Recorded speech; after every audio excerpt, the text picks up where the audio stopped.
Yeah,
it just means it's spoiled, you know? Bad wiener. Spoiled. Rotten. Rotten wieners. Yeah.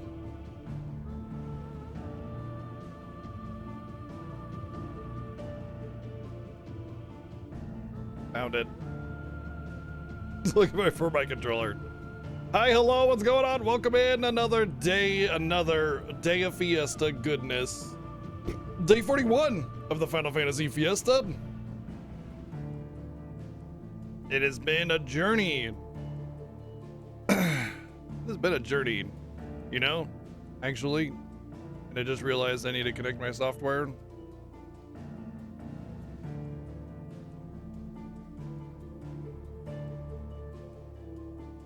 Good thing nobody sent anything. Whew. Now it's good. Today we finished Final Fantasy 16, and you know, while there are 2 and potentially 3 more games left in the Fiesta, it is still the last one of the main entries, and it does kind of get me thinking, you know, as it does every time we do the Fiesta, about how I feel and the journey we've had this year and everything. And it's been a pretty amazing journey. Been a pretty amazing one. This year has, I think, it's had a feeling, and I keep talking about this, just this different vibe to it that none of the other Fiestas have had, and they've all been great Fiestas. Just there's something different about this one that just kind of feels better in a way. I don't know. I would say that I hope that every Fiesta is always better than the last one. Like that's the plan, is to try and make it better and better each year. But I don't know, maybe it's just because we've done this for so long, and so many people are just kind of, you know, they've joined the community through the Fiesta, that there's so many, like, there's just so many more Fiesta babies or newcomers from the Fiesta that are like all collectively joining in and enjoying it together this year, that it just kind of hit that awesomeness threshold or something. I don't know what it is. It's just been a damn fine time though. And I'm having a blast. I'm enjoying all the games. And it's just been awesome. Will I stop for the no. If it were not the Fiesta, I would probably stop for the State of Play. Unless we can BS for 40 minutes. Maybe then I might like kind of just sit here in silence and watch it or something. Not in silence necessarily, but but yeah, I don't think I will stop mid Fiesta for that. However, like if it was like we didn't have the game going yet, you know, and we were just BSing for the next 40 minutes, 30 minutes, maybe I would like to watch it live, because the State of Play, it's the first one in months, and it's the first one of the year, which means there's some really good opportunity for some amazing announcements, and I really would like to watch that live. So maybe.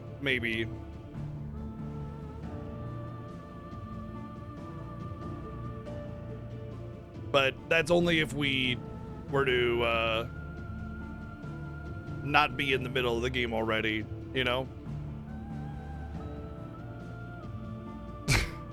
No, we don't have that little of the game left. We have like this whole segment coming up in Odin's Castle, which is going to be a good hour or two. Then we have to do the final little bit plus credits, which is going to be another hour or two. And then we have the Jill quest as well, which will probably be another 10-20 minutes or so.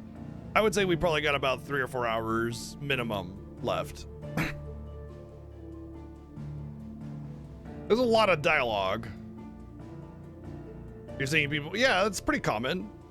If this were, yeah, the Jill quest is required to be, you have to be at Return to Their Origin in order for the final bit of the quest to unlock. I've done some prerequisites already, but I'm pretty sure there's like another quest that I have to do on top of the Jill quest in order to unlock it.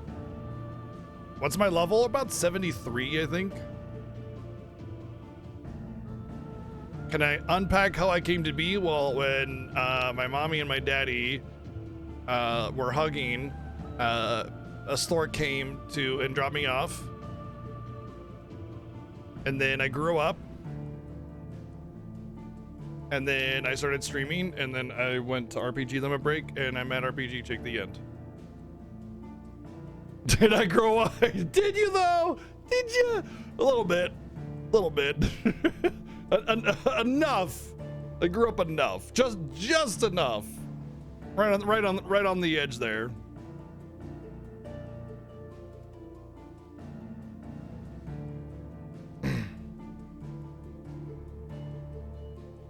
Still laugh at fart jokes.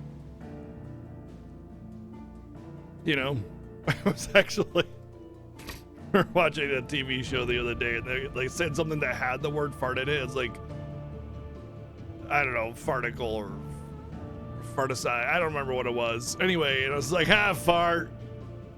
And then RPG6 like, you said that yesterday. It's like, damn, I need to get new material.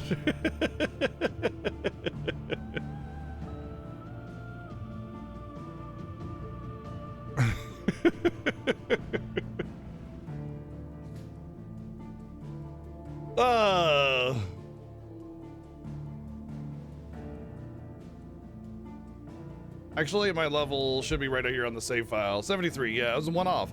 Actually.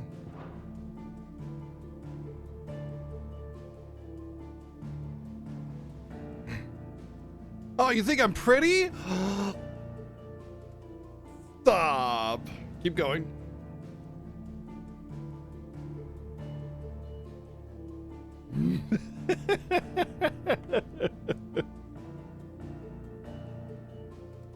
Oh, here's a question.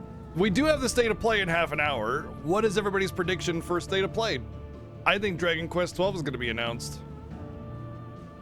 I think the major Square Enix release of this year is going to be announced. No? You know what? No, I'm not so sure anymore, actually. Because they want to step away from exclusives, which means why would they have like the Sony State of Play announce it? But at the same time, I mean, State of Play gets probably more views than the Nintendo Direct. Yeah, I'm not sure how that works now. I'm not sure how that works because you would think that they'd want it at a more neutral announcement, right? Like instead of the State of Play would be mostly Sony stuff.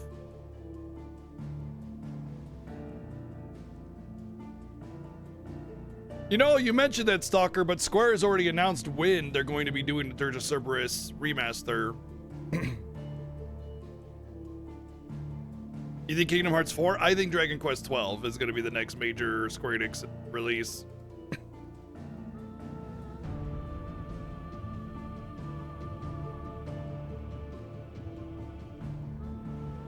Yeah, they said that if they were going to do a Dirge of Cerberus thing like they did with Crisis Core, it would be after the third remake because that's the third remake title because that's when it technically takes place in the OG compilation.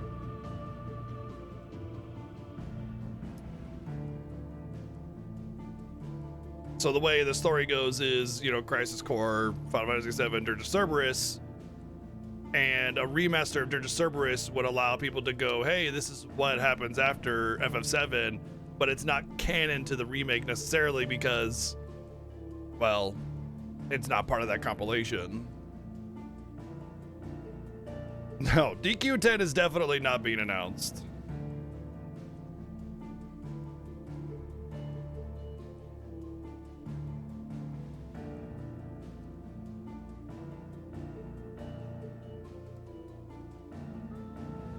Cool.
You know, there's a really good chance that what we actually see on the State of Play is just gonna be like Death Stranding, Monster Hunter, and Ghost of Yotai, and like that's basically it. No Name, thank you for the 123 bits, by the way. Sorry, I was kind of focused on something. But yeah, DQ10 Offline is definitely not going to be announced today. FF17. If it's Final Fantasy, how come there's 16 of them? Yeah, I don't know. You know what's interesting is that there's actually, like, if you look back at the history of the stories in Ghost of Tsushima DLC, why would they announce Ghost of Tsushima DLC?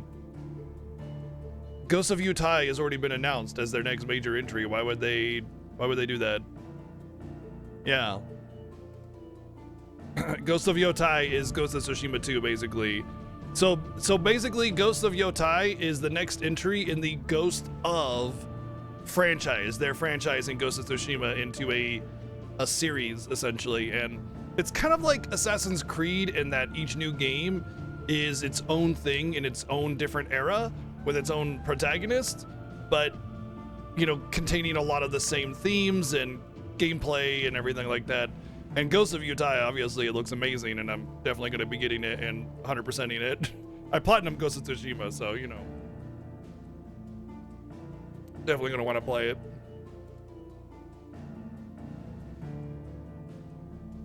Oh yeah, it's very good. Plat brag, yeah. I mean, I say it in the manner of, this is how much I liked it. But, you know, it also says that, hey, I platinumed it. That's right.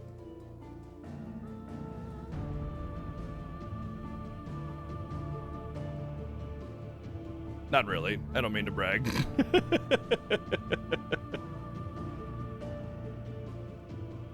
Yeah, Ghost of Tsushima was amazing.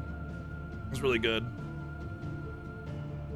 I mean, there's more than likely going to be some indie announcements. Beyond Good and Evil 2. Oh, Death Stranding 2 is getting a special panel. Oh, then I'm much more interested in the state of play. I mean, I want to play Death Stranding 2. I think Death Stranding 1 was really good. I think it got a lot of unnecessary flack. Like, it called it a FedEx sim, and it's just not that. But I enjoyed it, and I would like to see Death Stranding 2. I don't want the special panel because I know I'll get it, but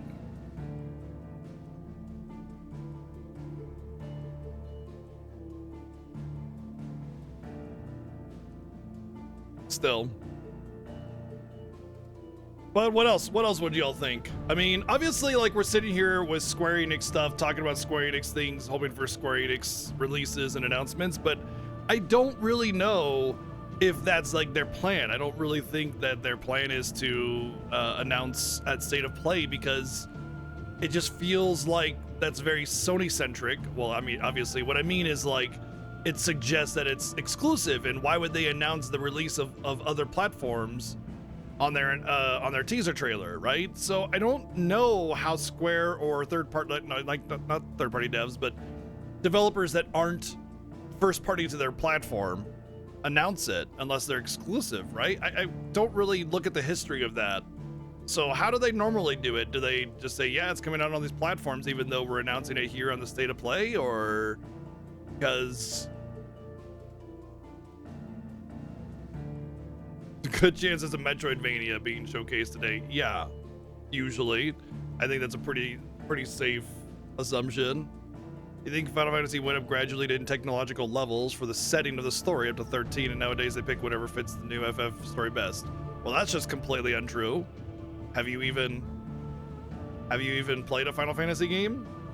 Because 1 was fantasy, 2 was a little bit, I guess, a little bit more modern fantasy, I suppose. 3 was just the same, and then 4 was the same. 5 was a little bit up. 6 was definitely a little bit up. 7 was a little bit up. 8 kind of went back down, but it kind of is in between there. And then 9 went way back down, and then 10 went back down even further than that because it's all tribes and stuff. There's barely any cities. And then 12 kind of went back up a little bit into the fantasy, and then 13 jumped way up, and then 14's down again, and then 15 actually went down from 13, and then 16 went down from 15 in terms of technological.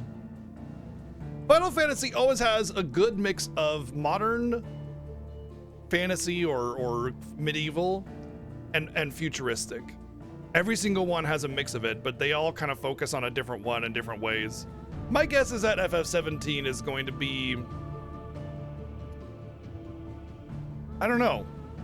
I really don't know what they're going to choose for FF17 as a setting. That's actually really interesting, because if it's just another high fantasy, But yeah, I was thinking, if you look back at the history of Final Fantasy stories, it kind of does feel like the name Final Fantasy does fit, because it's such a huge event that occurs in these games.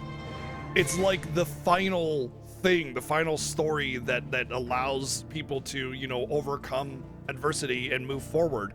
It's always this hidden corruption at the heart of the world that gets destroyed so people can live free of its grasp. You know what I mean? So, like, as an example, FF8 with the sorceress, it's like the whole sorceress thing is always like this pressure against them, and you free yourself, and there's no longer the threat of the sorceress forever. You know what I mean? Same goes with FF9 and Garland and Terra. It's this thing that was tucked away and hidden, and then you free yourself of it and rid that little bit of the world away, and you move forward from there. You know what I mean? So it's like this final fantasy or journey or story or whatever you want to call it. So in a way, Final Fantasy as a name actually makes perfect sense. If you look at it literally, like, oh, if it's the Final Fantasy, how come there's a sequel?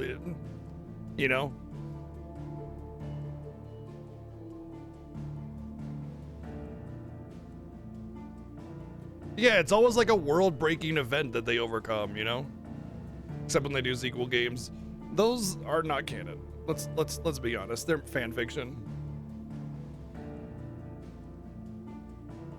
Although, to be fair, a lot of those sequel games are kind of like shoot-in plot lines, or the events that set up the game, which is another reason why sequel games are pretty bad. Yeah, that's why we won't see them anymore. Almost positively, if a game is made for a sequel, we'll get it. If it's not, then we won't.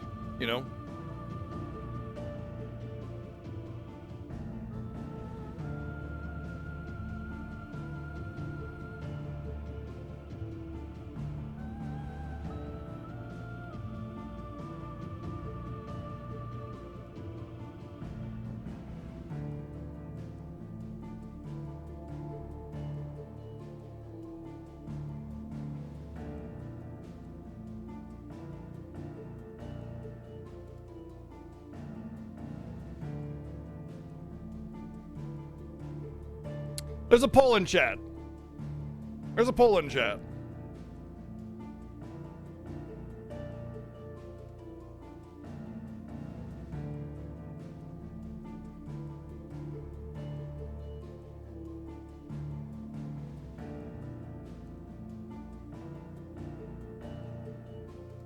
Soft spoken. Wouldn't it be ladder spoken?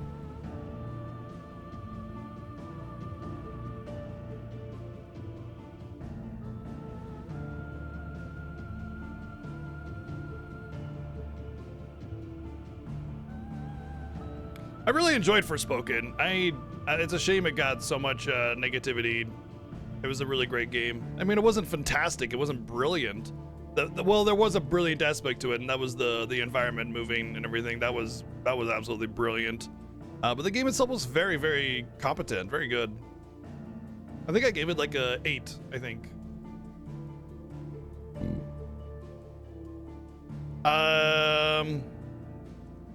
That's already happening, Stalker.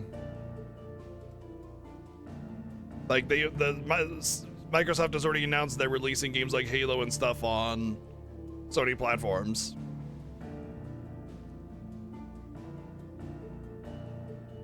You've already seen play. Oh my god. It's sooner than I thought, honestly. I expected it to be a couple more years before they go, man, I can't believe this game went under the radar. It didn't go under the radar. It was out loud and in front, but mostly because people were putting it in the crosshairs for no reason.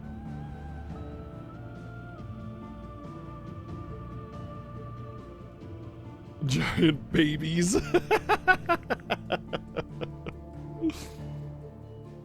Yeah, it gives it a 3D aspect to it, like they're wrapped around the logo. It's pretty cool.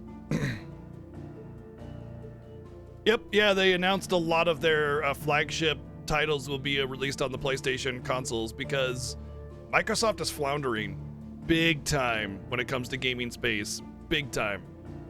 Big time. So there's a poll in chat, and it's pretty unanimous that we're going to be delaying until the state of play. So I guess we'll watch it. I guess we'll be hanging out here talking about what we think is going to be on the state of play until we get it. So I guess my thought is that if a game that's not a Sony game were to be announced on the state of play and it wasn't exclusive, and they announced all the release platforms for it, I think that would make sense, right? Because it would still be on the state of play, so you're watching the Sony thing, so you're more likely to get it on Sony platform. Can't wait to watch 7 Remake and Rebirth again. I don't know if you're being facetious, but for me, Remake is such a brilliant title that I probably look forward to that one the most every year just cuz, but also just because the first time playing them back to back is going to be really, really interesting. Yeah, I'll be restreaming it. That's the whole point. Otherwise, I wouldn't even be live. My thought is there's definitely going to be some Sony stuff, obviously, like the big titles. They might not do Death Stranding, but they'll more than likely have a Monster Hunter.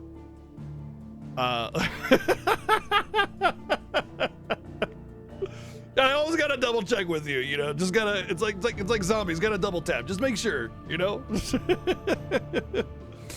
But yeah, I truly do feel that way as well.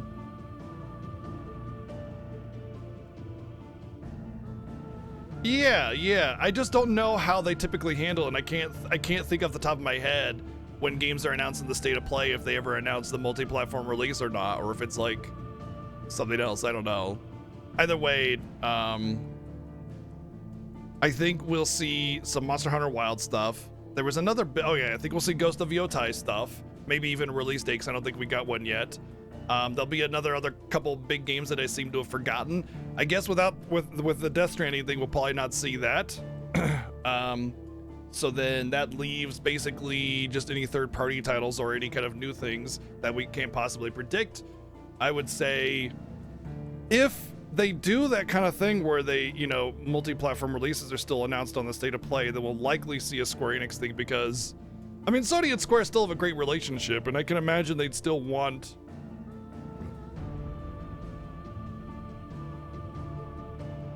to announce, you know, their titles on the state of play, right? Because that's usually where they announce their stuff, isn't it? Square? They don't really go to like the big game events, like they didn't really have a big showing at E3 usually. They didn't have a big showing at the Game Awards usually, and they don't even have a big showing at Tokyo Game Show usually. Usually their announcements are made on the state of play, right? And sometimes the Nintendo Direct when it's like a port like the Pixel Remaster state of play. I don't know.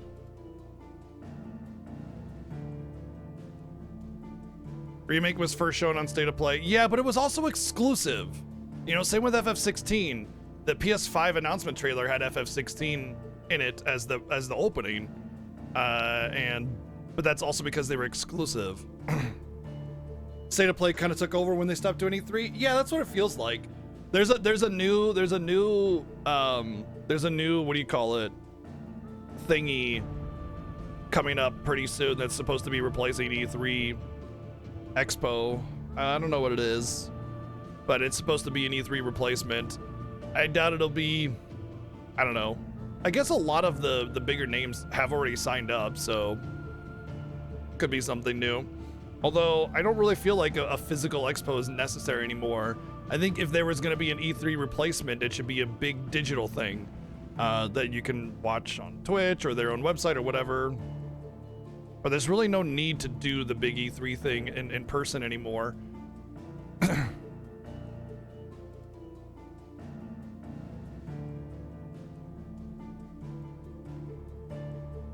Oh, it starts next year. So then they're definitely going to be making it big because they're announcing it a year in advance, which means they need time to get it ready, and they want people to be able to have time to get ready for it as well. They said they'd already signed on with a lot of really big names, Sony and Square included, if I'm not mistaken, so...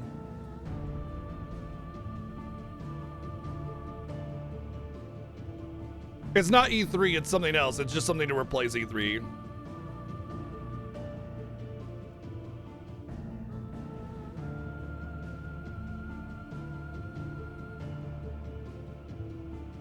So my take is that if they do end up doing like announcements for multi-platform releases that just happen to also have a Sony release, it'll be the next big Square game, which is DQ12 or Kingdom Hearts 4. And then I think there's a possibility of one of their remaster projects that they'll be doing this year. Did we even get any remasters last year for Square?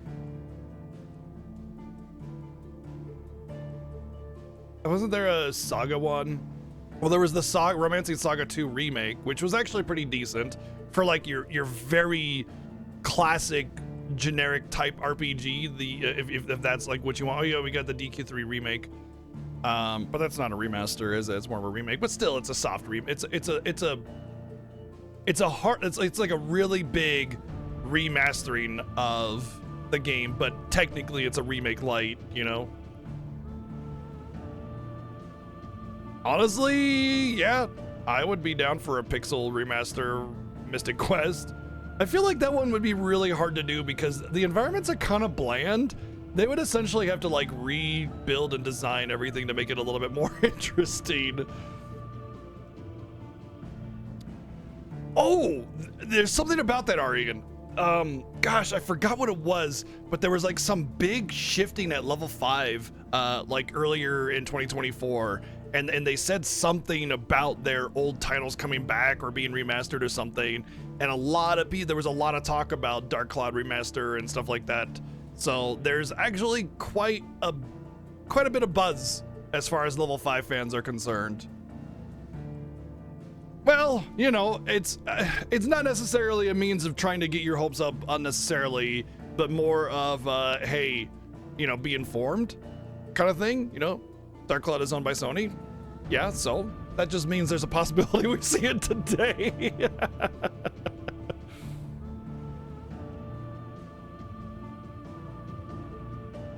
Have I been playing stuff that could manifest a remaster? I've been playing Final Fantasy, so I'm gonna go ahead and manifest Final Fantasy Tactics Remaster because I've been predicting it for 2 years now, and I really, really think that this is the year for it. Like, I have a prediction, and I really thought it was gonna happen, but like, I feel like it's this year or never. Honestly, that's what it feels like.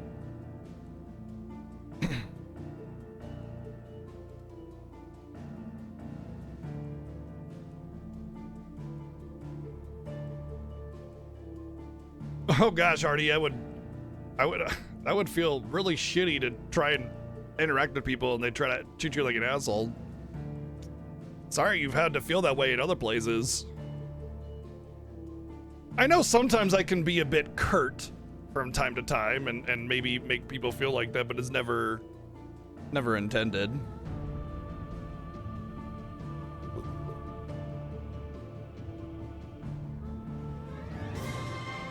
Hey, Arian! Thank you for gifting 3 months to Hardy. Welcome back in. Thank you. I am Concord 2.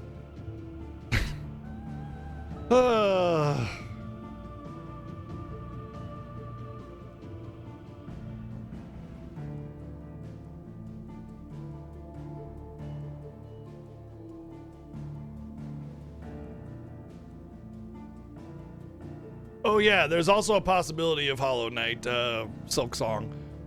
This also might be the year of Silksong. I'm kind of feeling this year has some really great things in store for us for gaming, because there's been a lot of quiet. There's a lot of silence in terms of what's being released, and there's just like, how to explain this? It's almost like the calm before the storm of just unloading.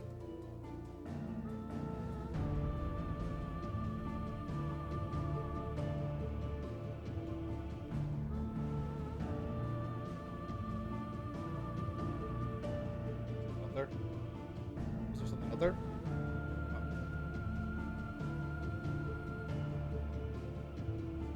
Well, it could have been, yeah. No, it very well could have been. I was just thinking that it would be a safe thing. That's all. Alright, whatever.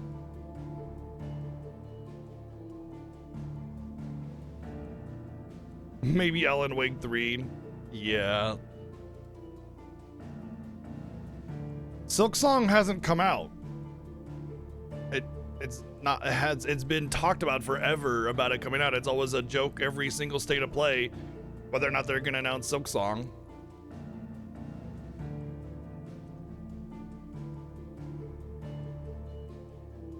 I can't remember if the Crystal Chronicle remaster had a Sony release.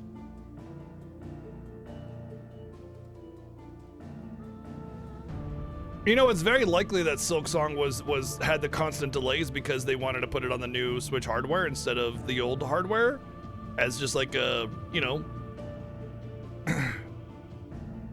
as a way of getting you know, in with the new instead of getting stuck on old hardware and not getting sales because of it. Because a lot of games fail that are great because they release at the end of a console cycle.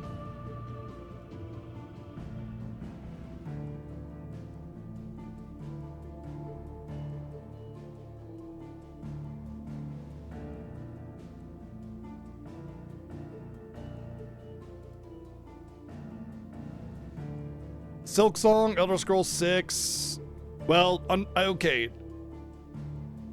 You say that, but Elder Scrolls 6 has already been announced, and they've already said that a lot of Sony titles are going to be released on, or a lot of Xbox titles are going to be released on Sony platforms, and now that Microsoft owns Bethesda, there's actually a really strong chance of Elder Scrolls 6 coming out on PlayStation. However, the announcement trailer would not be on a state of play.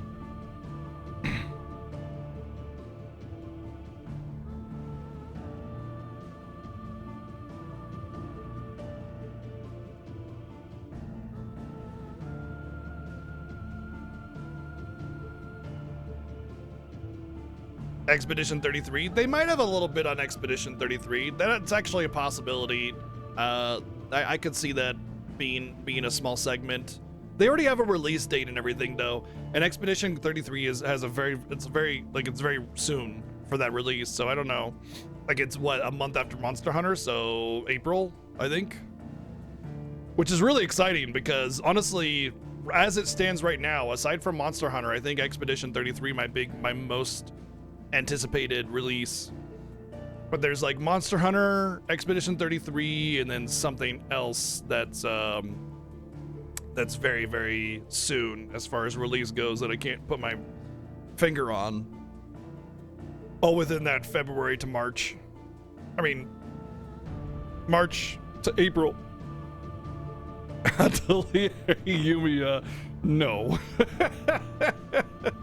I meant an actual big release that I'm also very much interested in. I'm kind of, you know, I don't mind Atelier since the one, Ryza, but no, that's definitely not going to be a title I'm chopping at the bit to play. I'll try to get my hands on it and see about playing it, but I wouldn't count on a stream of it. The Loner remasters, I mean, those are big for me, but I mean like an actual big release. Like Monster Hunter Wilds is a big release regardless of my interest, and Expedition 33, as far as RPG fans go, is a big release regardless of my preferences, you know, and that's what I mean by big release. Xenoblade X, I wouldn't say is a big release personally, but there is definitely some interest. It might be what I was thinking of. No, Chrono as a series is done, unless it's like a Pixel Remaster Chrono Trigger. But I don't. You know what'd be sick is like a Pixel Remaster collection of like non-Final Fantasy games, like Final Fantasy Mystic Quest. Of course, I say non-Final Fantasy, and that's the first thing I say is Mystic Quest. But side games and weird things like Chrono Trigger, Mystic Quest, and Treasures of the Rudras or something like that. But you know what? There could be a Bloodborne remaster. I wouldn't get it. I didn't care for Bloodborne enough to I didn't care for Bloodborne enough to like want a remaster of it, you know?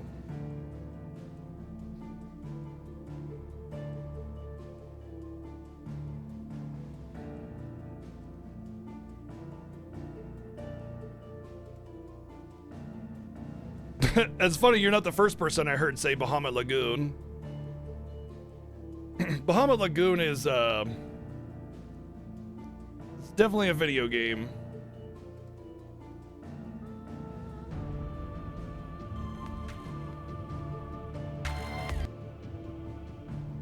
So the thing about Bahamut Lagoon is it doesn't have an official localization, and it would need to have that first, which is very possible because Seiken Densetsu 3 got an official localization along with the remake of it. So both the SNES version and the remake PS4 version came out. But Bahamut Lagoon was kind of a meh title. Plus, there's a lot of weirdness into it. The reason I mentioned the official localization is because there's like this collectible you can get in the game. It's the princess's pubic hair. So that would definitely be something that would be, localized properly and not literally. So, yeah. It's in the fan translation, it's the princess is unmentionable. So you think it's her panties, which is just as awkward and weird, but there's like something about like in the history of Japan where it's like a princess's pubic hair is considered good luck or something like that, and it's super fucking weird, obviously, but it's just one of those things where that would need to be localized out properly.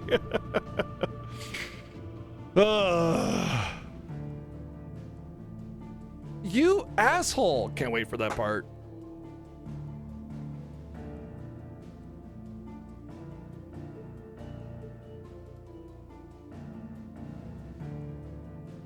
I mean, there's a possibility of a new Astrobot game coming out. It did almost get Game of the Year.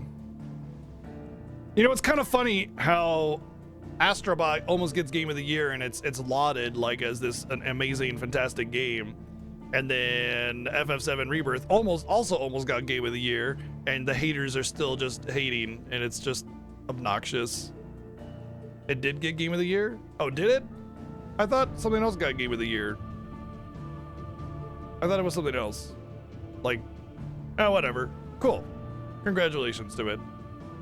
It looks terrible? Really? You think Astrobot looks terrible? I think it was great. It's honestly, it's like a Mario game without it being Mario. And honestly, Mario needs a competitor. Mario needs a competitor. You know, it's honestly great that that there's something competing against Mario as the platformer game, you know?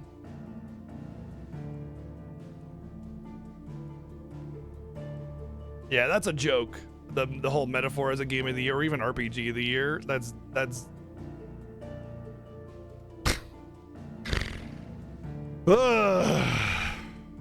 insulting. Honestly, it's very insulting is what it is.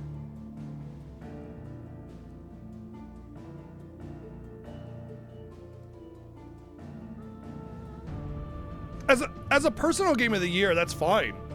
Like, as a personal game of the year, if Metaphor was your jam, hey, more power to you. But a game of the year is not subjective, it's objective. And that's why it's insulting. It's not, Bill Dudeson's personal pick. It's about the actual objective quality of it.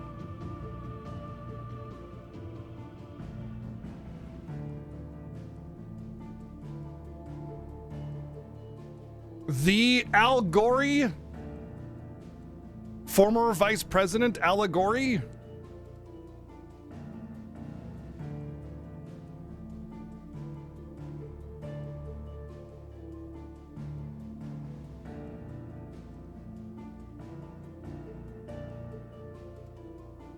Yeah, that's one of the points I make about the insulting aspect of. Yeah, I'm restreaming it. It's 3 minutes of metaphor. Is that it's essentially just Persona 5 with a slightly different skin, and that's why it felt kind of like a slap in the face to other game designs, you know.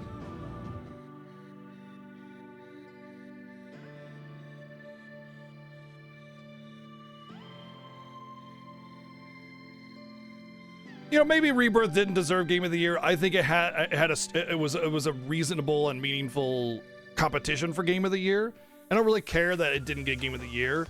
The fact that it didn't get like RPG of the Year was, and it didn't, you know, get the respect it deserved was just like appalling. It was, whatever. I just don't like the Game Awards in general. It seems like they have less and less integrity each year, so it's just whatever. Yeah, there is recency bias for sure, and I think that plays a big part in it for sure.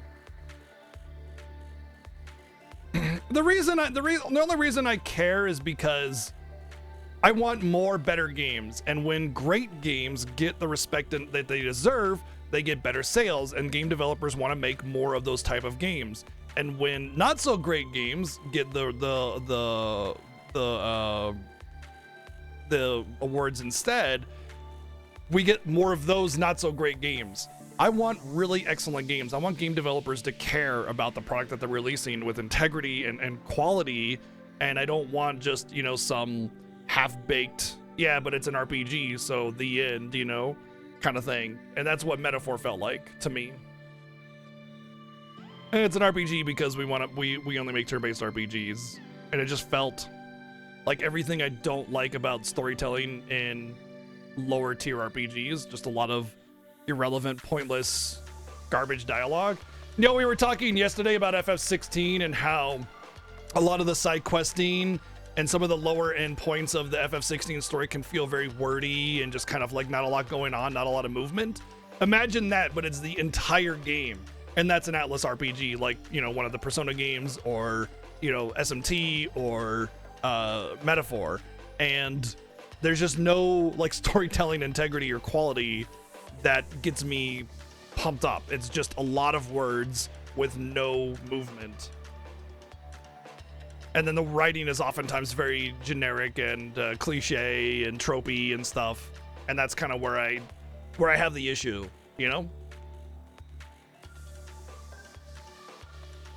He's on the bonus game now.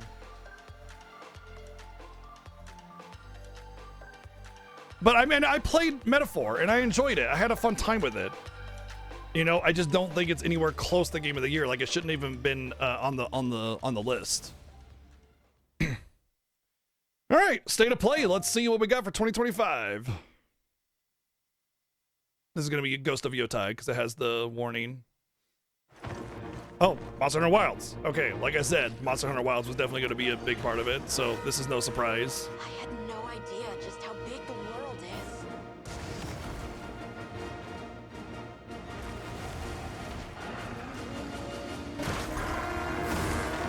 We'll be playing this, by the way, big time. Like, it comes out on February 27th or 8th or whatever, and we will be putting a lot of time. I'm hoping the community comes together and does a lot of hunting together. Even RPG Chick said she might give it a go and play it because it's a little bit slower on the action RPG or action combat stuff, which she's better with. The fast-paced stuff is a little bit much for her, because with 3D she gets motion sick a little bit sometimes. So with this being like a little bit slower paced action, she said she might join us on our hunts here and there. So yeah, it might be something that we can all play together as a community and everything. And I'm hoping that we all kind of just, you know, play on your own time, but then when I'm streaming, it's gonna be, you know, teamwork and group hunting and story and whatever else we can do together. It's basically going to be the entire time. It's going to be like community night with this game as much as possible. Stand witness to how its existence unfolds.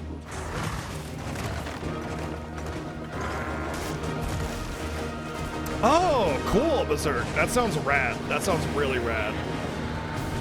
So you have like 2 files that you play, one for your own and then one where you're keeping up with me. Interesting. Hiso Hunting Group. I love it.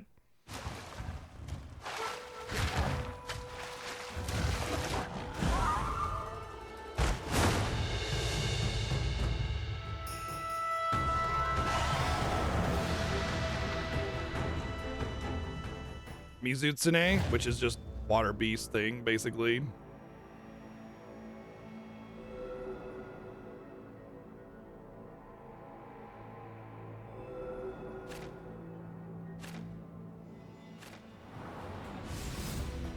Minasan, こんにちは。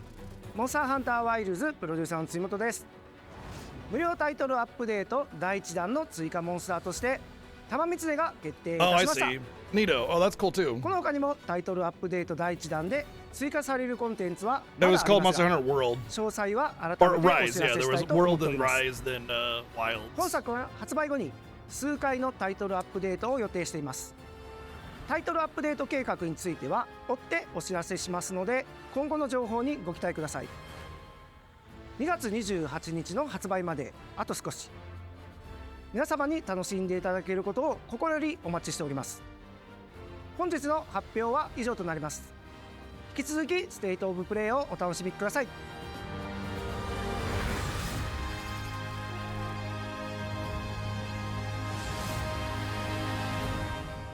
Yeah, Monster Hunter World popularized Monster Hunter and it became their best-selling game ever. To unleash vengeance.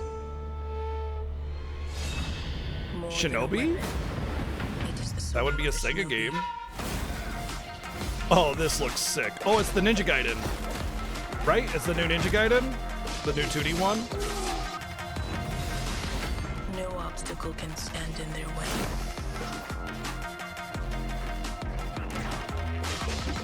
Soaring where others would not dare.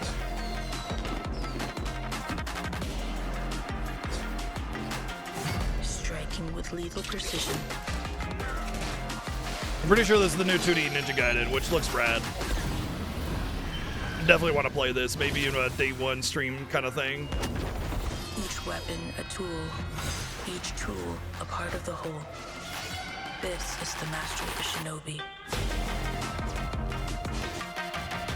Maybe it is Shinobi, and not the 2D Ninja Gaiden. The legend continues. Yeah, it is. It's a Shinobi reboot. Hell yeah! I love Shinobi. Dude, that looks so sick, actually.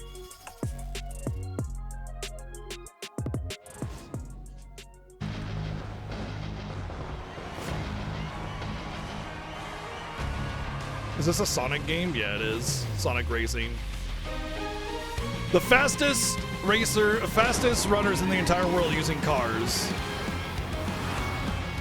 Here's the attempt at competing with Mario Kart, right here. The popularity of the movie may actually, and if the game is good, may actually put this on the map. But Mario Kart 8 is like one of the best-selling games of all time. Good luck. Oh, that's cool, actually. Okay. I'm a little bit more interested with the whole shifting of the terrain with going to the giant rings. That's pretty rad.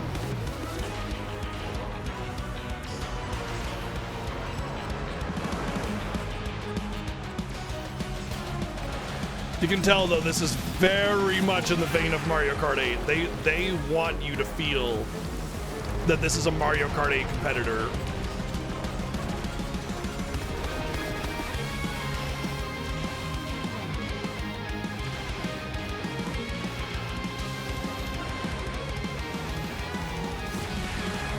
They have things on a grand scale, you know, and that's one of the cool things about Mario Kart 8. That actually looks fun. If I were hosting a lot more like couch co-op or competitive like nights or something, I would pick that up to play for sure. But playing by myself, maybe not so much, you know. Break become unbound from the laws that govern reality. Bandai, so Tales of? Once again. But then the aesthetic thing makes me think more like Dark An Cloud. apocalypse looms Oh, now it over feels like parallel Atlas. worlds. As their fates begin to intertwine, Is it just the some battle new, to alter destiny. what do you call it? ends. Like the one Crimson Scarlet Embark on a Nexus, journey Nexus kind of thing? alongside gods, Wait, Digimon? heroes, It's and Digimon! monsters of bygone eras. The anomalies. Known as Digimon.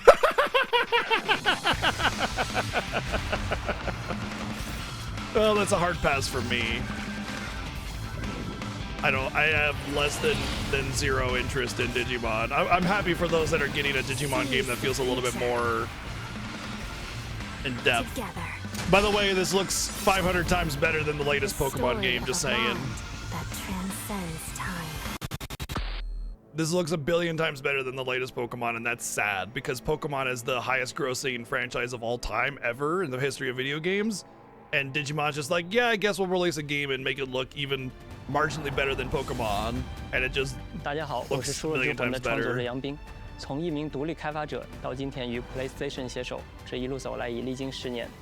输入之魂结合了流畅爽快的战斗体验与丰富多样的世界设计，玩家将在各具风格 And not 的 even 场 just 景 like 中探索， visually better. 面 It 对充 looks 满个 like 性 the 的敌 game 人， just feels better 同时 constructed. 与有趣的角色 A 互 little bit 动 more，detail in the 逐步揭开精彩的 environments, 故 a 事 little。bit better, you know. 接下来，我 looking 非常激动地向大家 narrative 展示全新的游戏预告，并正式确认游戏的发布日期。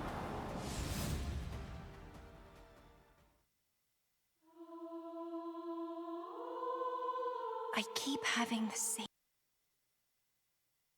dream. A horrible dream. Where monsters invade our world. A powerful being falls from the sky. And when it seems Love the they might framing there. vanquish the invaders, the dream ends. Is this really just a dream? My only hope lies with you.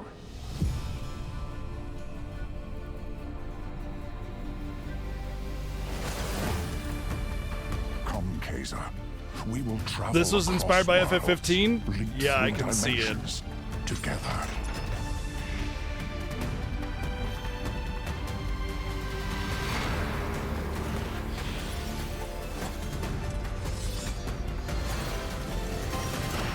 I see great power within you, a destiny waiting to be fulfilled. Looks cool. Honestly, this looks rad. A little bit generic on the environment detail. Let me be your This kind of feels like big vengeance. open spaces with geometric patterning, Blade in your hand. but a lot of the other stuff looks really good instead, you know? This looks really good.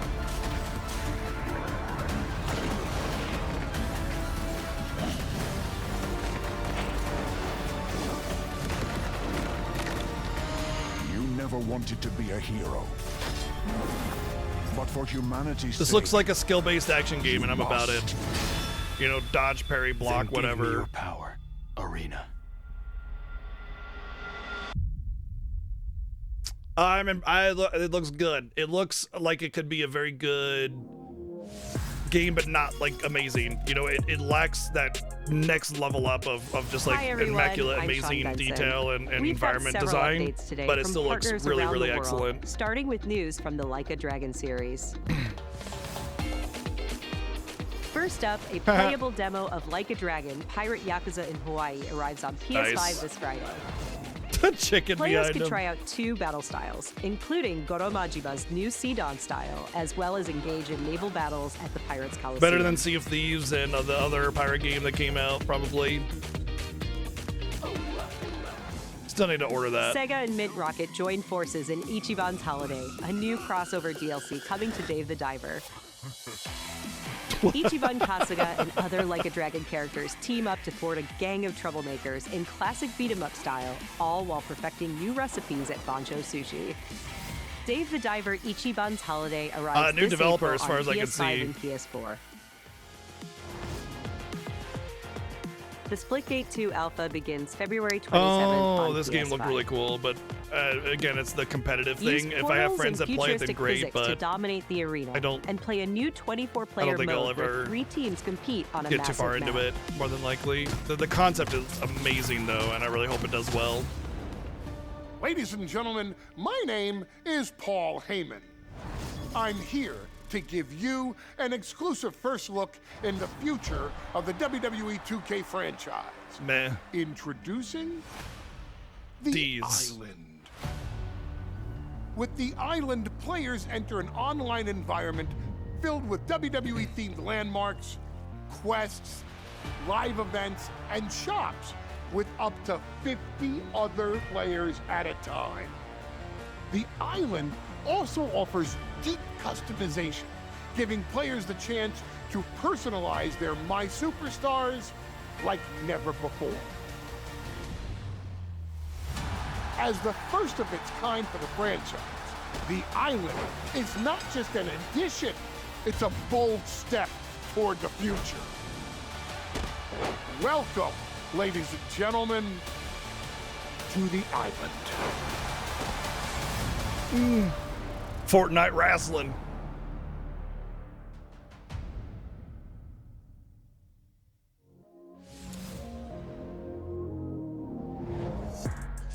Borderlands 4? There's a 4? Maybe there was already a 4. I'm Randy from Gearbox. And I'm Randy from Gearbox. And you know why we're here. We're here for you. Are you ready? It's 2025, and every day we are getting closer to the launch of Borderlands 4. Let's It's already been go! announced, okay. Love me some Borderlands and everything, but they're all just kind of the same game. And it's kind of the same problem I have with a lot of other franchises that are just like, okay, I played this and I maxed out my character and I did everything. Now you're telling me I gotta do it again?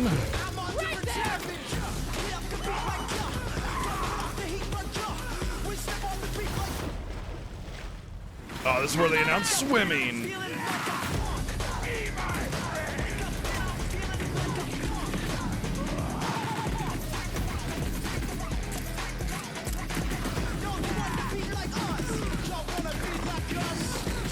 I will say the gun designs and specials and everything in Borderlands are always amazing. I will say the environment looks a lot better in this game, and it makes me want to play this one of all the Borderlands games, because God, Borderlands games can just feel So really badass, big and so much empty fun. I want more. We and don't have to wait repetitive. long now. You know, it's Borderlands always the 4 is same going to shanties and break lean-tos. free for a special It's always state of just play big this open spring, fields. focused exclusively so- on Borderlands 4. And we're diving Yeah, deep, you guys. I mean- Join us. Borderlands 4, state of play for combat, Right, Vault Hunters, exactly. action skills, exploration, and They discovery. ramped it up a everything. bit. You're gonna see more And so guns if than there's you a can even Borderlands that count, are just gonna all sit on there and PlayStation consume and 5, but play the Randy, living do you crap have out anything of, else for us? I guess it would be I think I 4. do, Randy. Well, what And it's is it? Don't hold multiplayer, out on me, so it's Randy. definitely one of those games you could get your friend and do a campaign Who with, wants you a know? launch date for Borderlands 4? Get friends, Well, anyway. Borderlands 4 launches worldwide for everyone on September 23rd, 2025. Wow, that's We got way work in to do. advance. See you in spring. Tron?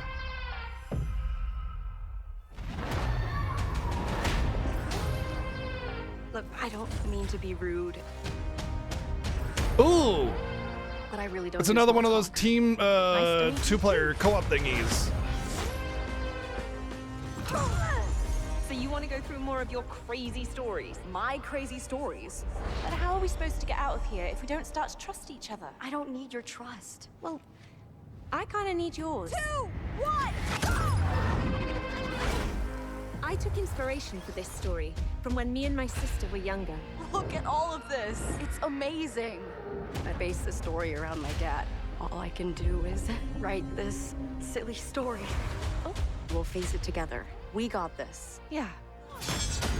I really enjoyed playing It Takes Two with my wife, and so this would be something I'll really want to play, I'm sure. For real, Zoe? I wrote it when I was a kid. What sort of devil child were you? Hands above your head. What now?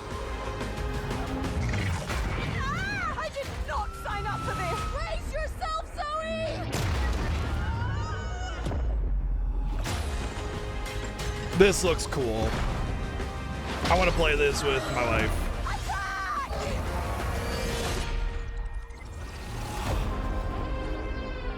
Pretty soon. Month and a half away. Oh, hey.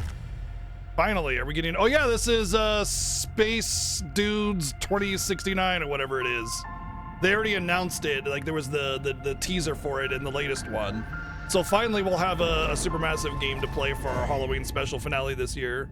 Status report. Looks like it penetrated through there. We need to inspect the hull damage first. Doesn't look too bad. Doesn't look too good either. But yeah, they always have a teaser at the end of their latest game for what the next chapter of the supermassive games is gonna be. I guess it's the Dark Anthologies or whatever, Dark Pictures Anthologies. What is that? This ship is infected with an alien organism. It still doesn't feel real sometimes. Never forget why you started.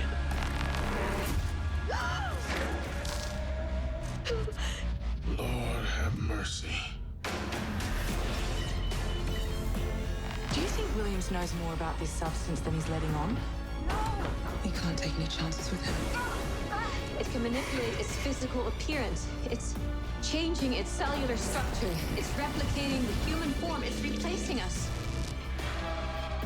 I know this will be difficult. Oh man.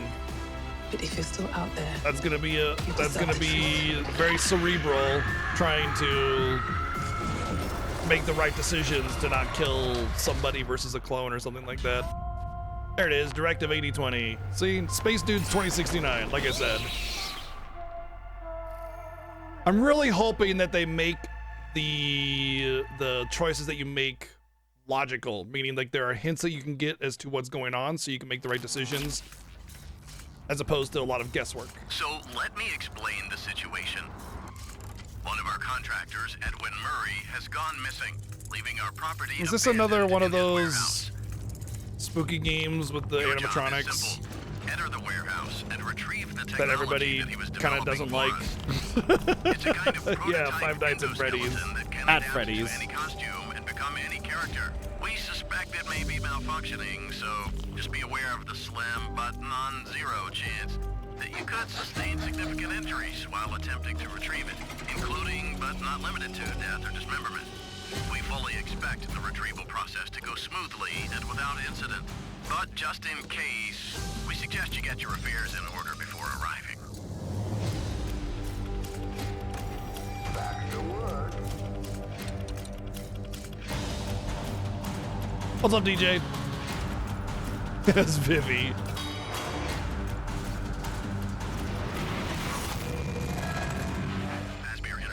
Responsible for damage to property or person. Honestly, I don't know if it's just me, but the Five Nights at Freddy games have never looked interesting to me. They don't look spooky or scary. They don't look... Greetings. And I don't like clowns. I hate clowns and circus shit like that. Cozy and they just kind of never felt... entirely in clay, where you will journey down a nightmarish highway riddled with terrors that want to devour you and your little lantern creature, Hawk Boy. Together with your little friend, I don't you mind must jump scares, outsmart these terrors and bring back but fire to this mad world. the environment needs to be handcrafted for scary you. too. You know, So they need to please set the enjoy stage this and the short tone gameplay preview. to where you're already on edge, and then they take advantage of a jump scare. Oh, it's Golem! Golem 2! Electric Boogaloo! Burnt one woke from a deep No? slumber. Oh, maybe not. Fire. I'd almost forgotten how it I think felt. jump scares are needed in horror, but You're the caretaker they need to be of this tempered. little They need to be done just right.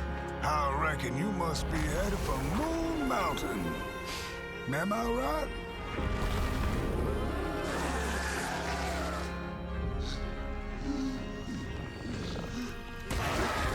The reason jump scares are essential in a scary game is because you need to do a jump scare so that the player or the viewer lets out that thing so that they can immediately relax and let their guard down. And that's kind of part of setting it up, you know? So it's essential in a way, but I've heard Five Nights at Freddy's is just jump scares only, and that's it. And like they don't really have like a horror aesthetic and vibe and feel and setting and scenario. It's just let's make something creepy looking and then jump scares, you know? Special thanks to Klaus and Olaf for that updated look at the Midnight Walk. Up next, a quirky new adventure from Konami. Konami? Konami? In Darwin's Paradox, you play as Darwin, a clever octopus who finds himself dumped near a highly suspicious food processing center. This is a new Use entry Darwin's by natural Konami? camouflage and A inking new skills entry by to Konami. escape the facility and save the world from aliens. This actually looks cute. I would be into it. It looks fun. Warriors We're X excited to roguelike? reveal a brand new title from Koei Tecmo Games and Omega Force. Koei Tecmo, that's Warriors like Team Abyss, Ninja, right? a roguelite spin on the Warriors franchise. This is probably not Team Ninja, but this looks interesting. Descend into hell. Call on powerful allies. No, I'm just saying Koei Tecmo is the company and that usually experiment with employs tons of Team playstyle Ninja, right? combinations to send the enemy I hordes know flying. this is like the Musou genre. The Warriors is a Musou genre, but Koei Tech or Team Ninja is not a genre. A roguelite hell awaits when Warriors Abyss launches on PS5 and PS4 later today. For whom Oh, are you Onimusha working? remaster. I won't forgive you. Prepare yourself. A PS2 era classic returns with Onimusha 2: Samurai's Destiny. Weird that they didn't remaster 1. Capcom is enhancing the original game with HD graphics and a host of quality of life features, including fine-tuned analog controls. Onimusha is basically like Immerse yourself in Jubei's hard-boiled Resident journey Evil Samurai. and fight through a world of turmoil alongside They trusty did? allies. Oh, interesting. A couple years ago. Onimusha I might have to 2: check them out Samurai's because Destiny comes to PS4 I like on Onimusha. May 23rd I even have and the, will be the available for PS2s pre-order later back today. there somewhere. Looking to 2026, let's check out a new trailer for Capcom's latest entry in the series, Onimusha: Way of the Sword. Still 15 minutes left in this direct, and I feel like they haven't really announced anything of interest. And this is the first direct of 2025. Feels like they're missing out.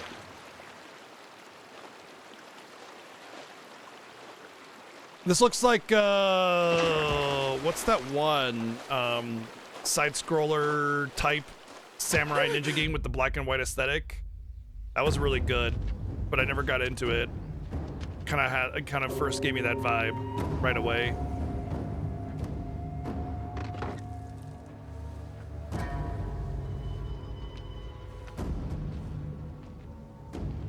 It was like Road to Yomei or something like that. What's up, Doges?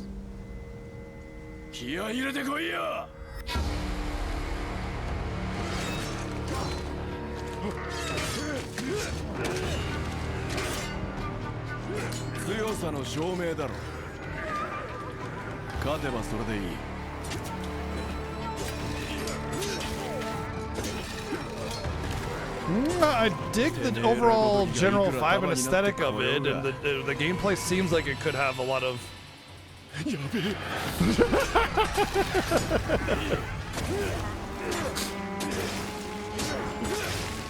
Oh, nice. Has a. That feels like a very Devil May Cry mechanic, you know, beat your enemy, absorb their energy. Definitely seems like there could be something here. Feels Neo-ish though. Wait, isn't Koei Tecmo the developer and publisher of Neo, which is made by Team Ninja?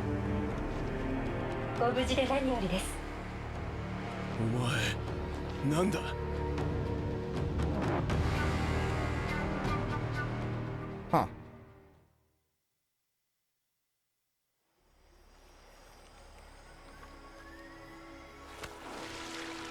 Colonel, tighten the security on this place. He's coming here. I'm sure of it. Oh, Metal Gear 3 remake. America is out to destroy the Shagohod. Honestly, I'm interested in this remake because I didn't really enjoy Metal Gear Solid 3, Then they're out to but a kill me as remake well. would fix all of the problems inherent in it. What's the story between you and the boss? She was like a mother, and my master. The Cobras will take care of him. Do you hear me, Snake? We are the sons of the boss. I see it! The fear! A great and terrible fury at being alive. A host of sorrows. And you are one of them. Why'd you come back? There's nothing for you here. Go home. Go back to your boss. But I still have the Shagohod and the legacy. There is nothing America can do to stop us. Yeah, that's what I thought, VG. So it looks like that samurai game looks like it was made by Team Ninja. Again, I mean, I'm all for this as long as they improve on what Metal Gear Solid 3 was, because a lot of the whole survival aspect felt like just unnecessary and pointless. I never used it. It was just irrelevant, and it just felt like there was just too much nonsense that took away from the game itself. That was Ape Escape. That was a monkey from Ape Escape, which probably just means there's like little collectibles or something in the game, maybe a crossover or something. Oh, is When this? the fury of emotions sparks the wildfire of violence. No, I don't think Dissolves it's our illusions and anything exposes that we the know of. fragile Might be new. structure of reality. I have 1,000 questions. Why did you If anything, it's Death Stranding 2. I stood in the home I was born Oh, in. never mind. In that moment, I felt Wait, the yes? connection. Yes, Death Stranding 2? Sound off. Where are my men? They're gone. Choose your next move wisely. Oh no, I'm not so sure. Definitely a lot of mixed aesthetics that I'm not really being able to pick up on what it is. And lots of it. Impossible. It's you. You must continue. Well, we've known about Death Stranding 2 for quite some time, and there's going to be a Death Stranding 2 direct as well, so I mean... Oh, they've announced this game before. I remember this now. I don't remember the name of it. Hell Is Us. Okay, yeah, VG had it right. I think I remember seeing this last year sometime. And it looked pretty interesting.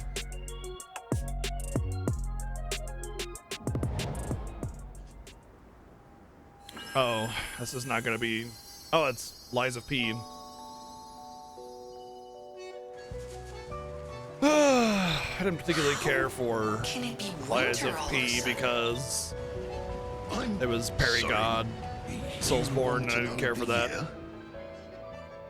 What a pleasure to meet a stalker worthy of the name. It's been far, far too long. Oh, my forever friend. Yeah, Perry or Die isn't fun, exactly. You're not the puppet I was expecting. Who are you? She was looking for someone. I do appreciate that the developer of Lies of P was traditionally a casino gacha game developer, and they decided to make a legitimate game without predatory bullshit in it, kind of like Stellar Blade with their original game releases, you know. So I appreciate that aspect of it, but I just any kind of Soulsborne type game that's parry or die, I'm just not interested in. Not again. So if it's like Lies of P, which is parry God or die, then I'm just not going to be interested in it. Kind of like Sekiro, you know? I don't know where I came from or how I was made. That's me, little then once in a lifetime. Yeah, Strangers of Paradise and Stellar Blade did highly focused parry mechanics really, really well. So just do that, you know? Like, if it's going to be a parry mechanic, make it, like, good. Not just perfect parry in your 2-frame window or die, you know what I mean? Where do you think doors have our enemies.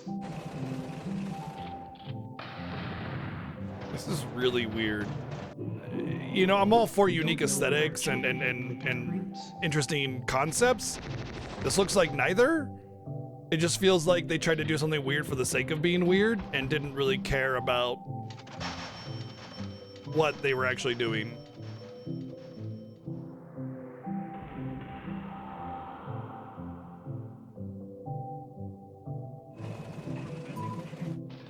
Stranger Paradise is a parry or sub game? Not really. I mean, like, yes, parry is a very prominent mechanic of it, but it's not obnoxious to do. It's a very reasonable game, you know?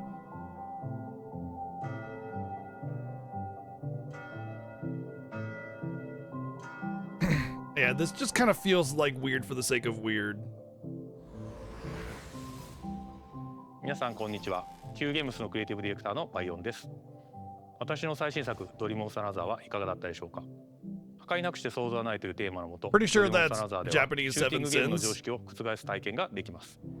武器で傷つけたり破壊するのではなく、抽象化している散らばった世界を具体化して想像することができるのです。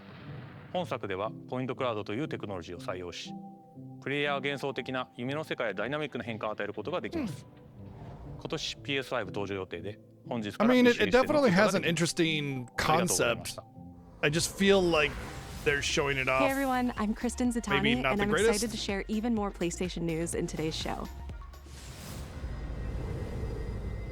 Days Gone Remastered, the definitive version of Ben Studios' post-apocalyptic open-world epic, comes to PS5 with VRR support and PS5 Pro support. It also includes added content like permadeath and speedrun modes, an enhanced photo mode, new accessibility features, and Horde Assault, a survival arcade mode with increased horde sizes that will provide a fresh way to experience Days Gone. And if you purchase Days Gone on PlayStation 4, you can upgrade to a digital version of Days Gone Remastered and get all the content and features for $10. Days Gone Remastered launches on PS5 April 25th.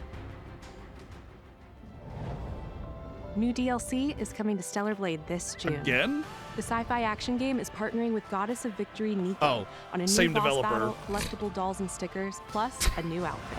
They're the same developer, so they're collaborating with themselves. Both the Nikke DLC and the PC version of Stellar Blade launch this June. We've got some great PlayStation Plus updates today, starting with game catalog titles arriving on February 18th. Star Wars Jedi Survivor, Top Spin 2K25, and launching in a game catalog Lost Records Bloom and Rage from the creators of Life is Strange. Did you girls ever see anything weird around these parts? In this episodic adventure, players will join 4 high school girls living through the defining summer of their lives. What begins as a tale of friendship will eventually blend reality, dreams, and the unknown into a dual timeline narrative. The first episode of Lost Records Bloom and Rage arrives February 18th, with the second episode arriving in April. I know my wife really We're also excited enjoyed to confirm 2 unique indie Life is titles that Strange. will launch into game I've been wanting to catalog play it later myself, this year. but it's one of those Explore a further back on the mysterious list kind mansion of and things. blueprints, a genre-bending architectural adventure.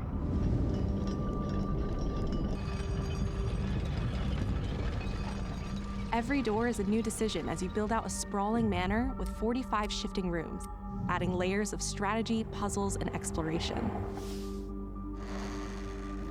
Okay. Blueprints launches day 1 into game catalog this spring. I could see that being pretty interesting for like a little puzzle-y type game. Abiotic Factor is a 6-player survival crafting game from PlayStack and Deep Field Games. Stranded miles beneath the surface, you and a team of Slightly less scientists blocky craft ingenious Minecraft. gear and traps to outwit your enemies and make this bizarre underground complex your new home. You could tell the movements are very Minecraft. It's almost like they took Abiotic Minecraft Factor will be available as in a game catalog when blueprint it for launches this summer. which is not a good look, honestly. Now let's get a sneak peek at games coming to the PlayStation Plus Classics catalog. Coming soon are the first 3 Armored Core titles from the original PlayStation: Armored Core, Armored Core Project Phantasma, and Armored Core Master of Arena. Meanwhile, Patapon 3 slides its way into the Classics catalog next week. No one knows how that world came into being. It devoured everything from the past. Oh, this is... Only I was left. No. I don't know what it is, but it looks awesome so far. That was a fatal mistake.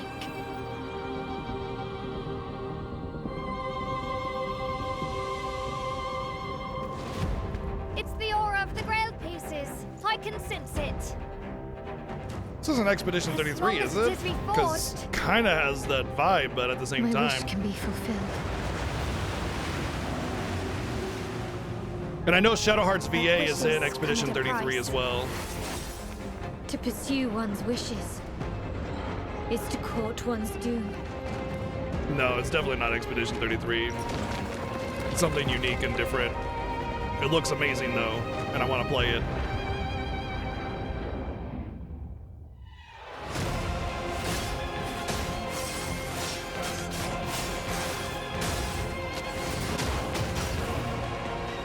Holy Grail. Blood. This is a feast only for the king. You can't escape from your doomed fate. Gwendolyn, this is your final warning.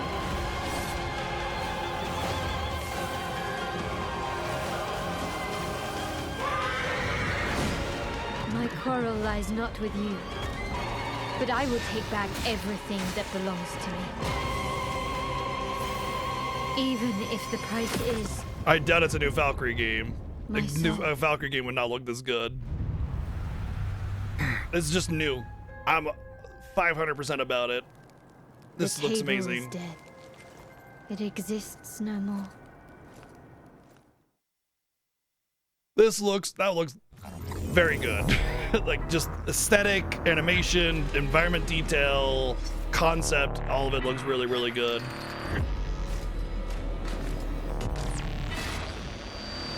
How do you feel? Is something bothering you? Just some noise in my core. Oh, is that Destiny? Looked like Destiny, the logo. Deep down in the depths of Vulcan, you must retrieve the Architect's core. Did they say when their release date for Tides of Annihilation was, or was it just coming soon? They will send everything they have to stop us. No, I don't think it's Destiny, even though the logo looked like Destiny when they first showed it before the gameplay started. Yeah, see that little thingy. But the path we walk Tri-point star thing. I remember you. Run away. Could be a Bungie game, yeah. Metal Eden, Rycon, Deep Silver. No, I don't see Bungie. My memory's still a bit blurry.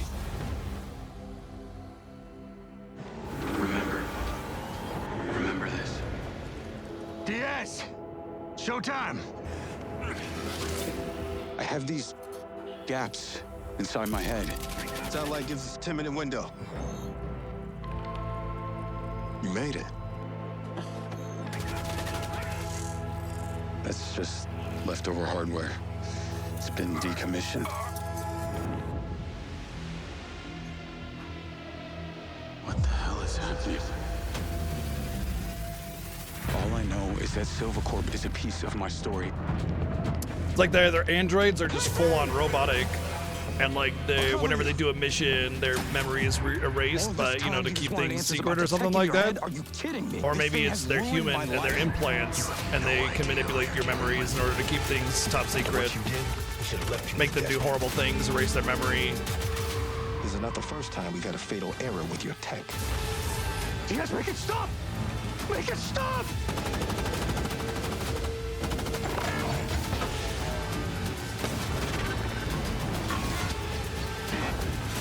I know what I have to do. This is the only way. It has a dystopian feel to it, which is cyberpunk, but in a different way. As dystopian and like you know, how you can manipulate people with technology and everything. New action adventure set in the fictional city of Red Rock.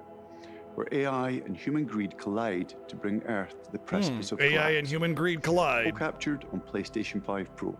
So maybe it's We're not now proud to fiction. share some gameplay footage with the explosive combat and high-octane driving that you can expect on PlayStation 5 later this year.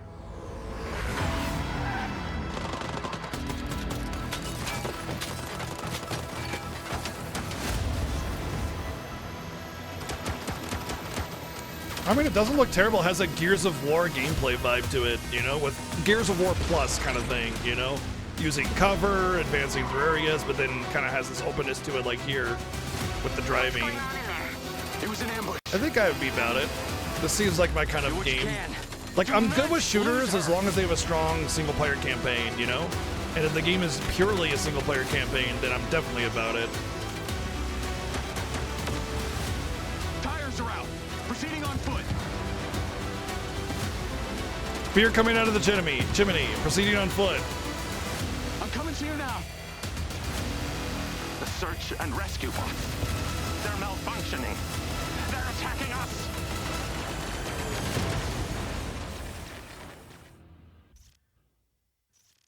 Yeah, I'd play it. Really depends on what's out and what I'm doing at the time, you know? It's definitely an eyebrow riser.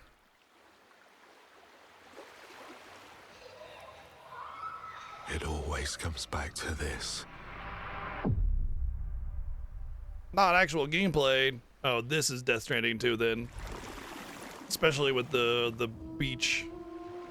Or maybe it's not. I don't know. Now the amulet suggests not Death Stranding 2 now. Although that sand is insane. Holy shit.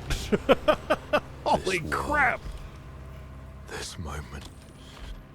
This Although it is choice. a cinematic, but still, damn. Sand movement is very difficult to get.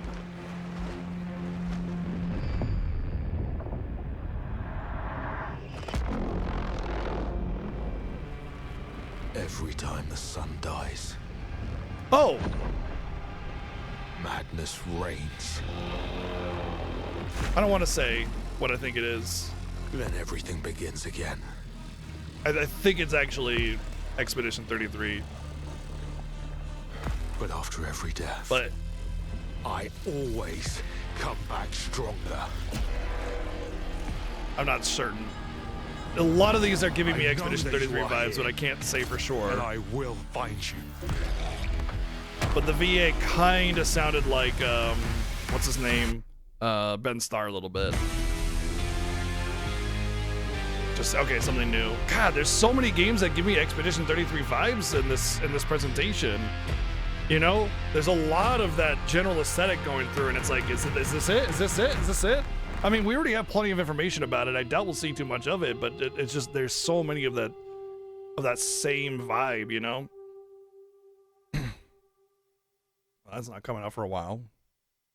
Yeah, when a new IP is announced and it gives a vibe of something else, you're like, oh, is this the thing that I'm familiar with? We are thrilled to announce that our Saros latest looks cool. game, I'd wanna Saros, see some is gameplay, launching though. next year on PS5 and enhanced for PS5 Pro. Saros is the ultimate evolution of the Housemarque gameplay-first experience. It's a new single-player IP that builds on Returnal's award-winning third-person action. You play BG. Arjun Devraj, performed by the said brilliant Rahul Kohli. Arjun is a powerful enforcer searching for answers on a hostile shape-shifting planet haunted by an ominous eclipse. All of us at Housemarque can't wait to share more about Saros, with our first look at gameplay coming later this year. Thanks for watching.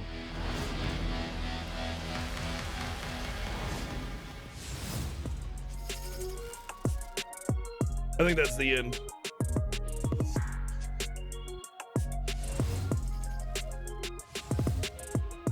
Yep.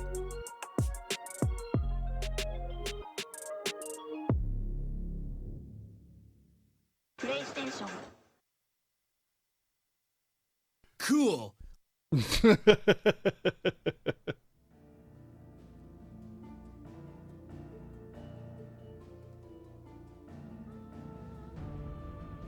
Oh gosh, you're so lucky you don't have to look at the chat afterwards.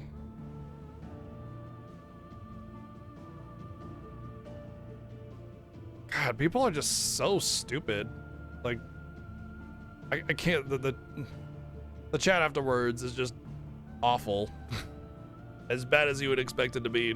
That was a pretty good state of play. There was definitely some interesting things in there. Not something for everyone, but there was some really neat stuff. Tides of Whatever is definitely my number one from that, though. That looked really, really freaking fantastic. There was the other action RPG Souls-like type game that I was looking at that also was up there for me. All right.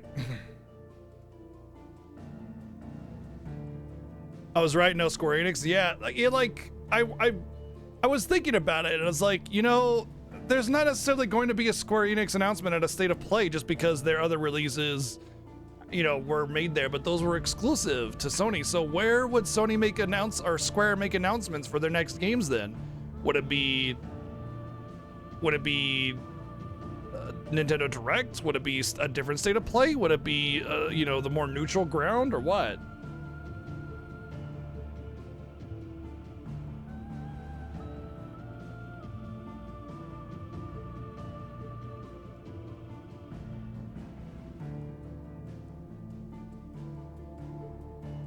Yeah, the Xbox announcements. Square, famous for putting their games on the Xbox.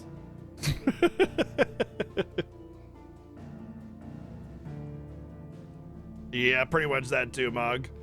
Wasn't there something to suggest that they said something about that?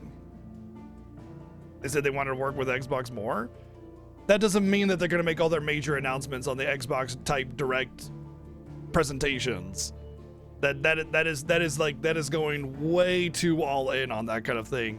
Releasing your game on the Microsoft platforms is one thing, but like full shifting over there is not going to be in the cards.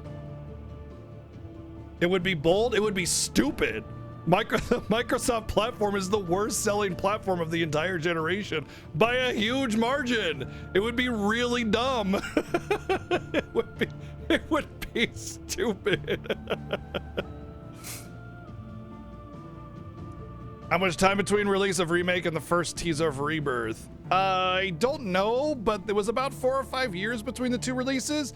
But also keep in mind that Rebirth had a lot of delays with it because of COVID and the PS5 shift and everything, and it pushed them back about a year or two in development. And because originally the Remake trilogy was supposed to be all PS4. So with all of that, they like they said before that their release schedule was a year back just from COVID alone. It's very likely that our turnaround time for the third Remake game is going to be anywhere between 2 to 3 years as opposed to the 4 to 5 years, because realistically that's all it should take for that, because the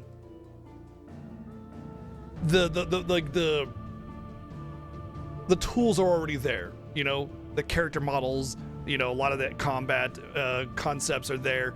It's building off of that as opposed to building from something from the ground up. So I would imagine we'd see part 3 stuff probably. You're probably going to start seeing hints of it in 2026, and then probably release in 2027, with possibility of 2028 for sure. Yeah.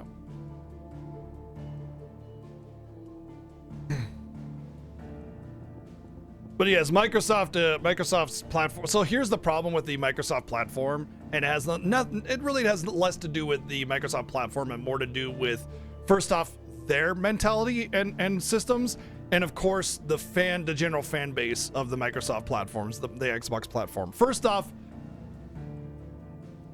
what is it? Not Game Pass or whatever. Game Pass is it's self-deprecation. Game Pass is killing Microsoft as a competitor in the console market because nobody buys games on the Xbox anymore. They only just have Game Pass and they get everything for free after that, done. And so developers don't want to release games on there because they don't get sales. They just get a portion of the Game Pass and that's it. And it's hurting Microsoft significantly because there are too many games to actually make that worth it. And on top of that, they're hemorrhaging profits because of that.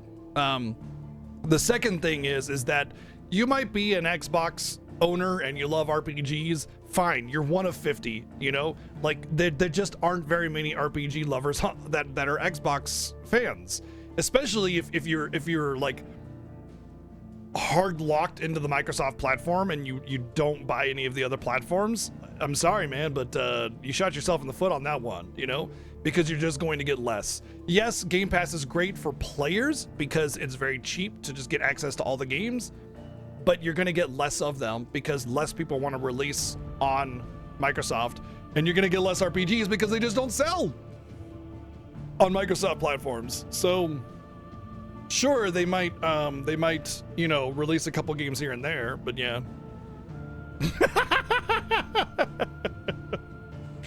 Oh.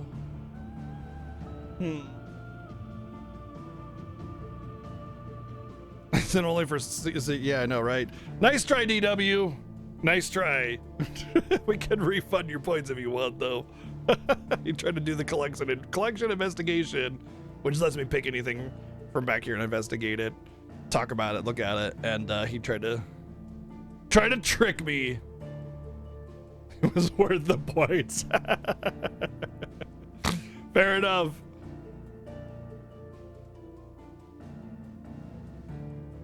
Yeah, most of the mini games are optional, but they're all really well crafted and balanced, I think.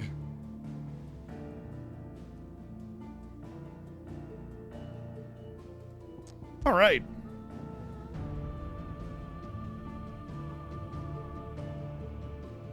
Refunded anyway, there you go. Thank you, I appreciate the attempt, that was good. Anyway, that was a pretty decent state of play. Tides of Annihilation, I think is what what's called. It looks absolutely phenomenal. There was a couple other big W's in there as well. I thought that was a very, very decent state of play. What I really liked about this state of play was that it was more about, oh, the Shinobi reboot looks amazing as well. What I really liked about this state of play is they prioritized new games that are coming out over games that we already knew were coming out. So for me, it felt really good to see a lot of really, really interesting titles on the horizon.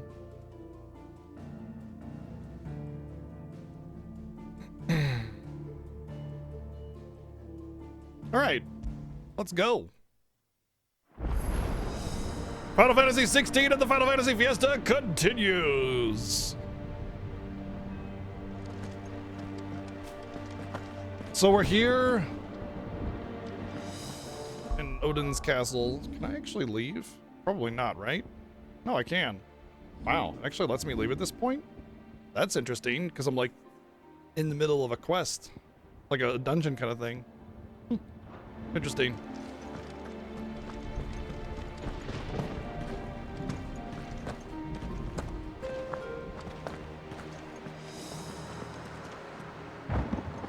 You see, Clive, we're not alone. If we are to win the day, we must all play our part. And ours lies beyond those doors. Yeah. At once. We fought long and hard for this moment. Sid's dream.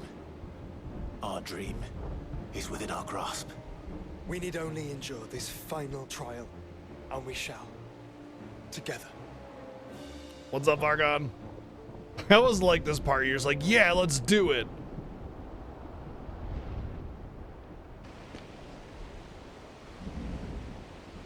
You all know what it is that awaits us beyond this gate. And we shall face it together. Aye.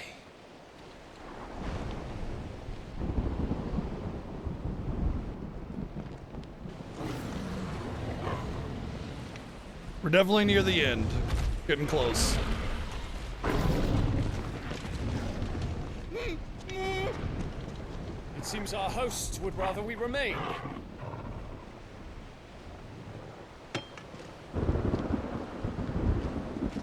I will stay them. We will stay them. Go! Just don't keep us waiting. Thank you. We just started. We're doing the state of play.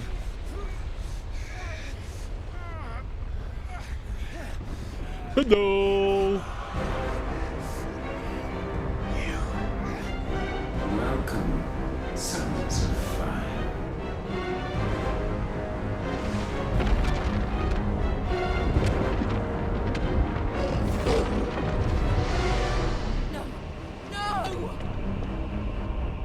It's like, let's go, and then it's like, bye. Come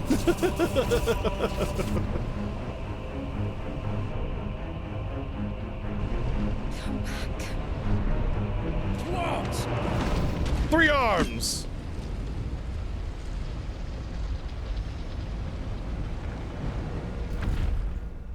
I need people to post all the games that were announced in the State of Play in Discord so I can have I can remember what they are and put them on my list.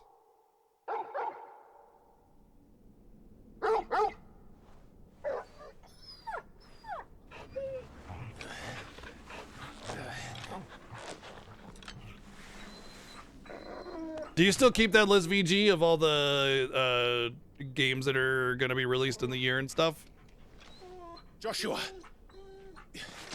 Joshua! Wake up! Clive, is that you? Nope. It's Clove. I'm Clove. This isn't stone here. Looks like the Apata tree.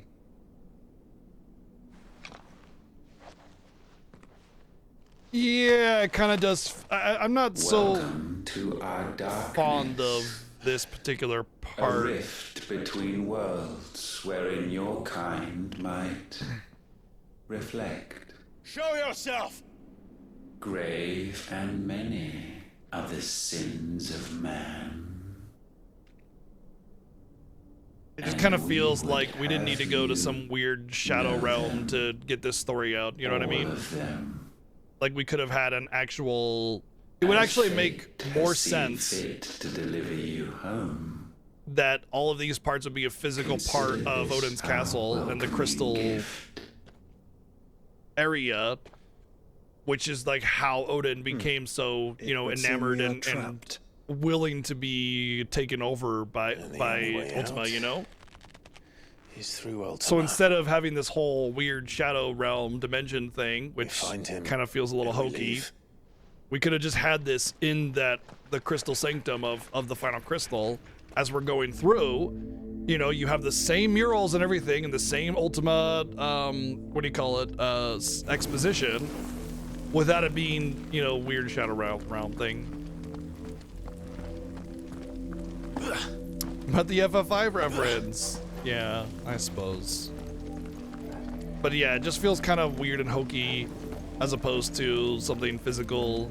And it would also give credibility, like I said, credibility towards how Odin could have become so easily manipulated since he grew up in this area with all those murals, or rather when he took over this place, found them and became obsessed with it, and then Ultima was able to come to him and easily corrupt him. The full extent of your transgressions, we must go back to the beginning.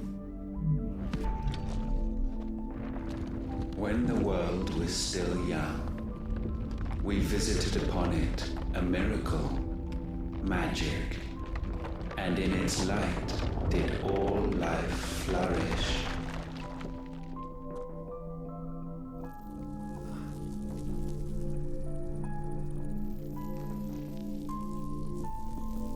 Oh, glad you enjoy it, Doken. Yet the price for this boon would prove heavy.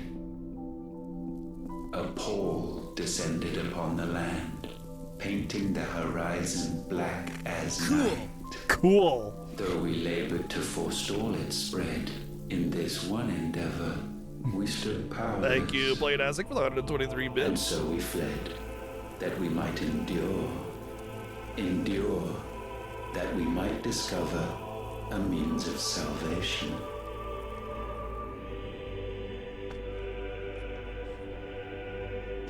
What if it was magic that caused the blight? What of the mother crystals?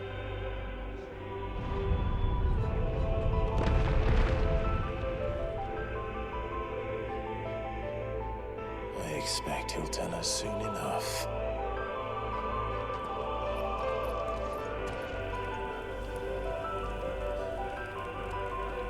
Glad you asked, right up here.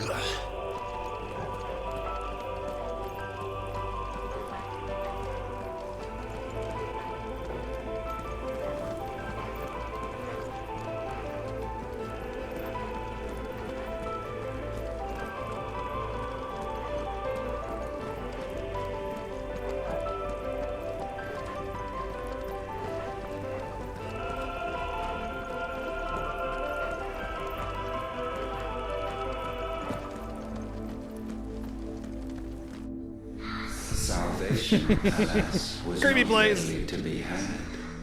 First, we would require a land unvisited by the stain of corruption. Thank you, playing asking for the 313 bits. An unprecedented journey lay before us, one beyond the limits of our fleshly bodies.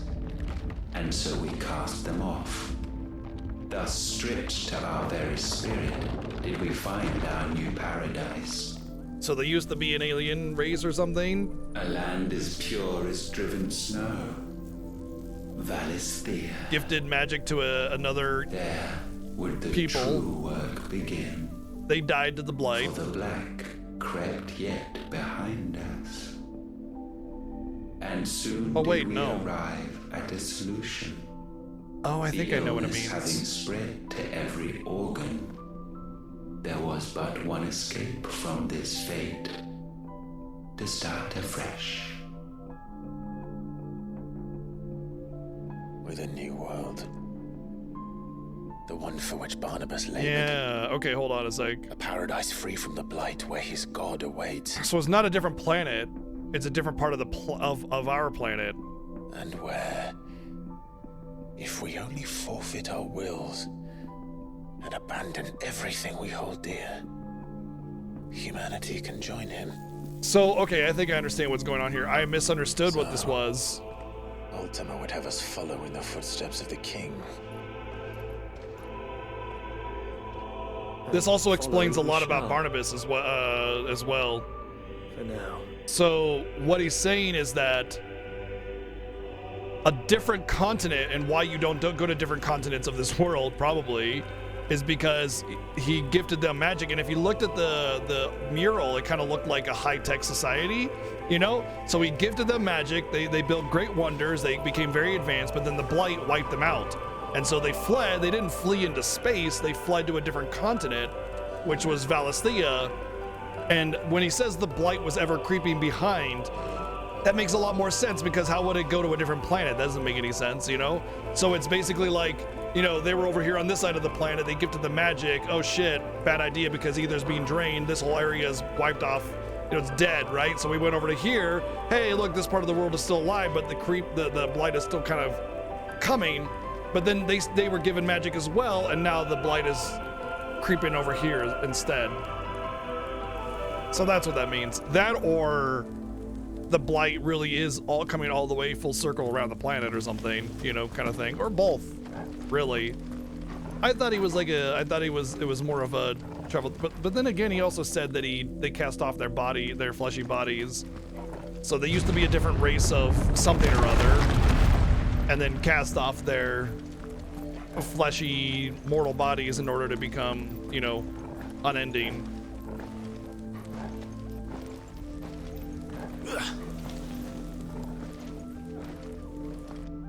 To forge a new world would require not only power, but a constitution strong enough. Oh, well, magic is the source of the blight. Acquiring the first would be simple. That much is obvious. Untouched by the blight, Valisthea was replete with ether, and we had only to place jewels in her crown to claim it. Acquiring the second, however, demanded creativity. And so I cast forth the seeds of humanity. You created us. Is that not what gods do? We sowed the seeds for you, Muthos, all that you might one day blossom. And our future thus secured, we thought to slumber, though that would prove a grave mistake. For it was as we slept that man committed his greatest sin. He awoke. Alone in a world bereft of his god's radiance, he stumbled blindly, desperate for guidance. Finding no light, he sought to kindle his own. And from that single errant impulse was his will born. having discovered himself at last, He always fouling things up for having free will. turned his eyes inward and found he desired evermore that which only magic might afford.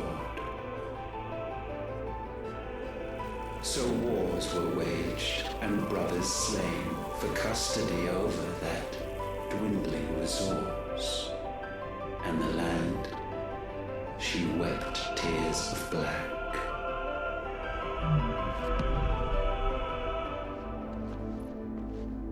He would condemn us for this. Surely he cannot be so blind to his own hypocrisy. Not blind, just unwilling to admit the truth. So it was before humanity even existed on this part of the world that he tried to drain this world of ether, probably in with the means of infusing the other world with it to restore it. And he created mankind in order to facilitate that endeavor.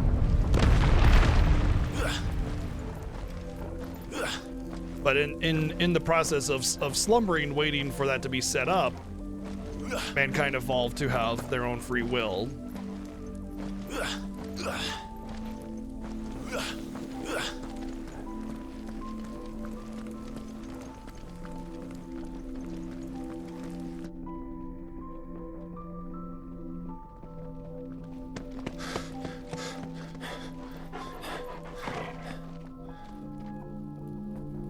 Is that Ifrit, or what's left of him? Long have our ashes lain cold for want of a spark.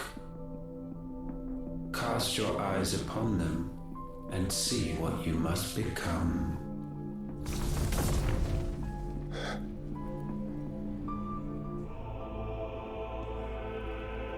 Valisthea cannot endure a second claim upon her being. The avarice of man drives her ever closer to destruction. But she may yet be saved by you. It is what you were born to do, why we nursed you and fed you as your own mother should have. And now that you are fully grown, our Mythos, it is time at last for you to serve your purpose. What does mythos meaning again? It's like a creator, progenitor kind of thing. if our sin is wanting to survive, antithesis is then you are logos. as marked by it as we are. The fault is yours. Our wills were born because you abandoned us. And now, you would have us forfeit them. All for a place in your new paradise. Do you imagine yourselves worthy of one? Mankind has no place in our world. Is this truly so difficult to comprehend? We only ever require you, Mythos. Mythos, when the time comes to bid this wretched realm farewell. None shall follow, none shall remain. What do you mean, none? This is our world. Once the land's rebirth is complete, humanity will have served its purpose. Why would we continue to suffer that which has caused us so much vexation? Because the land doesn't belong to you. It belongs to us all!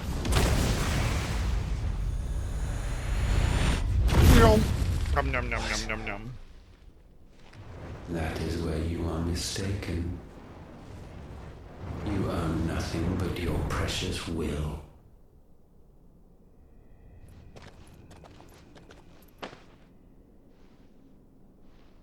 Brother.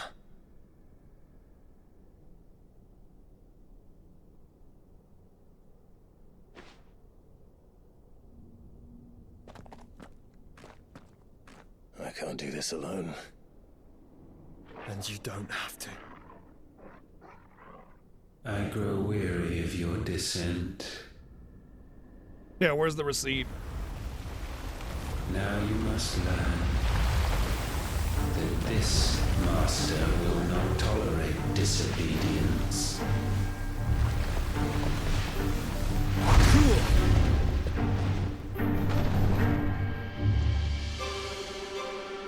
Cool. I mean, it's kind of cool. They can play it as with 123 My bits. friends, my family. We have all suffered, all fought to survive. This world may be flawed. It may be broken. But it's all we have. And if we can't share it, I see only one other choice. You have to go. You may have created us, Ultima. But it's time we lived on our own terms. This isn't your world anymore.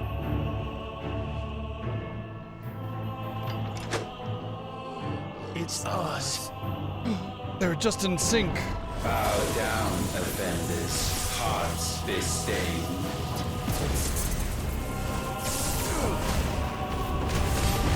I don't like that ability. It feels like impossible to dodge.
Damn it, got hit by both of those.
Time for the big bada boom.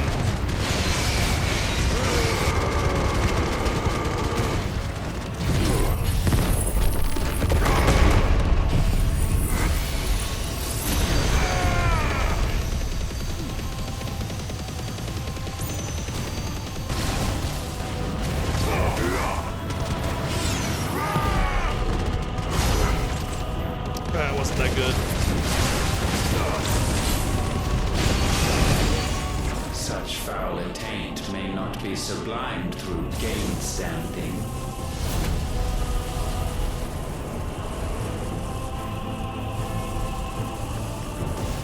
Only with heads hung low is penance paid. O wretched mortals incapable even of contrition, in fitting season shall we reap our harvest.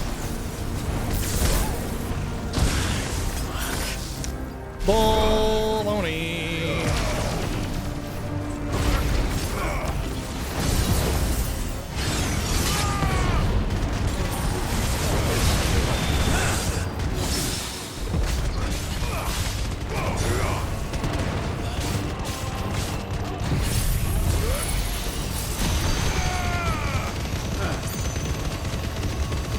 600 without a stagger and 1,000 during stagger.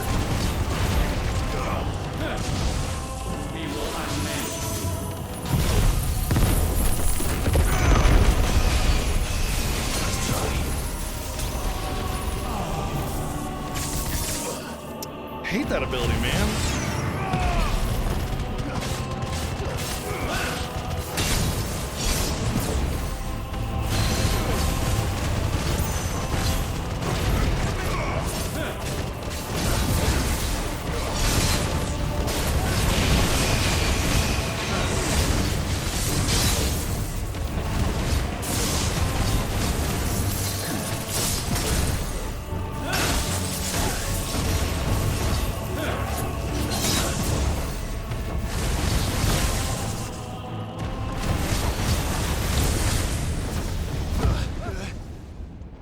Gifted this chance, and still you would raise your hand against the Lord. What now? Dare bring life to my hands? You must die! Thank you, Playdesk, for the 499 bids. He means to end us. It wouldn't be the first time. We're kind of stupid considering that he needs us. Last. Your fate is inexorable. Surrender the vessel unto the darkness. Surrender it unto us. I'm fucking dodging, you fuck! Kneel before us. Oh my god, dude, you gotta be kidding me.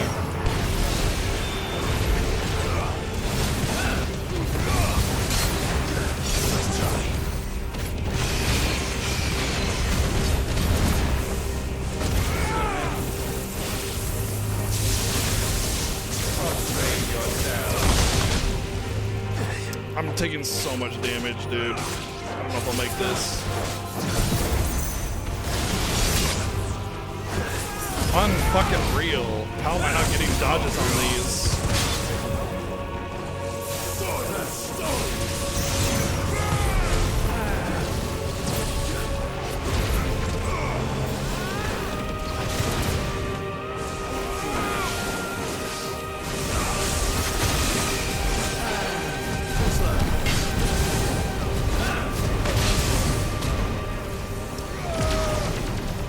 I didn't mean to hit the fucking button! Oh my god, dude, this is going so horribly. Why are you not touching, you son of a bitch, man?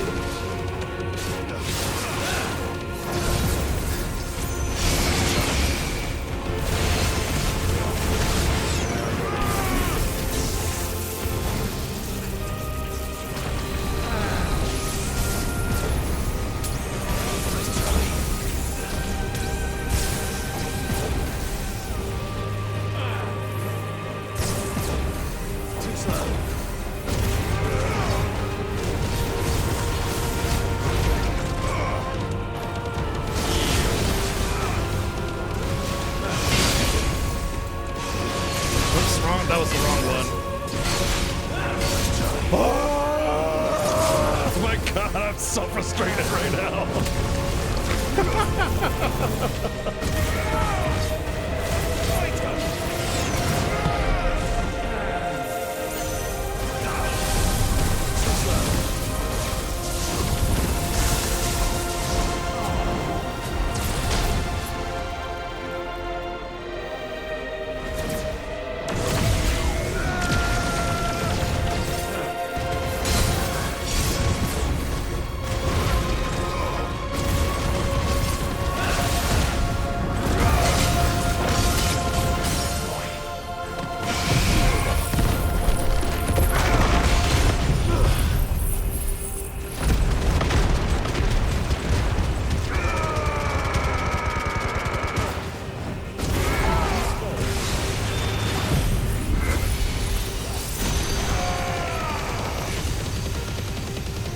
think that's a negative.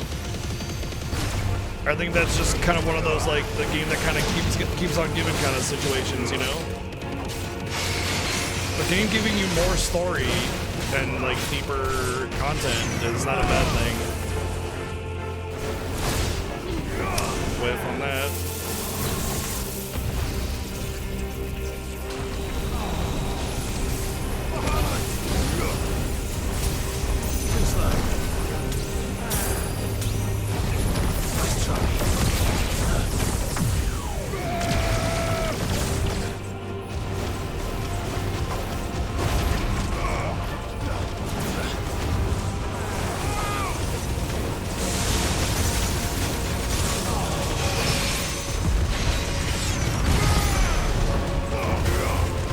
I'd also really say, like, this is the only part of the game where it feels like it might end, but it doesn't, you know?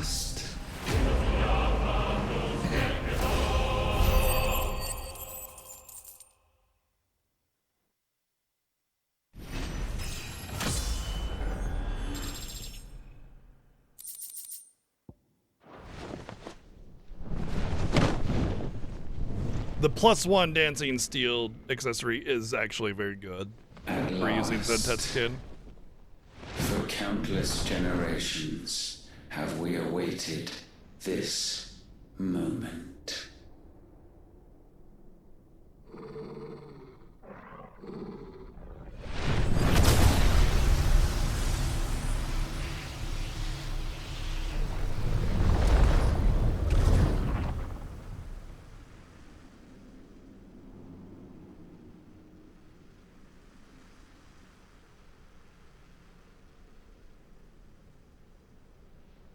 Your struggles have made you strong, yet your soul remains heavy with sin.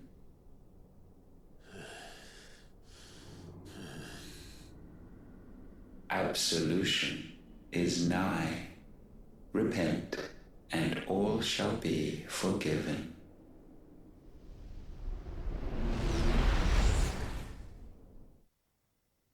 Damn.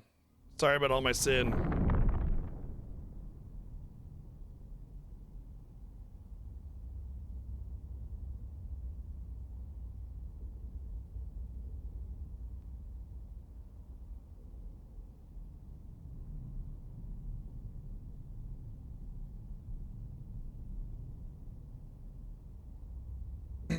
Gotta pee, BRB.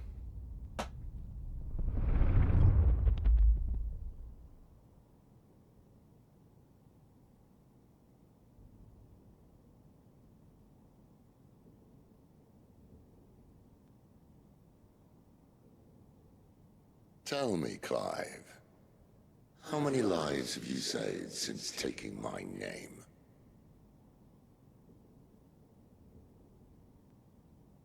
Fewer than we have ruined. Wherever we go, we leave a sea of tears in our wake. These are the wages of your will, son. What good are our choices when all they ever bring, all they will ever bring, is death? There's no atoning, Clive. No matter how hard you try. So why not leave it all behind? Leave it all behind.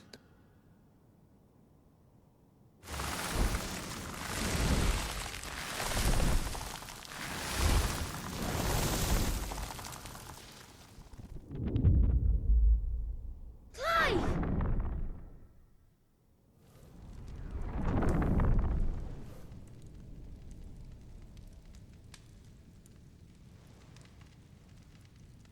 Please, won't somebody save me? Won't anybody love me? Nope.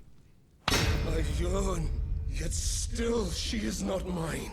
Have I not given enough? From will is born desire, and it is this which consumes you, rendering you incomplete. Do you not see how the world bends and warps under the weight of your hungering hearts?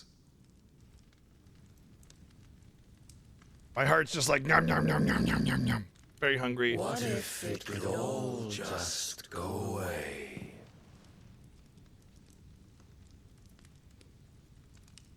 Just go away.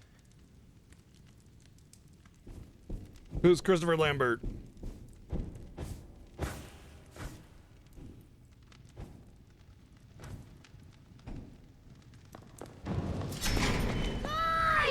Clive!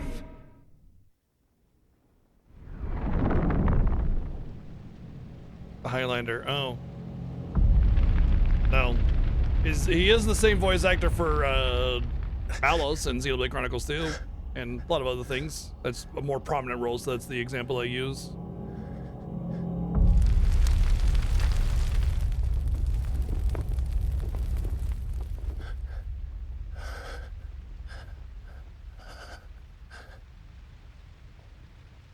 None of this is real. Wake up. It's time to go home, Clive.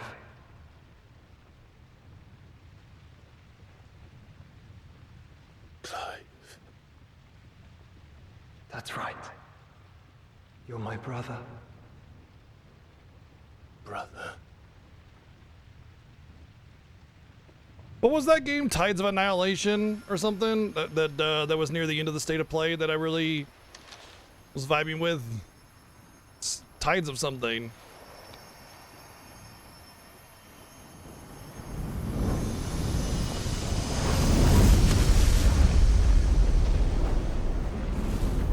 Come. Remember who you are. Clive.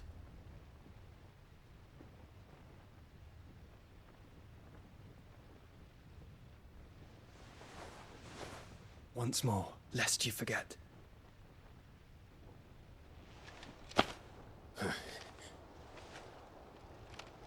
My name is Clive.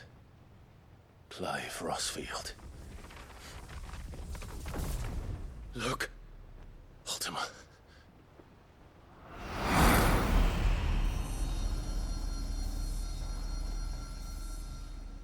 Even here, the light of the vessel's will cannot be quenched. And the Phoenix, his trespass should not have been possible. Not possible unless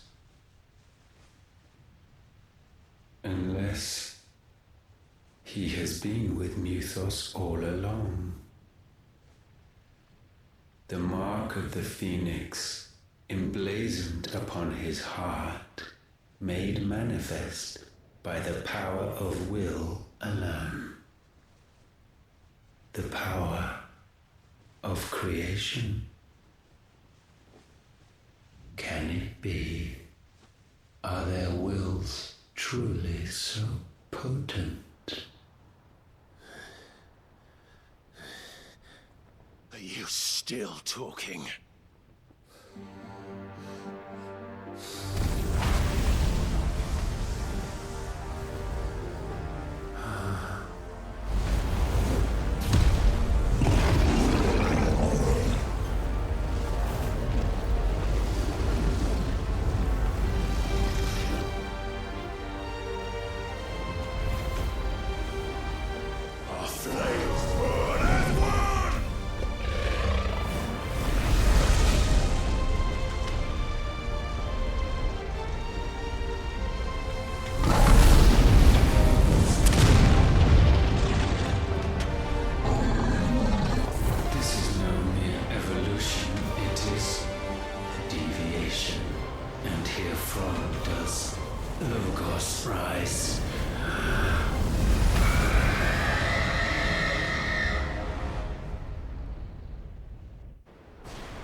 Yeah. Logos is the manifestation of free will, basically. If I recall correctly. Or representing the concept of free will or like thought, you know, as opposed to obedience. Damn it. Wake up. They can play it as with the 300 bits. But yeah, that's the meaning behind, you know, Mythos logos, all that kind of stuff. Logo, you trademark, okay. Sorry to wake you, but I think it may be time to leave this place.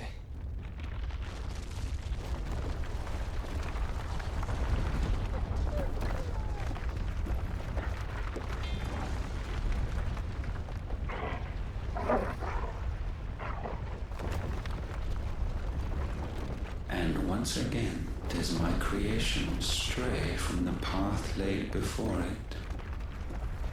Steeped in conceit, you fancy yourself a god. You embrace Logos. But we will put an end to this hubris. What are you talking about? In the halls of origin, does our true power quicken. And there shall you be made complete. Soon, Mythos, soon you will discover how little you know of suffering.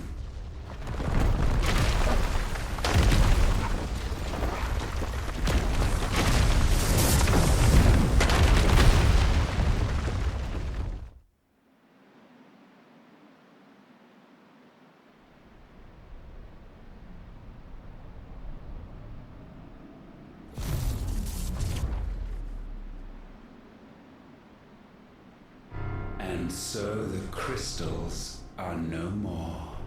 Yet in their silence, a new song rings. Its chorus building, a crescendo as it enters its final movement, stirring those long aslumber to waking. And back to their origin. Thank you, Play It As with the 343 bits. Well, it's gonna be a bad time for anybody who's taking shelter here.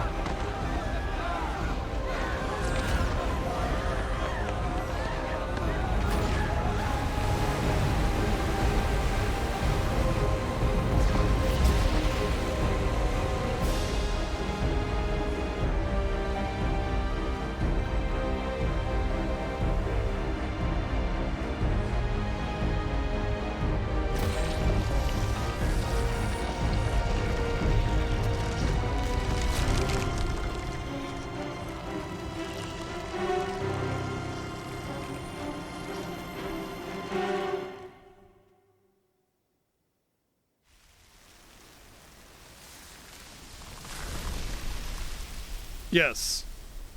Basically all of that, yeah.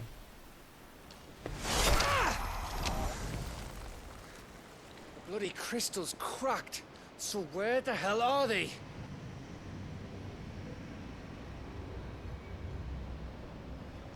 Oh, fuck me. I mean, if you're gonna hate on the game, of course you're gonna see it as some big giant crystal turd.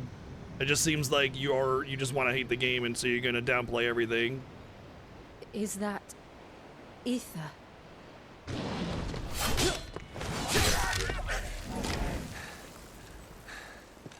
What in good Grieger's name is going on? This is wrong.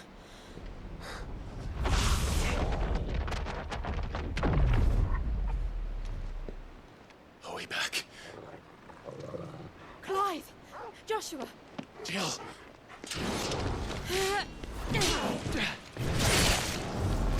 Is everyone all right? We're fine. What happened? Too much to explain here. Mate! We're leaving! Now! Everyone, fall back to the ship!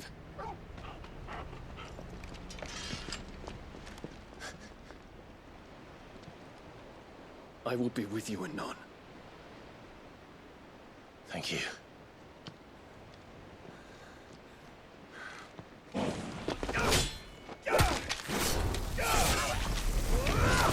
will say that, you know, some of the story beats maybe aren't super perfect, and the whole floating Doom Fortress in the sky isn't the most original concept, but it's not like it's... Like, the way you say it is like it's the worst thing in the world, you know? And it's just silly.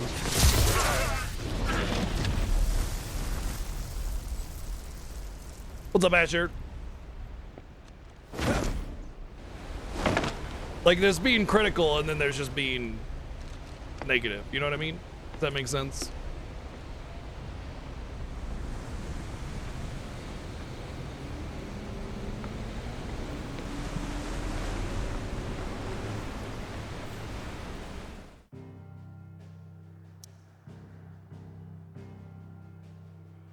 Well, first get icon powers, and then you can jump pretty high after that.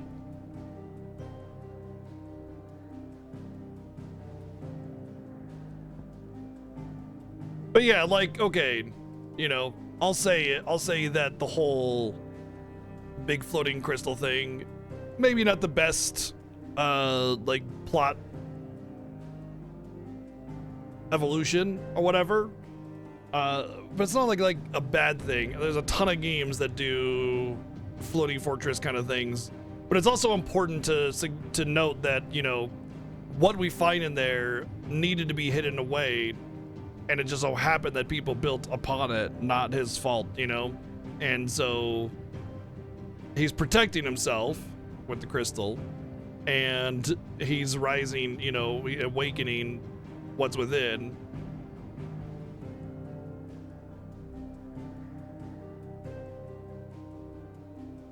So, I mean, I wouldn't say it's a bad plot point, but I wouldn't say it's necessarily a great one either. It's just a plot point, you know? It's pretty typical for, you know, a floating fortress to be the ultimate dungeon or final spot in the game or whatever, but it was necessary to find his, well, place of origin in order to elaborate on the next story beats that we'll get when we get there.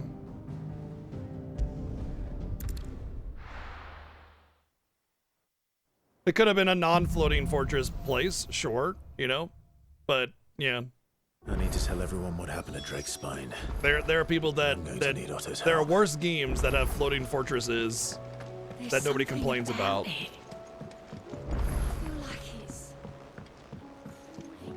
But it's also one thing to be like, oh yeah, floating fortress, it's overused or whatever, and another say just a floating giant turd. Like, it's just there's no criticism there. It's just being negative for the sake of being negative, because maybe you don't like the game or something, and so you're just being hypercritical of it. Clive, if you're gonna buy some, And to be clear, it's fine to not like the game. It'd better all be here. You'll not find a better price than that. It'd better all be. Well, didn't have to use my last elixir. Oh. You know, there's something about storytelling, and it's like the way it goes is it's like there's only like 7 or 9 stories that you can possibly tell, like major themes. You know, hero's journey, or you know, what do you call it? Like growth of the hero, or something like that, where it's like God damn it, what's it called? Damn it, where it's like becoming an adult sort of thing, like that concept. Shit. Anyway, there's only so many major story concepts. You know, Dragon Quest is always the hero's journey every single time. Hero's journey. That's the major coming of age. Thank you. And there's always that major concept that's been told a million times already. So obviously, plot points, story beats, etc., are going to be repetitious across stories. The more you read, the more you learn, the more you do. That's just the nature of it, because there's only so many types of stories that you can actually craft, because over the thousands of years of storytelling, that's all we've come up with, you know, and the reason is because of what we find interesting as people. We need to have something that feels like it's evolving and growing, and something that feels dramatic, and that's essential. So at that point, what's the difference between one story, one hero's journey, and another hero's journey? And the difference is the writing, you know, the in-between, the other moving parts, you know, how it's told.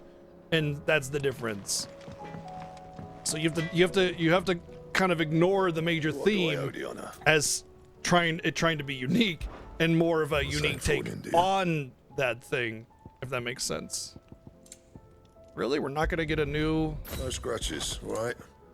We're not gonna get any new armors. Sharp Fang, okay, I can make that. So I need a bunch of Sharp Fangs. Fine. Aye, it's a dangerous world out there.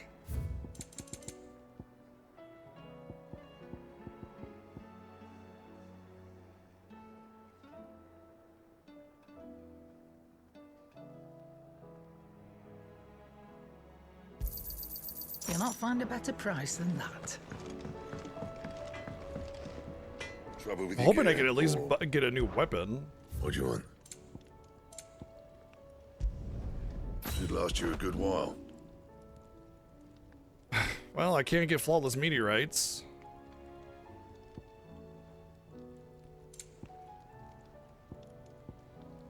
I can get that though. Yeah, that should do you.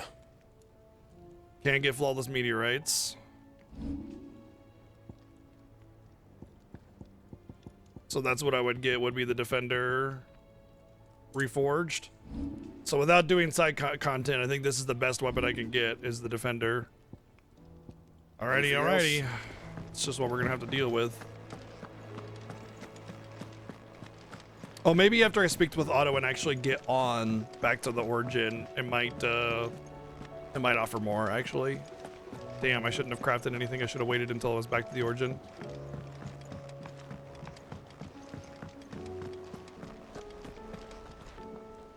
Still alive, I see.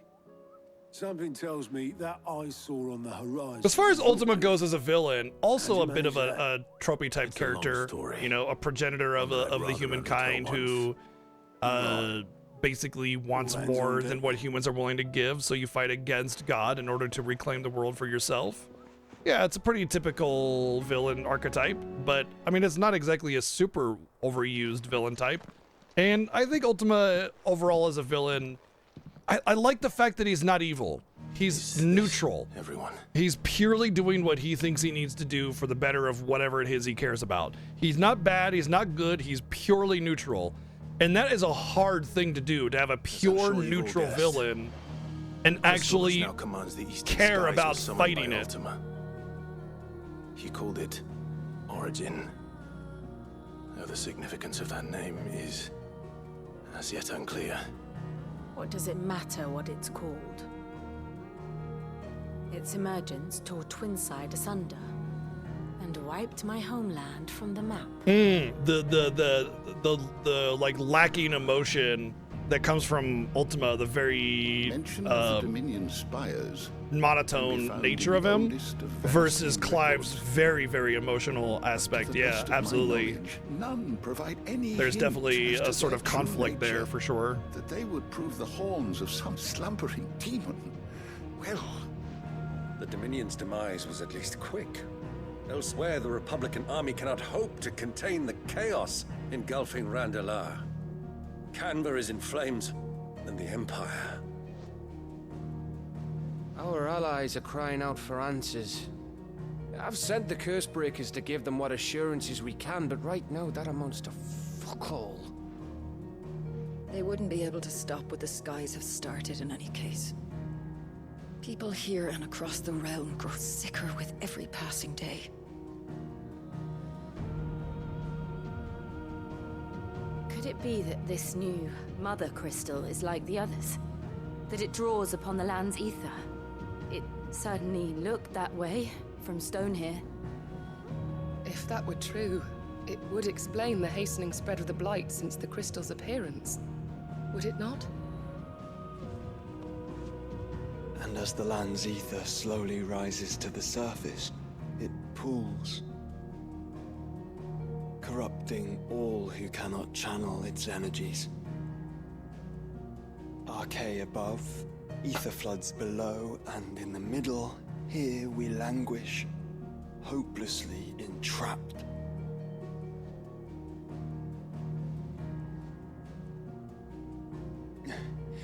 Yeah, but I mean, Ultima's not the I mean, he's definitely major antagonist, but he's not the only antagonist. When we faced him at Stone here, Ultima told us his He's true just the power penultimate, quickens or in the halls of ultimate origin.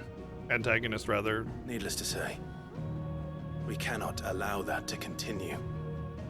Many things block your If we are to path. stop him, we will have to find a way into the crystal. Many different How are we antagonists. gonna manage that then? It's up in the sky.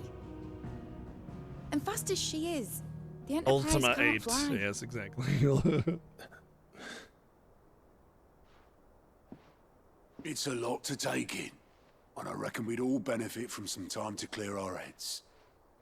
The answer will come to us. Don't you worry. Ain't that right, Clive? Right. That's right. Well, go on then. Bugger off.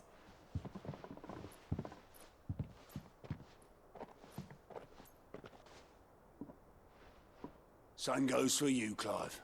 You won't solve anything like this. Trust me. Go and get some fresh air, eh? Thank you.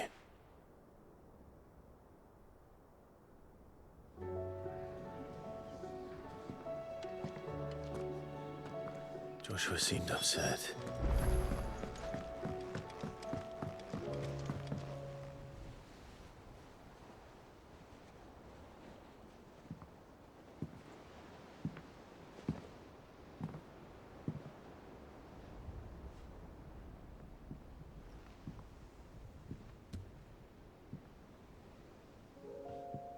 Ultima may have created us, but he doesn't make us who we are.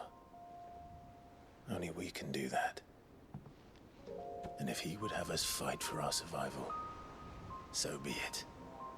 It's what we've been doing all along. Much like Ultima himself, it would seem. His new world being naught but a means to survive. And so, we must contend to decide which of us shall inherit the land. Should Ultima prevail, it will mean death for us all. Of that, we can be certain. But even should he fail, what world awaits us? A withered, godless place, where our newfound freedom will most like prove a chain in itself. Well, that may be. But a chain can always be broken. As long as one has the will to break it, it won't be easy. It may take generations, centuries of suffering. And that is if everyone plays their part. But it will happen. And when it does, it will be on our terms. That is the world that awaits us. Indeed. And what better world could one wish for? Honestly, they've had their freedom all along, though. Ultima was sleeping up until very recently. But first, we have to reach that crystal. Then it's a good thing I have wings. You can barely stand, let alone fly. And only the Founder knows what horrors await in those skies. Are you certain about this? Am I certain? I am the Phoenix. I will do what I must. This is our fight. Remember? Literally. It was decent. There were some good games in there that I'm really interested in. A lot of new IPs were announced, or like reboots of old IPs and stuff. I yield. But only what you there's a Shinobi reboot, which looks awesome. And then we'll see the one Tides of Annihilation. Looks really good. A couple others I can't remember the names of. My wings. Lest you forget, you go to stand against a god. I would not have you succumb to fatigue before the fight begins. Xenogears. I mean, yeah, Ifrit, yeah, totally. Your brother mentioned that some few of the dominants who had lost their power to you were still able to prime. Is that true? It is. But their icons no longer submitted to their will.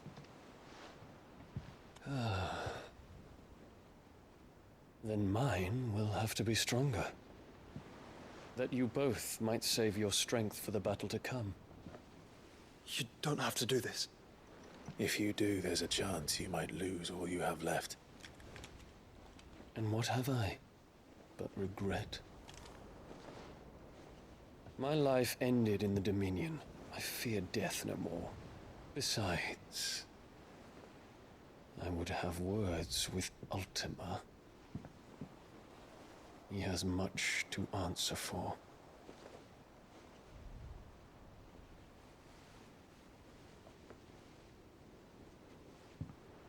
We are in your debt, Dion.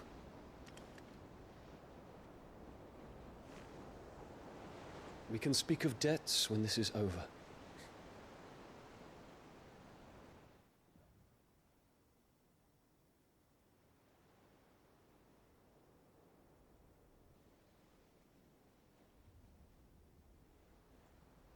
He speaks like a man who knows he's not coming back. And has come to terms with that. That doesn't mean that we have to. Does it, Clive? Time to talk to Jill. I only hope she understands.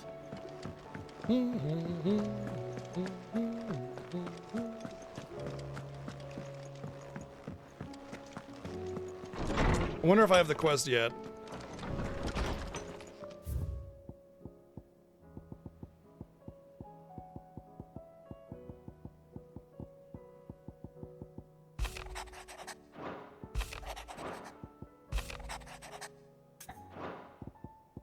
Wait.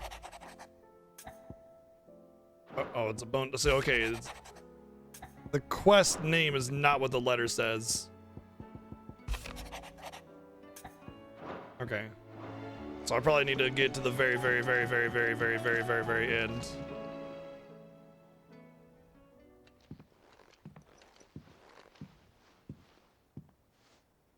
Come to wish on a star. When you wish upon a star. This is it, Jill. You know what I have to do. Why I have to do it. There's no turning back now. This is where our journey was leading us. Where it will end, for better or worse. I could pray to Metia for you. But you'll be all right, won't you, Clive? You always are. I did promise we'd watch the moon together. I'll be waiting.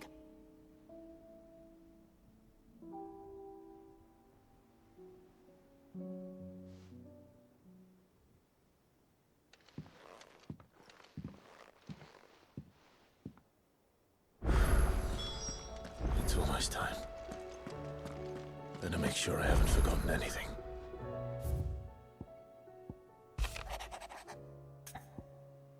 An inconvenient truth came up. I think I have to talk to Joshua first.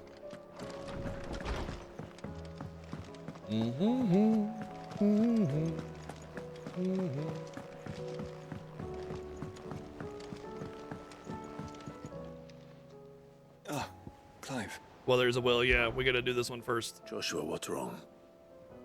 And don't say nothing. You know, it's possible. I think these two quests might give you the two good armors. Nothing. I'm not sure. I think I remember Received them word from Cyril. giving you really The good Undying bracer and found belts. Father's will. But I don't remember off the top of my hand. His will. How and where? In the crypt beneath Rosalith Castle. After Kupka was kind enough to drive out the Imperials, the Undying took the opportunity to recover what relics of the duchy yet remained. Yeah, this is definitely a quest to get a better And in the armor process of doing set. so, It's not like, I don't think it's the best, but I think it's very good. Surprised anything survived down there. Might be the best. I can't remember. Cyril asked But that I that's join him actually in favor of my really convenience. kind of lucky. I have been meaning to Because go. our level is low, our armor is bad. Would you join me? Of course. I want to And I'm know pretty what's sure in it's that not letter as much crafted, as you just do. get it. So Very well. I am ready But to I leave when think you the are. hunt armor is like slightly better. But I'm certain that you have to do this one. I remember there was a quest with Joshua where we got like these treasures that were supposed to be passed down to us. And they were very decent.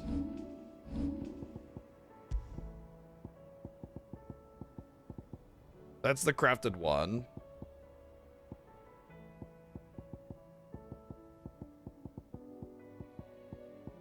You know what? I wouldn't have it on this game file. Of course, I wouldn't have it on this game file because this is not my original file. That's not a new game plus off of my original file. It's a new game plus off of last year's Fiesta, which we only did hunts last year. We're gonna talk to Serial. I think this is the one.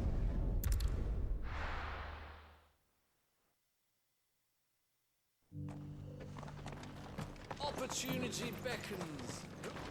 Are you buying or selling? Yes. Still can only buy with one Anything flawless else? meteorite.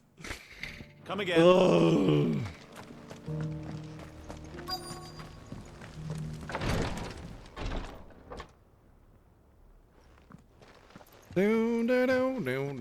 Your Grace, my lord, I trust your journey was not overly onerous.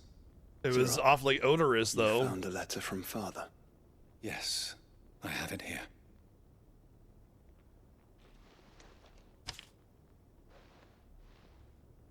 If you would do us the honor, my lord. Blah, blah, blah. Nobody cares. An inheritance. It would seem the late Archduke penned this missive shortly before his passing. The day before we left for Phoenix Gate. What are these plans he spoke of? His plans for the duchy, your grace. Your father entrusted them to my predecessor, the former bearer of the Burning Quill, who entrusted them in turn to me. The complete emancipation of bearers is their stated aim. But your father's dream did not end there. His Grace also spoke of building hospices to care for those stricken by the curse, and the founding of a new university to further the development of non-magical technologies. With the blight spreading ever more widely across the Twins, Archduke Elwyn saw this as the only means of securing Rosaria's survival. He wished to see men and bearers treated as equals. To see centuries of common wisdom overturned. Small wonder he did not think it achievable within his lifetime. But he thought it achievable nonetheless. Had he not, he would never have written this message.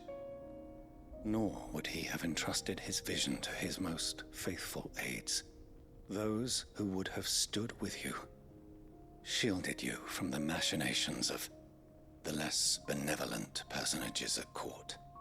It's a pity only they are still with us. 'Tis true that those most loyal to your father were the first to suffer the Duchess's wrath.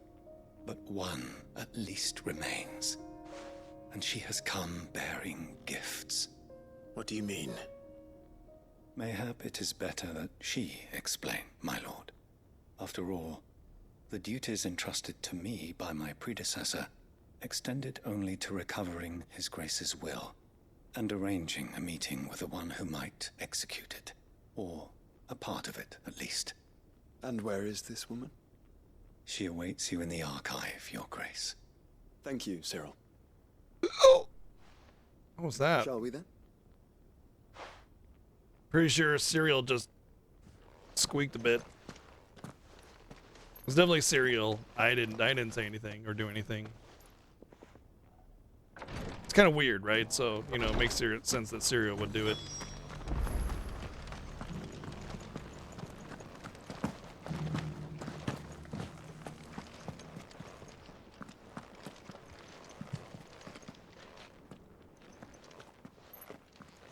Hey, bud.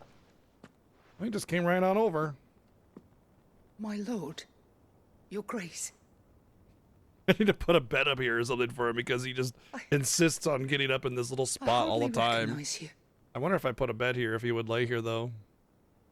I would need to clear out a lot of space, though. Of House Rosfield, loyal servant to the Phoenix and his shields. It's pretty tight in terms of space. Your father, the Archduke Elwyn, entrusted me with the delivery of a gift. Oh, this sounds like the same VA that did forgive my tardiness in bringing it to you. Karen. Lift up your head, Lady Goditha.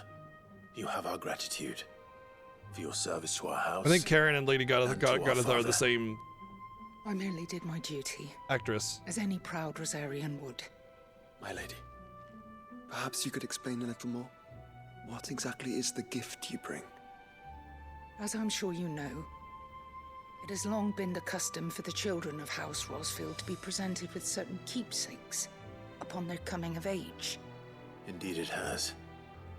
Our father often spoke of the day when our turn would come. What the fuck? Had he lived to see it, he would have presented you with the treasures either. I'm searching Google as Lady Goditha and Sharon, and the first thing that comes up is fan fiction instead of anything else. It's like, what the hell? It was taken from us even before they could be completed. He had intended to claim the Heartstone with which each armband was to be finished himself, but it was not to be. And his gifts remain incomplete. I see. It saddens me to bring them before you, as they are.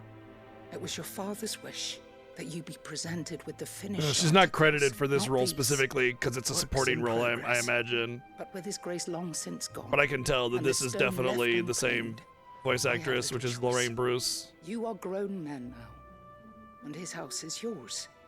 And while I would not presume to insist upon your claiming the Heartstone in his stead, I know that nothing would have pleased him more than for you to do so.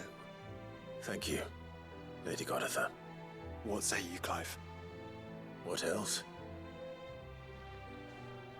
Of course, my lady. May our father's will be done. Oh, I am much obliged. Do you know where we might find this Heartstone, my lady? I do.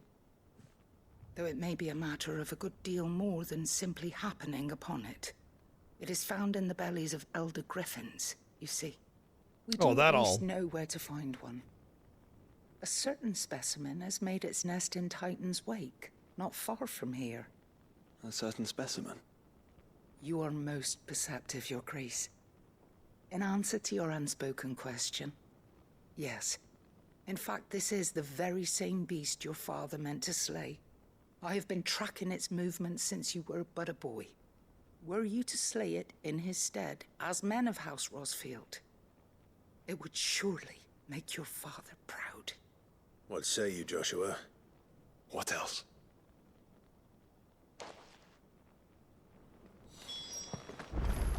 Titan's Wake is to the south of here. Yeah, I don't think I do have quick travel to it. Sweet. That'll probably cut off an encounter or two.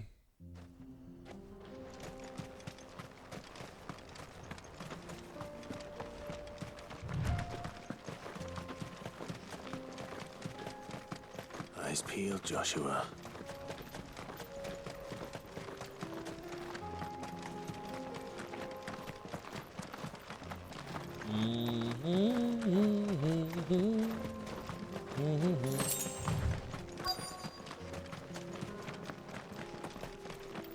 Schmiegel? There it is. The House Rosfield.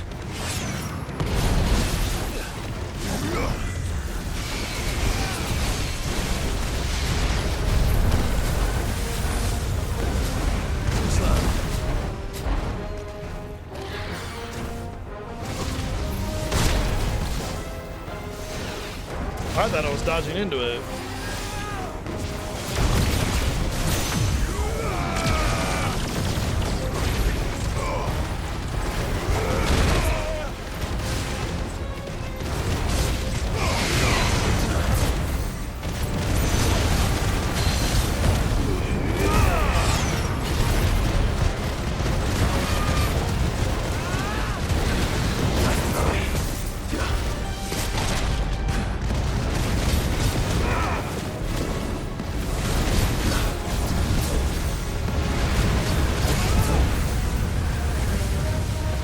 Stuck in a corner here. I can't get out of here. Okay, I got out.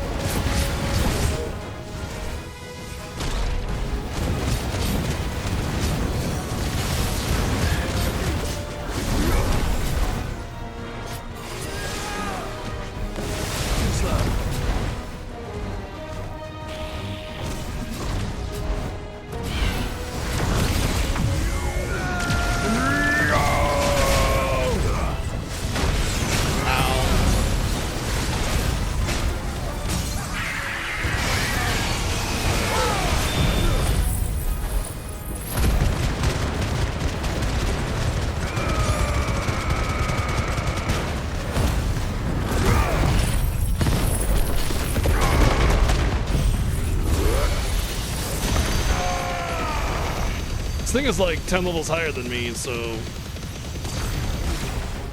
makes sense that I'm not kicking its ass too bad.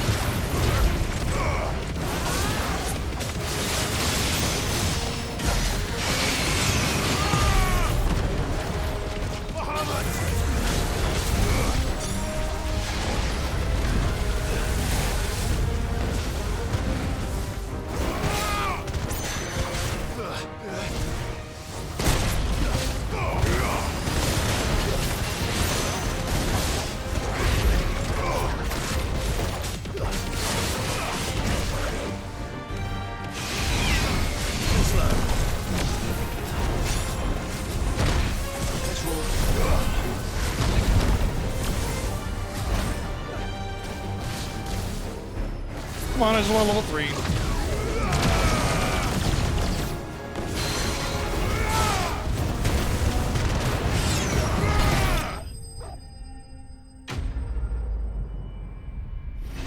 Give me your sweet, sweet innards. Is this the Heartstone? I expect Lady Godotha will know.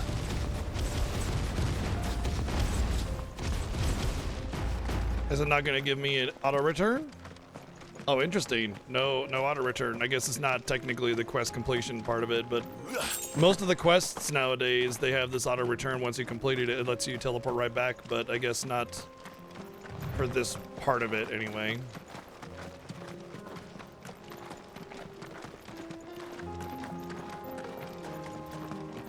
Can't wait to get this 20 gil up here.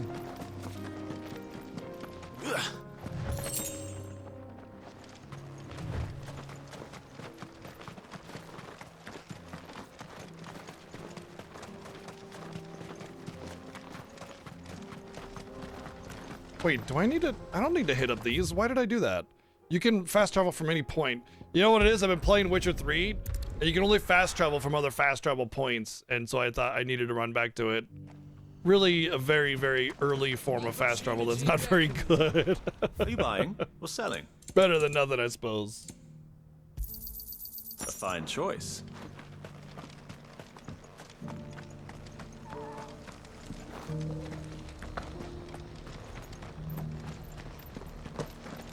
Oh, I think the treasure chest icon for the quest means that you get loot from it. Because that wasn't part of the original release of the game, I'm pretty sure. It didn't have that icon for quests. That was new. Heartstone claimed.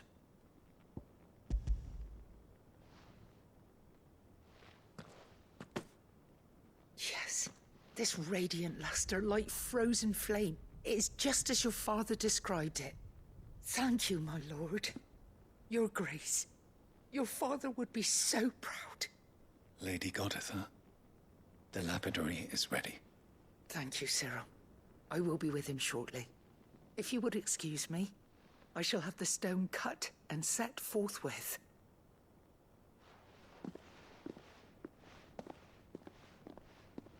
Boom, boom, boom. Gimme, gimme, gimme. The armbands are complete. Pray, take them.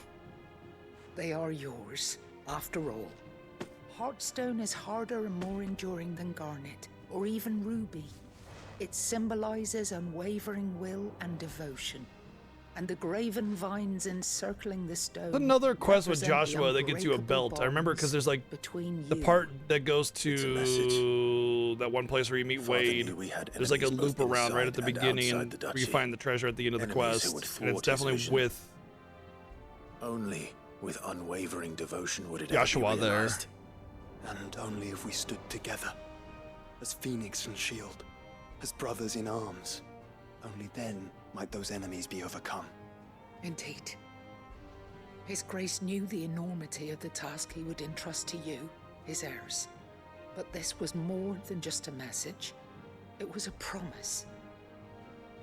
That he would always be with you. Thank you, Lady Godotha, for remaining the steadfast custodian of our father's will.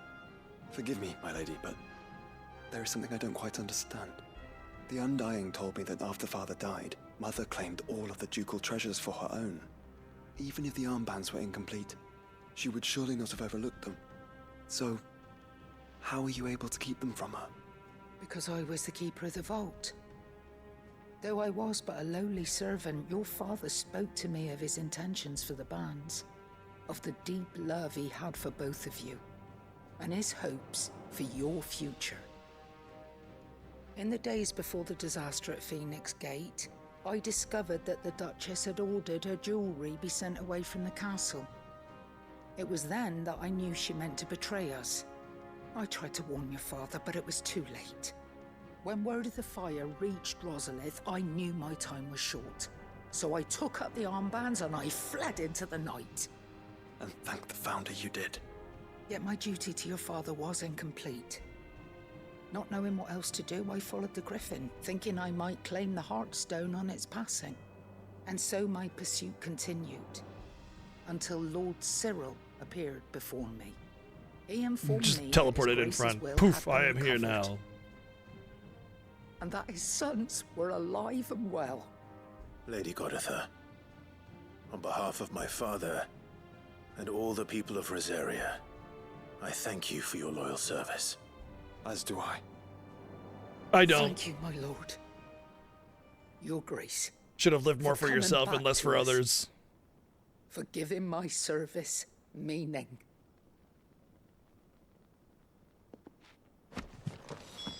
Not necessarily that you can't just live, you know, for others and to help them. What I mean is living for others that you have no vested interest in. You know, just like being a servant is what I mean. You know, live less to be a servant and more for yourself a little bit.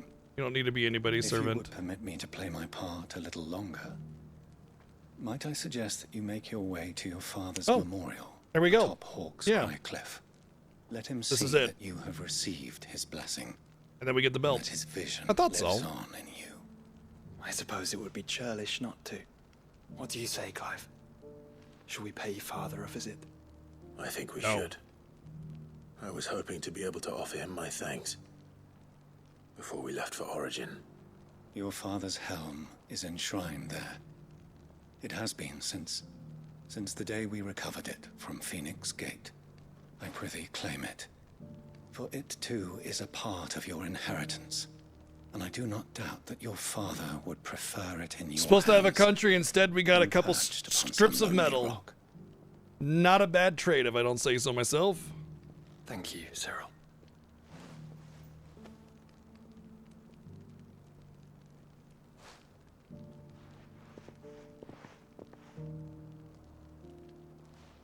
Come on, Clive. He's waiting.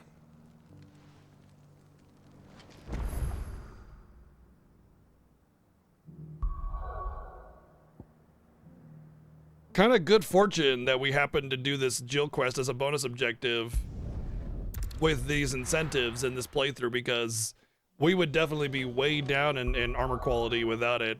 I can imagine this is going to be pretty damn good. Oh, that's very marginally better. Like, it's not even that much better. That's disappointing. I was expecting like will and 30 better defense and like 100 or 200 Serve the HP or world. something like that. Of course. To have overcome father's political enemies. But we got I'm basically the next tier up in armor. Especially knowing what we know So now. basically we had the Mother was armor truly right before it capable of. with that we Perhaps these crafted bands would have helped. after Knowing he was with us. our latest made all the exploit. difference. Yeah, this is exactly what I was thinking of. There it is, right around. See this little loop around the left here.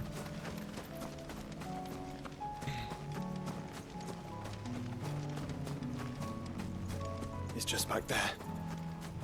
It's one of my major complaints about this game is armor upgrades and everything are just so disappointing. You know, oh boy, 4 more defense. You know, I don't know. It's nothing in this game is overpowered. Yeah, I mean, look, there comes a point where you don't want to necessarily have the player getting access to overpowered equipment because they trivialize stuff. But I wasn't feel if you until go that out of night your at way to do Phoenix optional Gate that I realized in-game content, it shouldn't just be like I had never fought for anything. the expected gear level. It should be above the expected gear level, and sufficiently though that you feel it. I'm not gonna feel this. I'm not gonna feel this at all. It's gonna change nothing in terms of my like survivability against the final boss or anything for that matter. You know, like it's not gonna. Never stopped fighting. It's not gonna have any value. He was the greatest of men. One of my complaints about the game, Final Fantasy 14 gear growth is what it is. After 10 or 20 upgrades, you start to feel the difference. But with this game, the scaling is so slow that you pretty much from the start of Final Fantasy mode to the end here, I have not noticed very much difference in my power. It's gone from like my Bahamut Giga Flare doing like 800 damage to 1,000 damage with cooldowns. Men standing against It the just very gods in the heavens. it's my major gripe with the game. It's not feeling more powerful. This, Father, if I may, that you might watch over us as we follow in your footsteps. I mean, that doesn't disqualify it from being an RPG, and I know that's what you're getting at. So I appreciate the sarcastic reply there.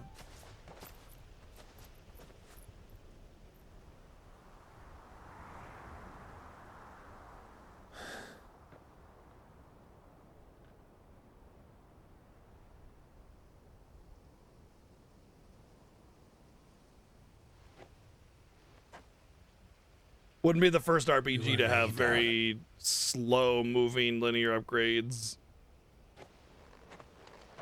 But at the very least, going from like the best purple crafted item to like this special quest that we're doing to get these special items, it should feel at least a few tiers up, you know? And to a new beginning. Like something substantial.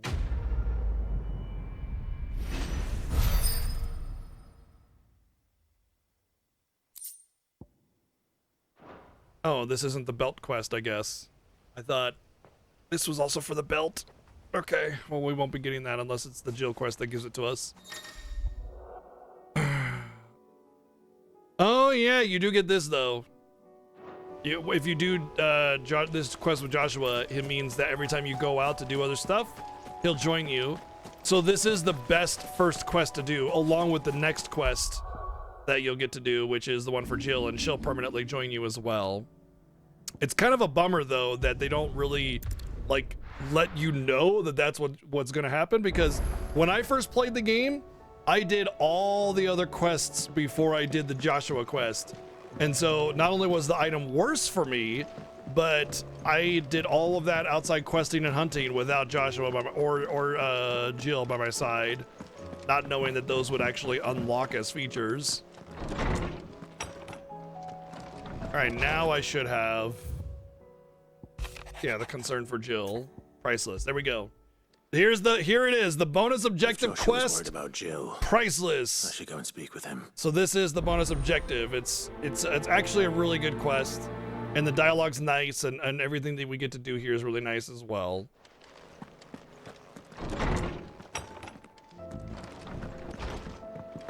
A lot of the side questing does give some nice depth, history, interactions, and this is one of them. That's why we made it the bonus objective. Joshua, I read your message. You're right. Jill is different. I don't think I'd realized how different, but since we returned from Drake's spine, I felt it more and more. I suppose it's not hard to imagine why. She doesn't think she belongs anymore. And that's why we need to remind her she is still one of us. To let her know that I'm gonna we get some still water. need her. Now more than But ever. yeah, enjoy the bonus objective. Still need her. But how to do that? When last we were truly close, we were but children. Of course. Do you remember the time we accompanied Father on his annual tour of the Duchy? And Jill and I broke from the procession to ride up Man's Hill. To see the snow daisies, I remember. It was the first time Father had allowed us to join him. And when he realized you were missing, he had the entire retinue down to the pot boys combing the countryside. In the rain. A thunderstorm forced us to take refuge in a grove of oaks before we'd even made it halfway there. It was the Lord Commander who finally found us, and needless to say, he was none too pleased. Then it seems you and Jill have unfinished business. What do you say? Man's Hill. It's not that far. Oh, true. Though I suspect it is also much changed. Little in southern Rosaria remains as it was when we were children. You're saying I should go and scout the area for bandits? I'm saying we should first go and see if there are actually still any snow daisies left. What would you do without me, Clive? Yeah, what would you do without me, Clive?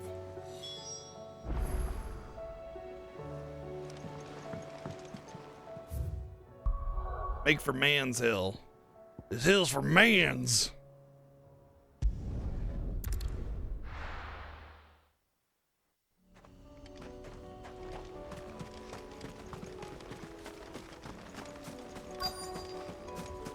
Oh, you know what? This might be the actual loop around that I was actually thinking of where I got the belt. This is the place, but... I'm sorry, Clive.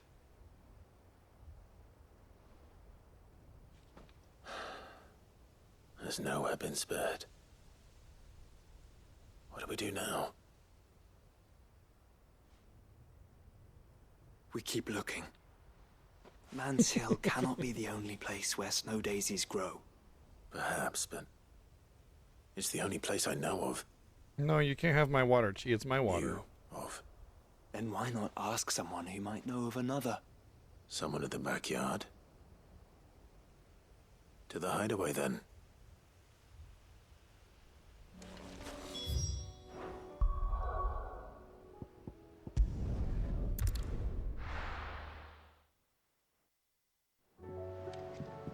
Let's hope one of the gardeners knows where to find snow daisies.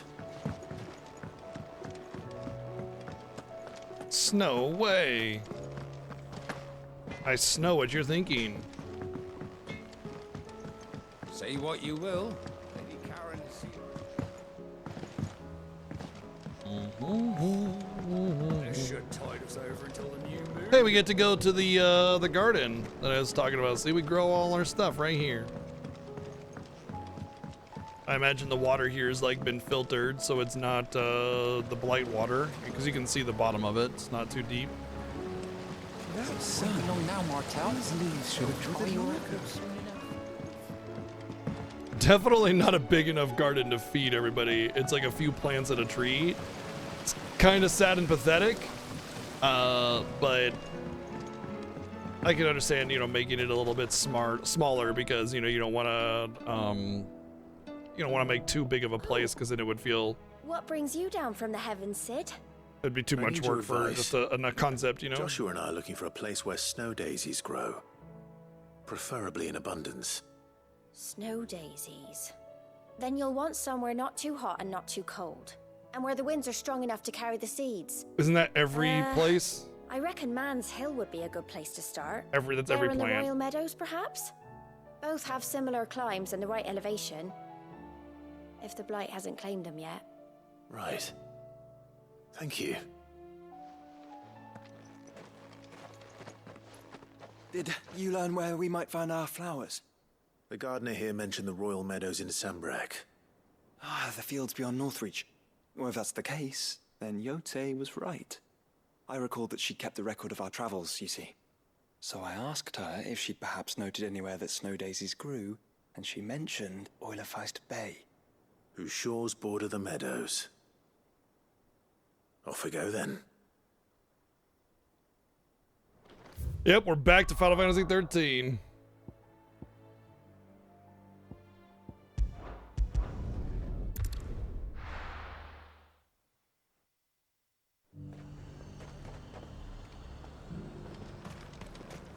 The Dominion's all but done for.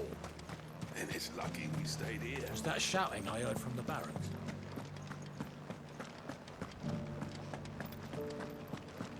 Do you think he was the only one who survived?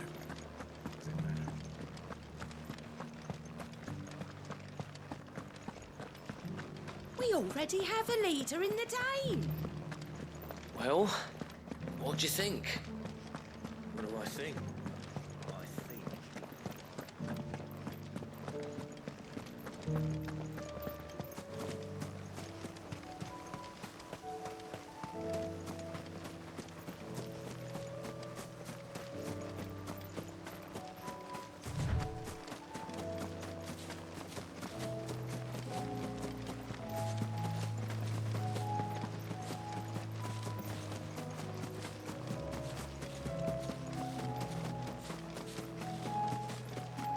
Hey, what's up, David? What's going on? The meadows are vast. Where do we even start? Yote mentioned the coastline. We can start there.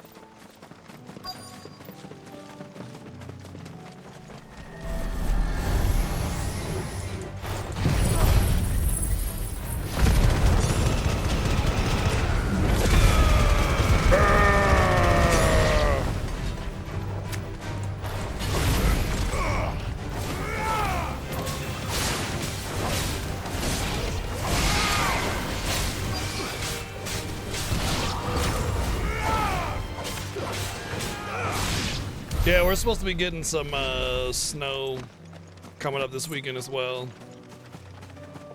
With weather comes wind, you know, out here.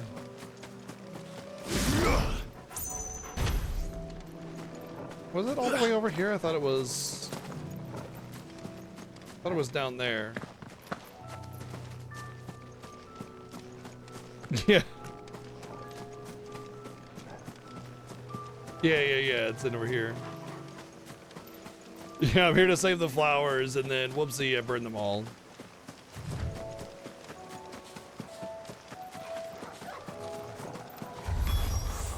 Look, brother. You see that? Now I'm gonna rip them out of the ground. Flowers. And our friends.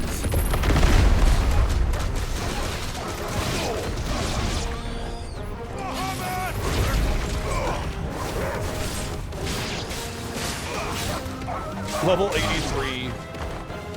Level 83. I am 74.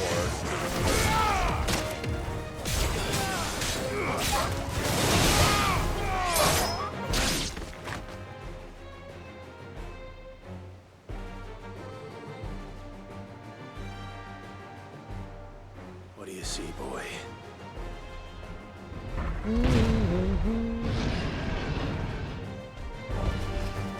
Let's hope this is the last one. Only one way to find out.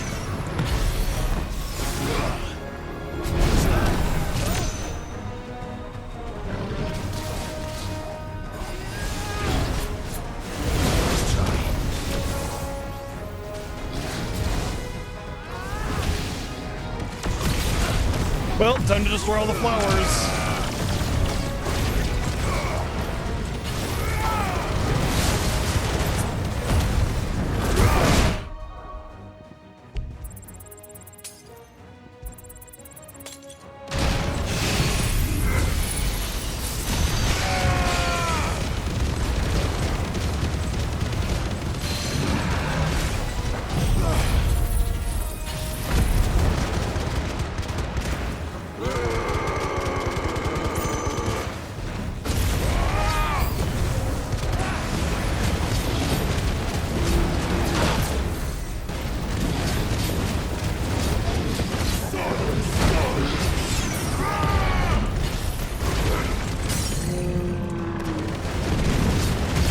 It's not going to be a very good stagger, but that's fine.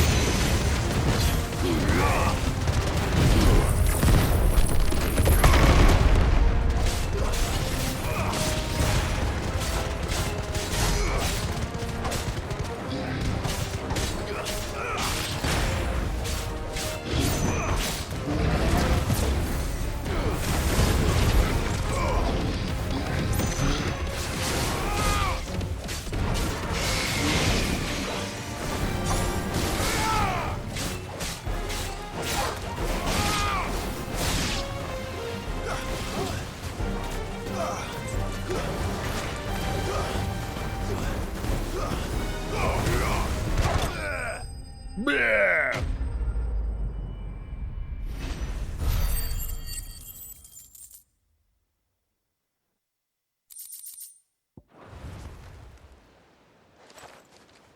That was harder than I expected.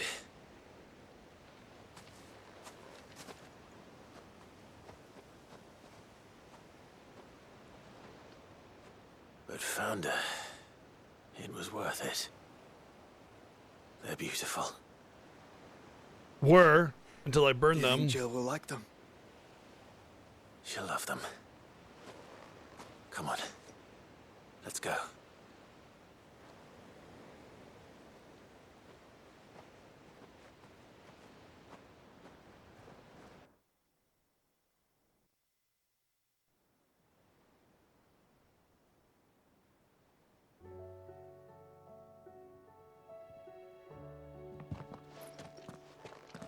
It appears my work is done. The rest, as they say, is up to you. Well, you and the skies. We wouldn't want another thunderstorm now, would we?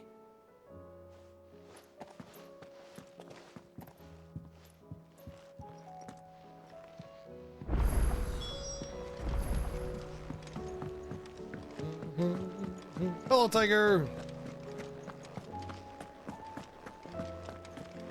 Yeah, whoopsie. Whoopsie doodle. Sorry, Jill.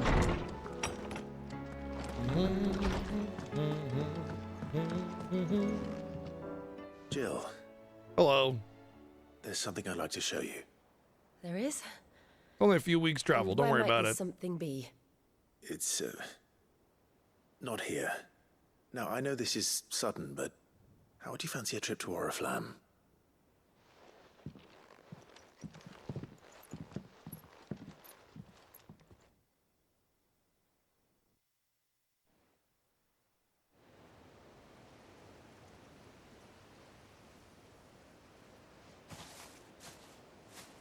There are so many.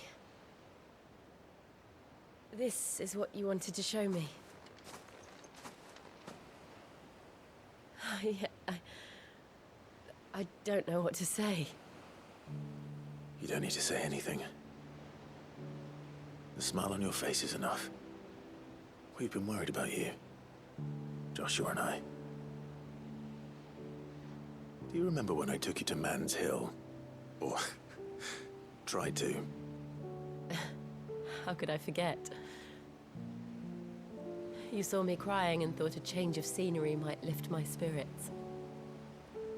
In the end, it earned me a nasty cough and a stern scolding from your mother. But I felt wonderful nonetheless. I'm sorry. I had no idea what I was getting us both into. But I couldn't bear to see you like that. Before we left, my chambermaid told me she'd overheard your mother talking about my marriage. Oh no, prospects. chat reset. What With some of happened? the I tried noble women at something. court. Bunch of y'all need to talk a bunch. I They were edited debating whether it would be the more chat script. profitable to marry me off to one of the high houses And then reset the instead chat of window, so I saving need me y'all for to the just ducal spam line. the chat to test something. No one thought to ask me what I wanted. I was nothing to them. You disappeared. Corn at best. I felt so trapped. So But yeah, lonely. this is the bonus objective, the finale of it. I didn't know. Cool. Everything seems to But be I wasn't working. alone. You were there. Your hand in mine as we ran for those oaks. We're romancing And I Jill. knew then, no matter what happened, I would be all right. I'll never forget that feeling.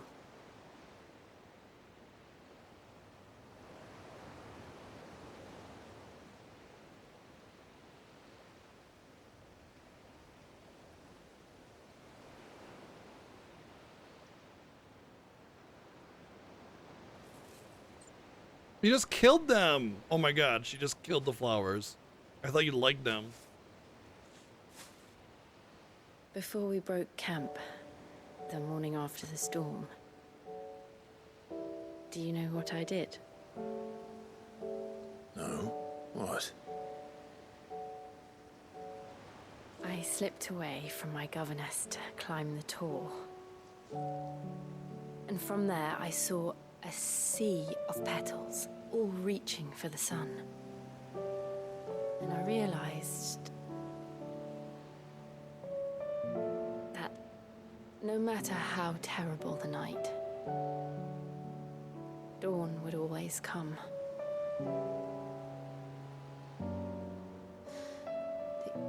That you would always come for me. And you have. Again and again. That's so intentional.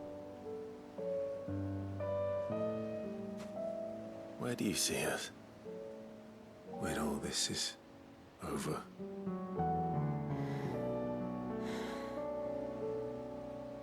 I don't know.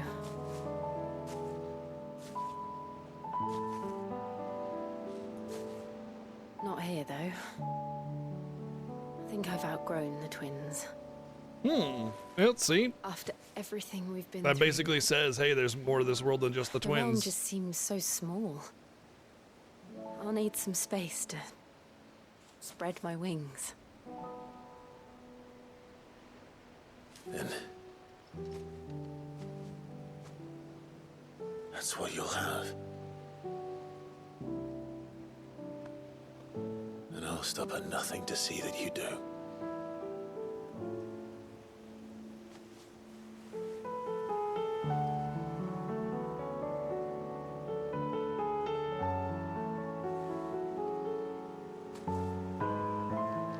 I never was much good at garlands, but it'll have to do. The garland from Final Fantasy 1. Is that thing gonna knock us all down? Clive. For this, the flowers, for everything. It's exactly what I needed. You are my treasure.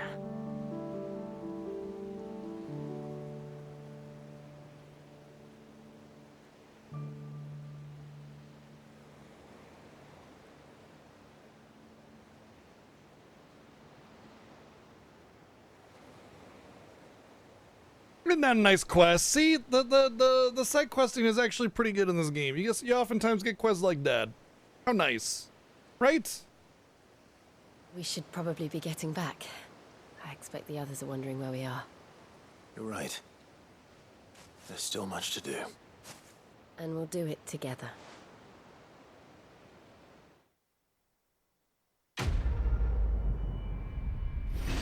Hug Jill. Got 5 million experience. There's Diamond Dust cooldown by 7.5. Boy, that'd be nice. If I could use Diamond Dust.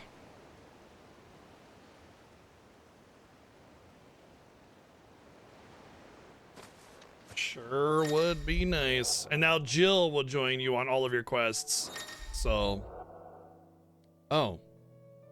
Oh, interesting. That's how you unlock the DLC as well. Alright. Wow. Neat.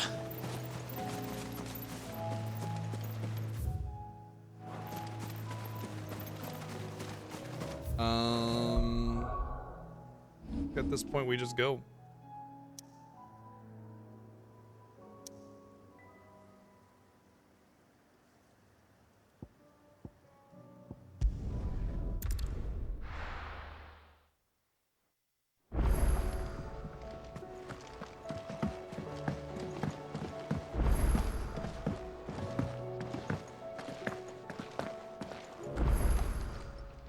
Aye, it's a dangerous world out there.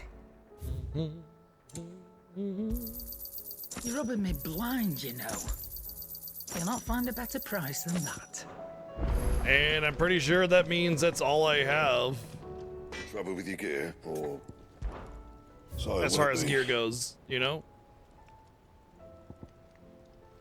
Like, that's the best I can get. Even this, the hunt armor, the reinforced Sons of Erebos, arguably worse than the quest item that you get.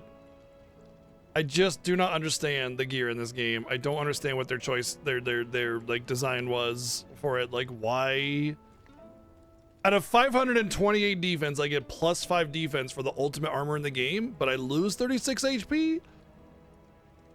What? You know? I just don't get it. Doesn't make any sense. It just, like, there's no benefit, there's no bonus to my stats, there's no, like, special effect. Nothing. 5 defense. You get 1% better defense. That's it. Nothing else. It doesn't make sense. You know? Well, off we go to the finale. So what was it? We got some story mode where we learned about the origin of humanity and magic, and that Ultima was responsible for it all. Of course they will. It's just a big And then he makes his big base rise up and everything, and now we go stick it to him. Let's go.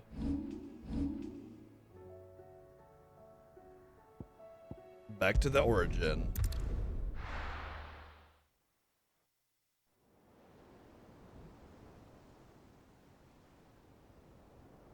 Well, the costume changes were just free. You know, they just were available. That should not be on a final quest like that. Sure you do this time. Oh, and while you're at it.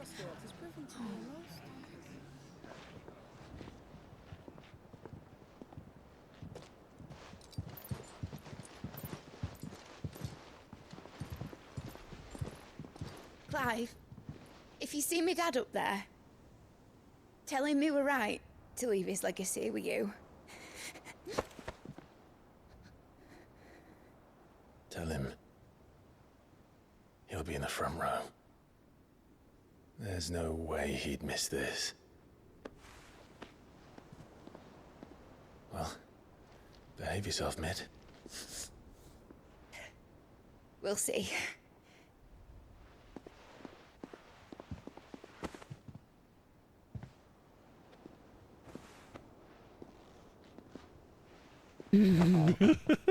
She's a hugger.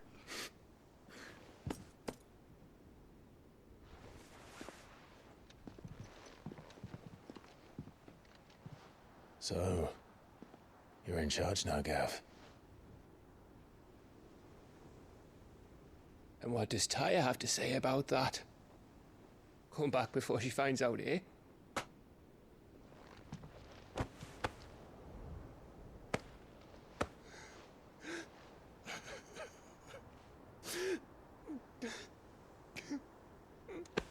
What happens if you got a cut eye like that and you start to cry and you just like build up tears? Your Grace, I shall pray for your safe return. That's kind of you. But you should pray he took his medicine. I didn't spend all night grinding herbs for his lordship to leave them on his nightstand. Again. You needn't fear, Lady Tyre. And thank you. See that your brother comes back in one piece. Or, at most, 2. Any more and you can heal him yourself. I'll keep that in mind. We're just going to fight God. It's not that big of a deal. Jeez. Well, there's nothing to say that hasn't already been said. But that's never stopped me before, so just you do what needs doing. And don't worry about us. We'll do our best, Uncle. That we will. If that is all? Gee, hey. Not quite. Gee. Oh my gosh. You're gonna have no, stop it. Jill. It's time, isn't it? It is. Troublemaker. Take care of him. And you. You take care of her too, boy.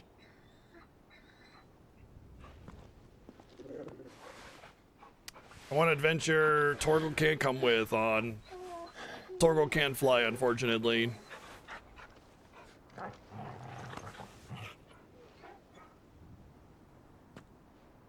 Don't forget, Clive. We all choose our own path. Believe in yours. I do.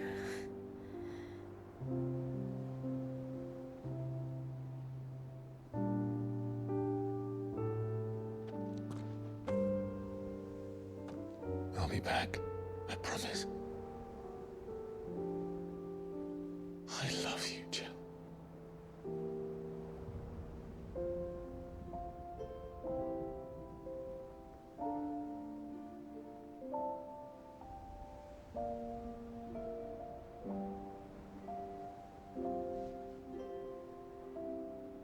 I know.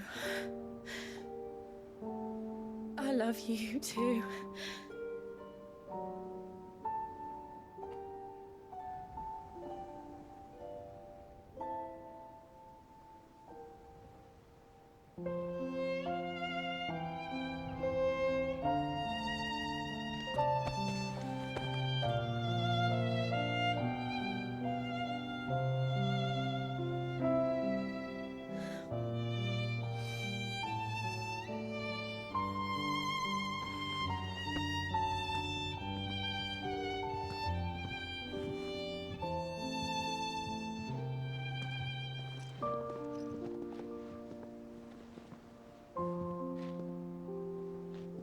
Well, are you gonna continue that smooch further? We're all waiting. We're all watching.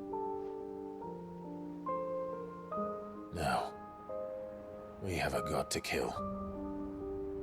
Or at least something that fancies himself a god. Well, we don't know if Bahamut can prime yet, so we should take this really cautiously, okay? We're not sure. Since we took his power, he hasn't been able to prime yet, and we're not certain if that's actually gonna be possible. Woo! Lucky.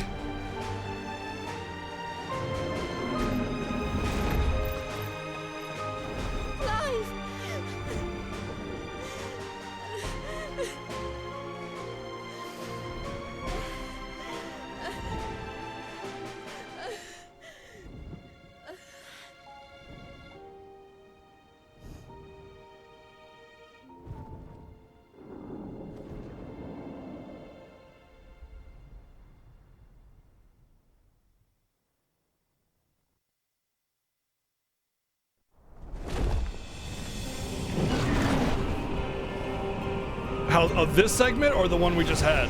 And how so?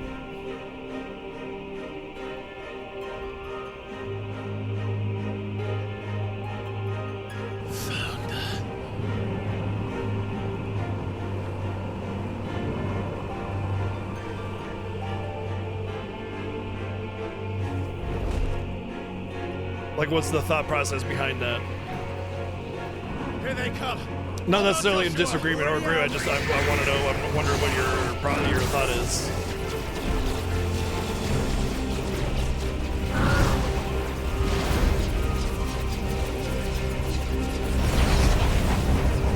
It would be very, very disorienting.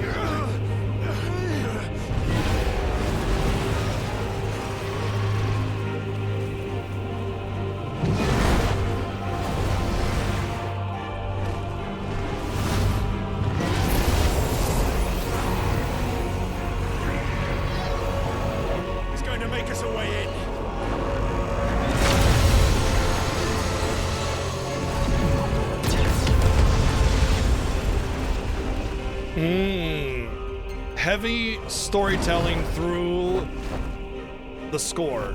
Absolutely, definitely agree with that.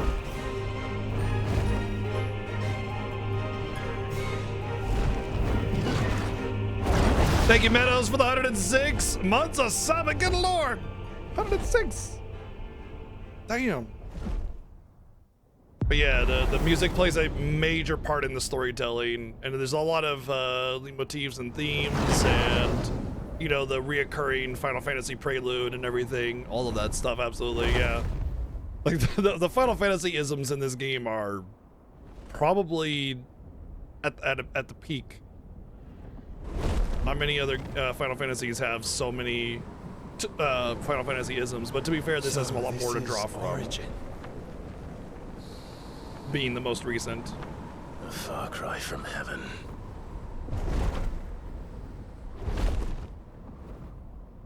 Where it all began. Where it all begins. Our ark. Your architect. There you are. It was here that we slumbered. Here that we waited for centuries, clinging to our decrepit shell, for fear that we might have need of it once again. But you have come at last. Take you played as with 123 minutes. And now we shall be truly complete.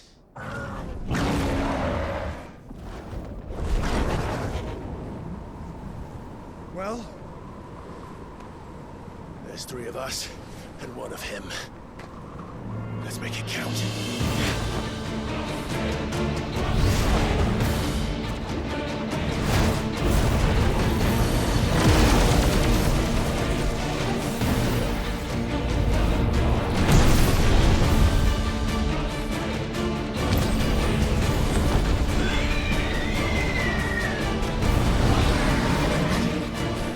Dominance.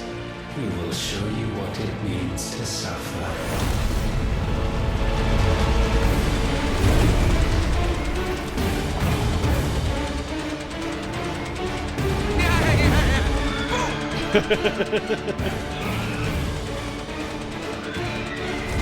Thank you, playing Isaac, for the 300 bits.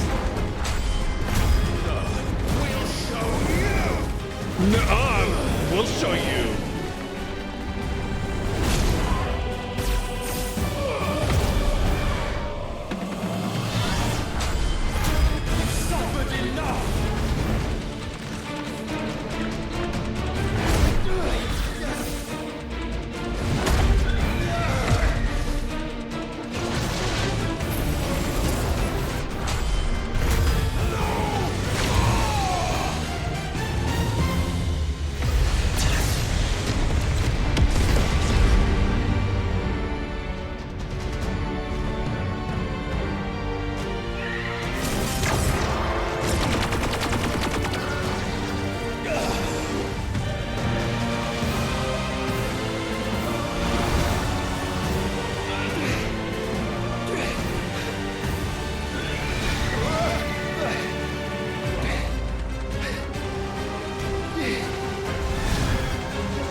I like how we're taking way less damage, but our bar is going way further down. Like we're tickling him, you know?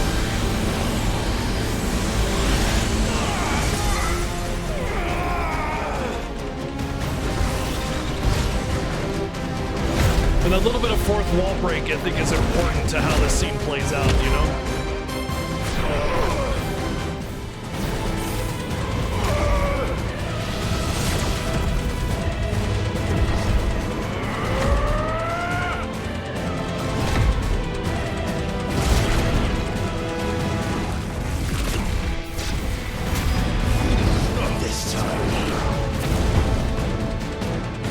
Like, we're doing 500,000 a hit. Tiny little loss. We're getting it for 60,000, and we're jumping our bar down really fast. And that's all 3 of us.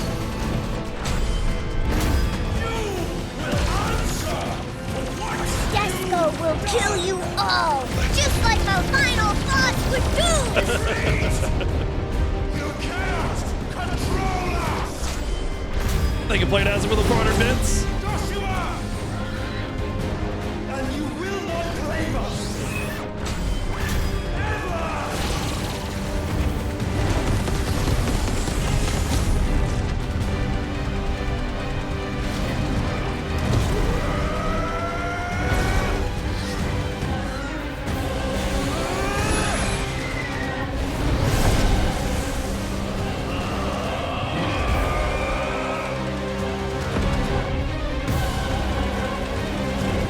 Try disaster!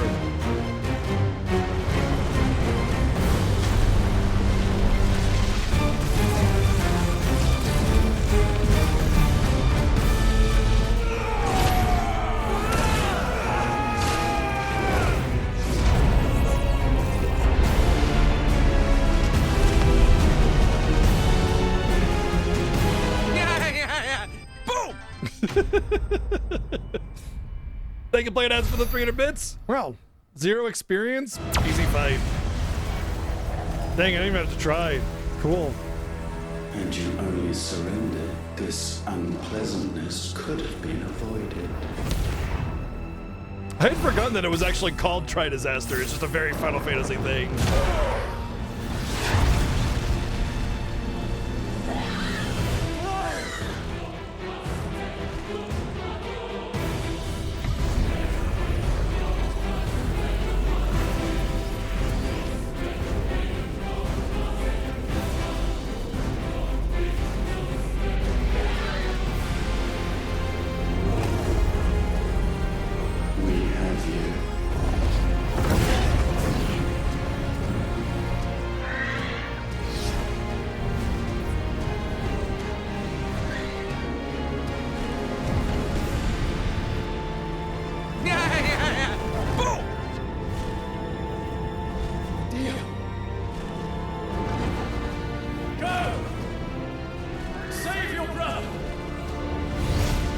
They can play it as for the 300 bits again. Still some build up.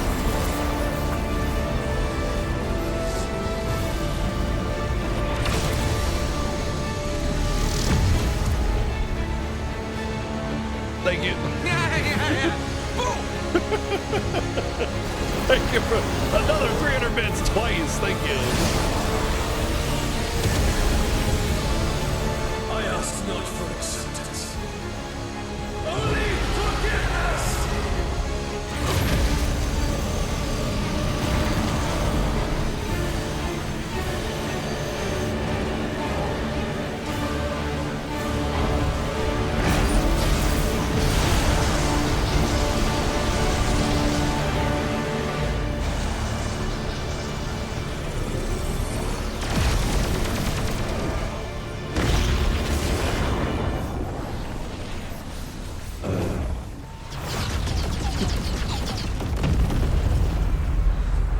Instead of putting more energy into his beam, he decided to go around it and sacrifice himself.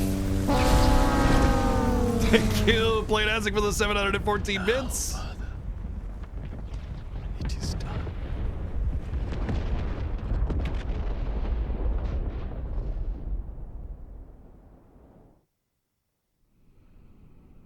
And yeah, you can tell there's a lot of inspiration from manga like Dragon Ball Z and some of those bigger epic battles and stuff for sure. Yeah. No, I agree, Kat. It was good.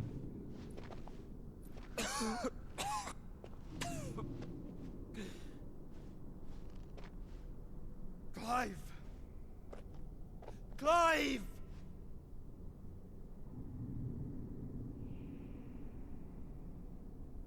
No.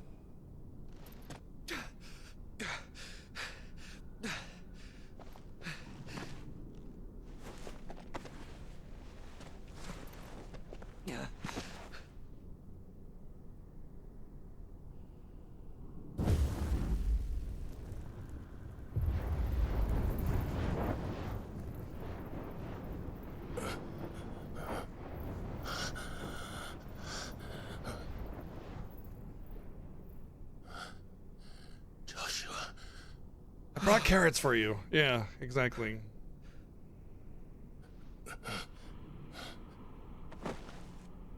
Thank the Founder.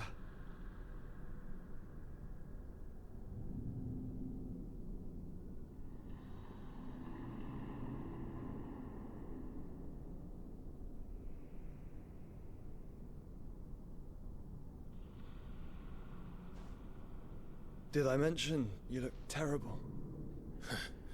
That makes two of us. Oh, I'll be alright. Didn't realize Joshua was a vampire. Messy eater.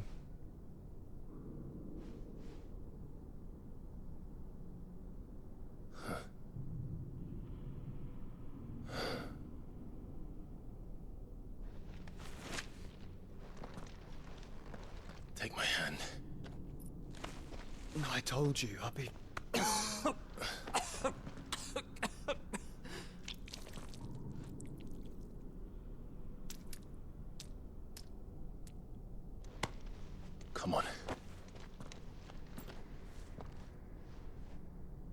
Thank you.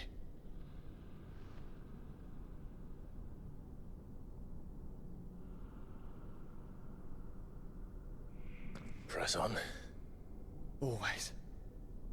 Nah, he's just a messy eater, that's all.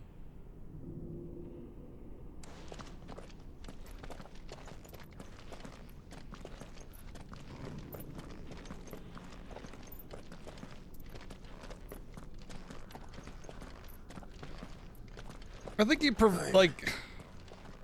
Sorry about Dion. Don't be. Please. He did what he had to do.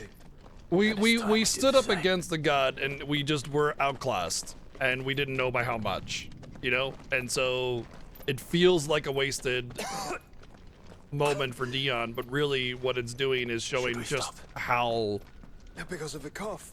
Out of our like what do you call it? Power, like how much more powerful he is than us, you know? Out of our class, you know? We're a lot more outclassed than we expected. So cold. So empty. We're close, aren't we? It seems that way. But I don't want to think what could be waiting for us in there. Then think instead of those waiting for us at home.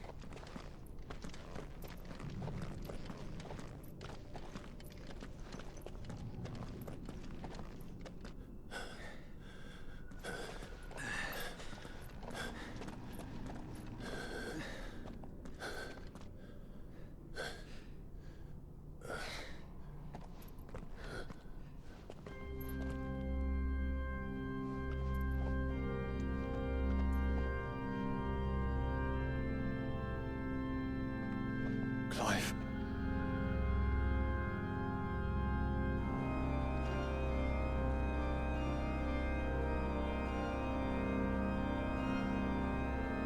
Those are all the Freeds.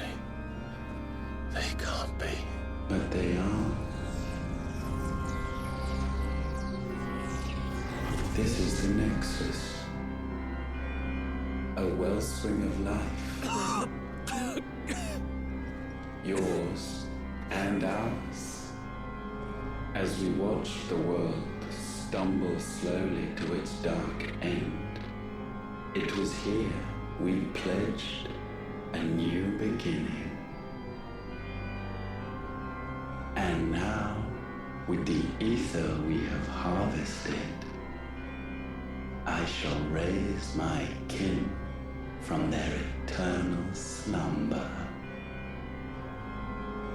That together we may usher in a new age of reason. This was never about creation. Only self-preservation. You condemned an entire world so that you alone might escape death. Alone. Him. Alone. Clive. I think I understand. He...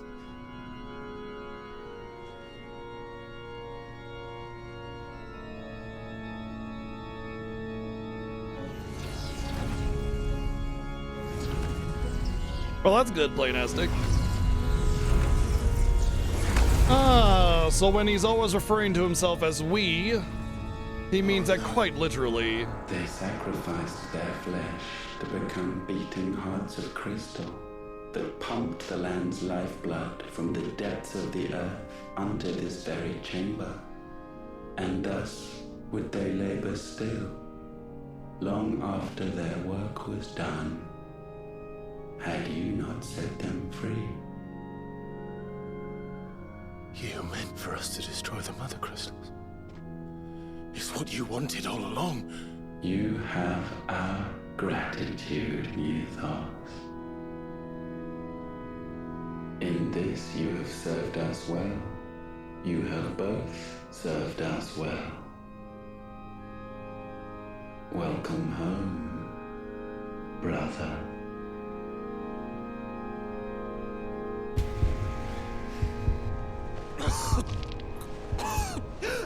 So the mother crystals were basically they were draining the planet of ether, but not in the way that we thought. They were all being pumped into here, and each one of these little copies of him, I thought was the it was me, master of it, the laborer of it. I don't know.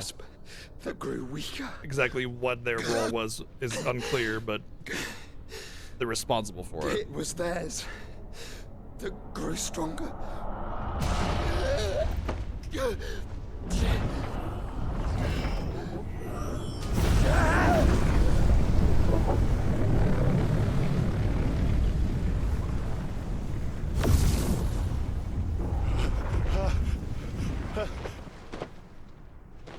Joshua! No!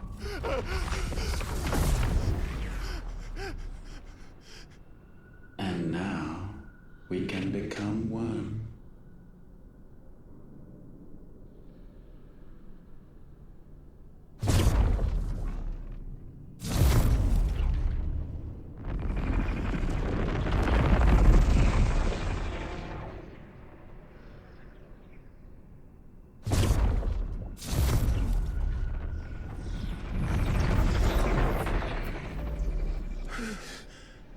Clive. Don't speak. Shh. The one possessed of the destructive flames of Ifrit, and the healing flames of the Phoenix.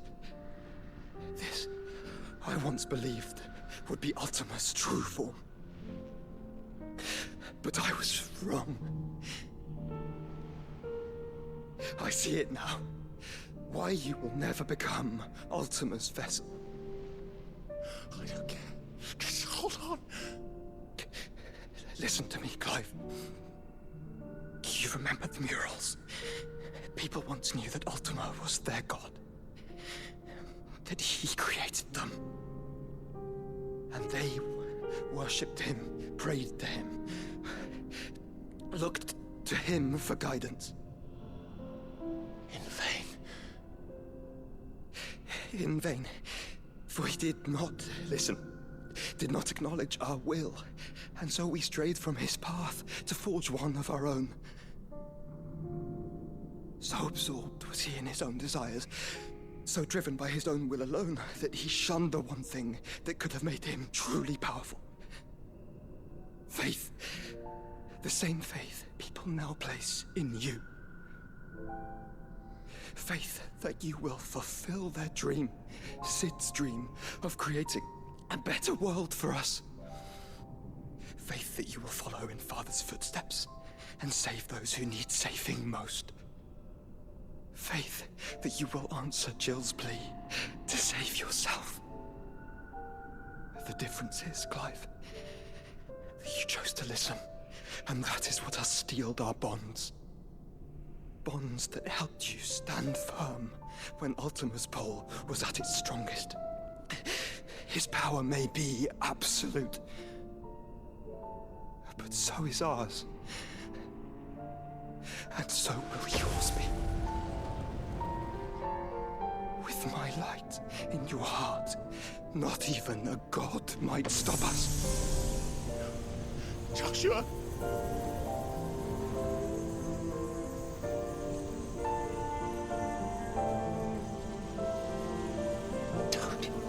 Don't do it, you'll...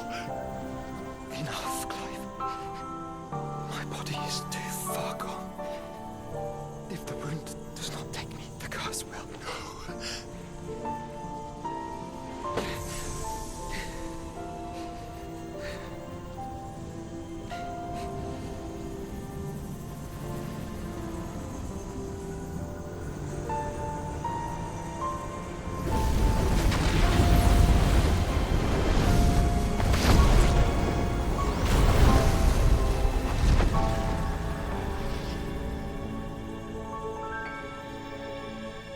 I have always been proud to call you my shield. But now, it is the world that needs you. Thank you, Clive, Very unlikely that we don't, King. for being my brother.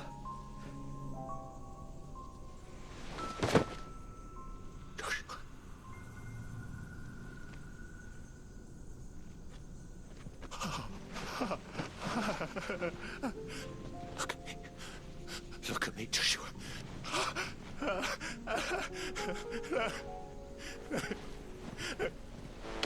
your eyes. Open your eyes.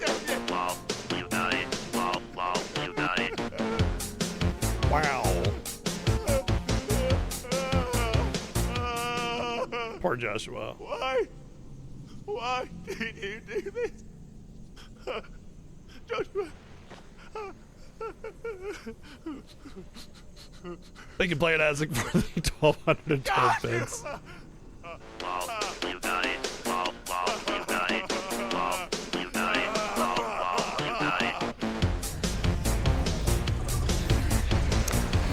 Wow. And thus does the final piece fall into place. They can play it as again for the 1212 bids. The incantation primed, but one task remains. To empty the vessel.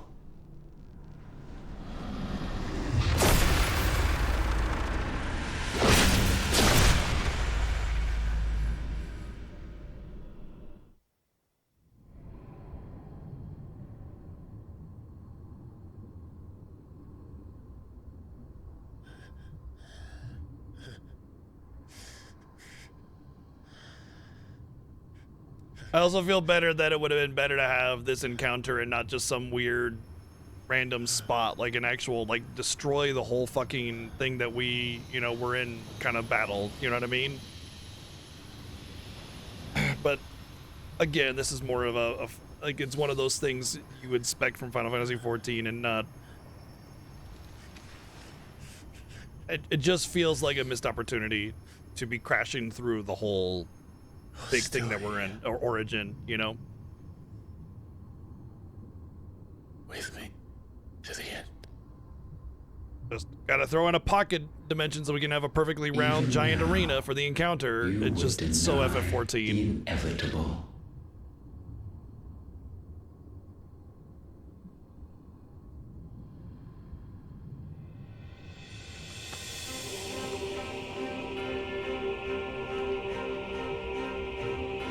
As we always have. And always will.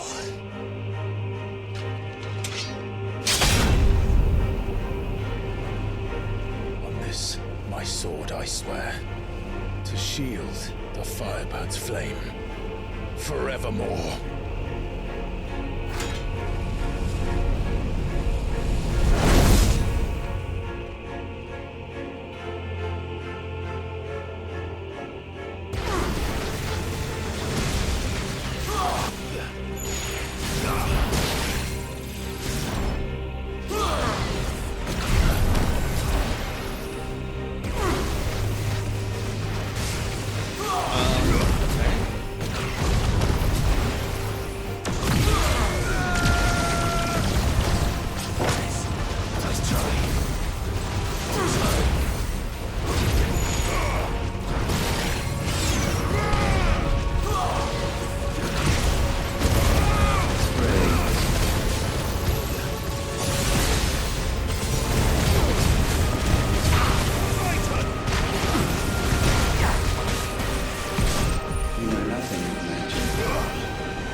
Whoops, wrong button. That's not good.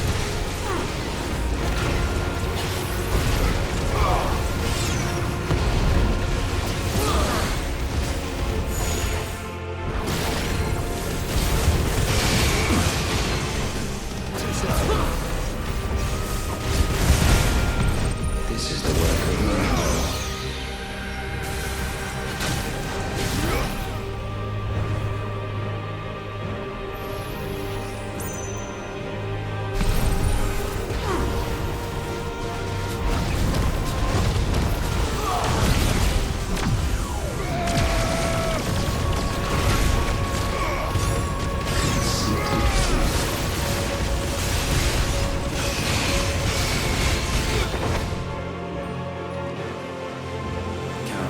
centuries I waited for this moment. Nice, Drobo. Thank you for 98 mods, dude. Thank you. In my creation, only to find it profaned.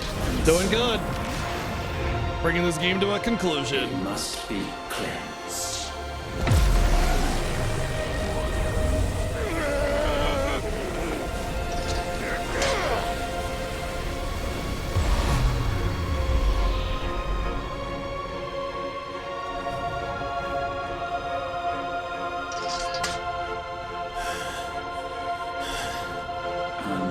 Unexpected. How is it that your will yet endures? Because it's not so easily broken. But it can be broken. And I shall see it so. For such is my will. Try it.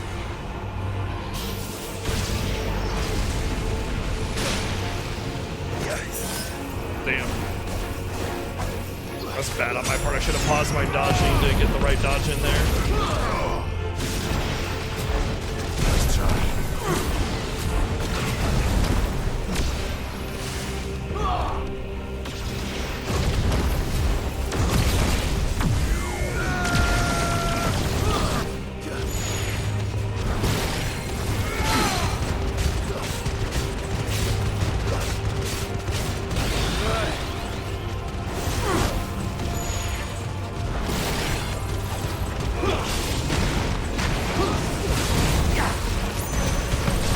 Perhaps this will break you.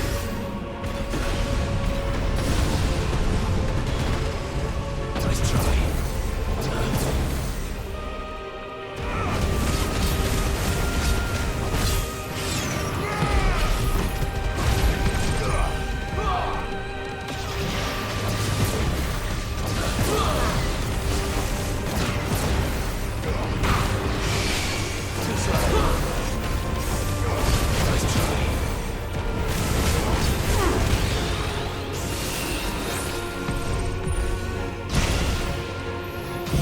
You know, I'm thinking I might not get a stagger on him.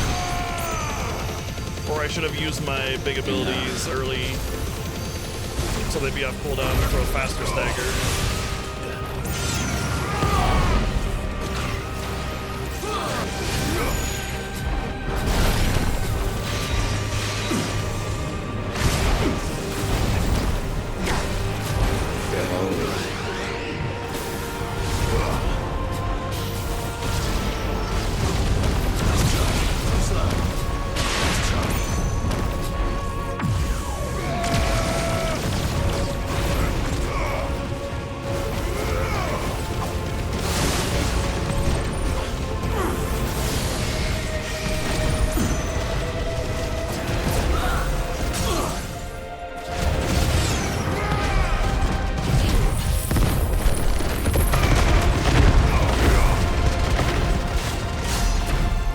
Definitely should have used my big abilities earlier in the fight, right away. What force feeds these flames?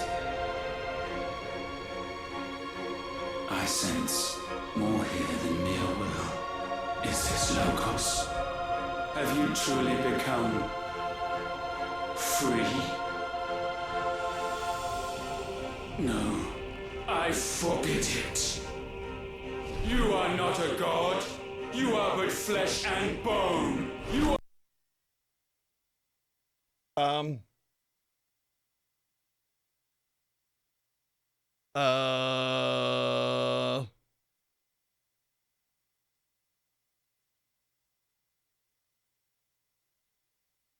What? My PS5 just...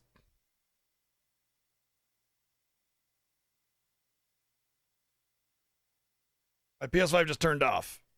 So we're gonna pause the timer. No! Cats are just sleeping here. I have no idea what happened. I have no idea what happened. Let me turn off my camera so I can go investigate. I have no idea what just occurred. I thought it might be like a brownout or something, maybe, because of they're like we have weather rolling in or something, but it's too early still, so And it won't turn back on either, so I don't know. I doubt it overheated. The room is cool. I'm sitting here with a sweater.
Well, it's booting back up, but I'm not getting a picture. It's not capturing. Oh, hold on. Might be coming in.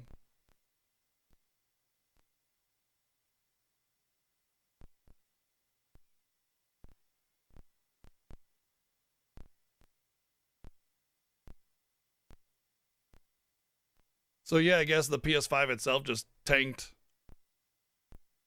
That's lovely.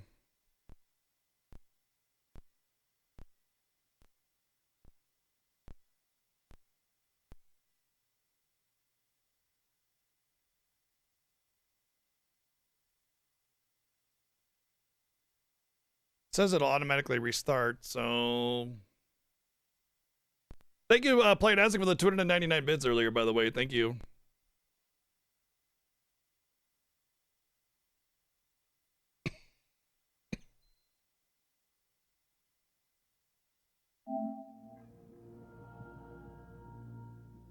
Logos was forbidden. Apparently it really was forbidden.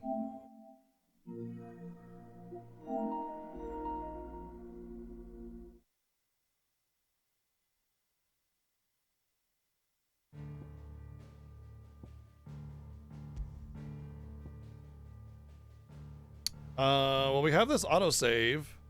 Where is it gonna put me though? I wonder. All right, well, I'm not starting the timer until we get back to that phase of the fight, so we got to do all this all over again. Thankfully, we can skip cutscenes, but the fight we're gonna have to redo. So be right back a second.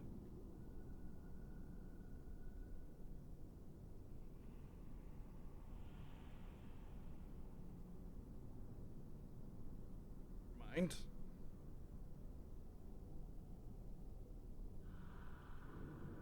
What's wrong, Clive? Ah, it's whatever. Nothing. I'm sorry about Dion. Don't be. Please. Well, in the Final Fantasy Fiesta, Did what he had to do. when something like this happens, or we get a game over, or the game crashes, we're allowed to skip any cutscene that we've seen that in that year. So that's part of the allowed stuff. Should we stop? No, because of the cough. No, I think we're past that, Clive. I don't know why the cat's all excited about me getting up. I suppose we are. I think I have something for him. Probably thinks it's TREATs, but don't want to. They just ate, so I don't want to give them any, even if So empty. I wanted to. We're close, aren't we?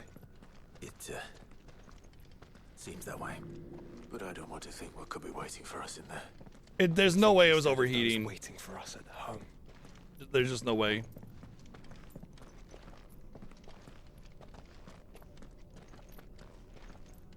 Especially since we've only been live for a few hours. Oh yeah, I forgot about the active time lore. Oh man, that's such a great mechanic. There's an active time lore in this game where anytime during a cutscene, all the active players, you can go around and get more information on them and stuff. It's really cool.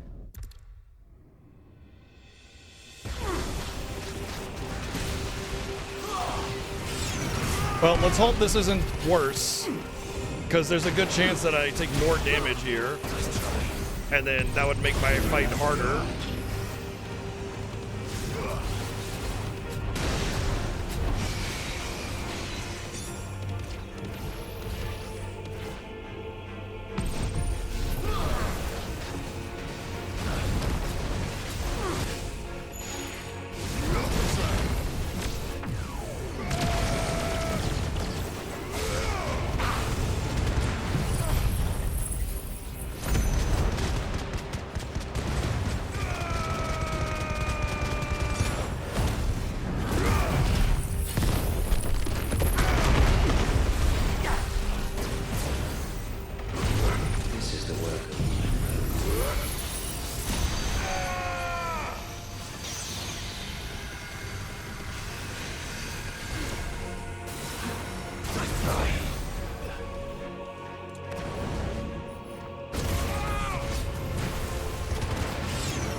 Can't skip this part. This moment in which I might revel in my creation, only to find it profaned and so it must be cleansed.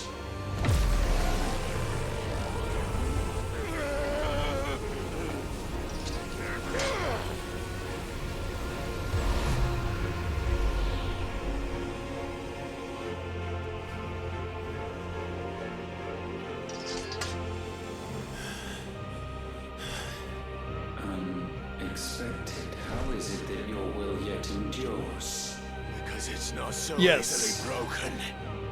Humans are his creation. As a means of being stewards to siphoning the ether of this planet, or this country anyway, this land of the twins, for another area that he drained of mana by giving the humans their power of magic. So by giving humans magic, he drained the land of its ether, causing the blight. And so he went to a new land, ours, where he created mankind's and the crystals in order to act as stewards to drain the land of its mana for him to, well, he says at first to bring it back to that other land in order to restore it, but really what he means is, come on, man, is self-preservation. I'm doing way worse. This is awesome. Cool. Yeah, we've already used more potions. It's so fucking, if I game over to this, I'm gonna be so pissed. Oh, cool. He teleported away right as I did that, so that's rad. What a fucking great situation.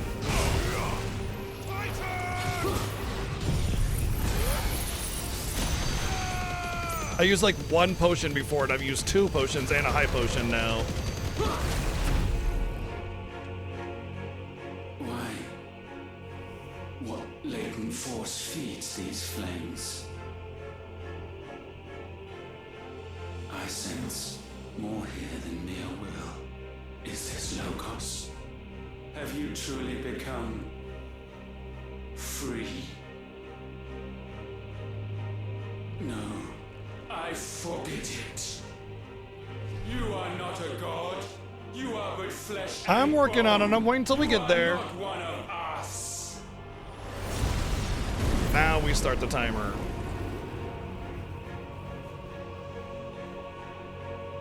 I created you, all of you.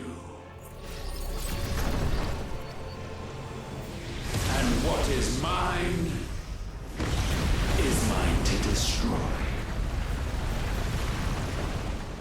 Once, perhaps. But we are no longer yours. Our flames are our own, and they burn as one!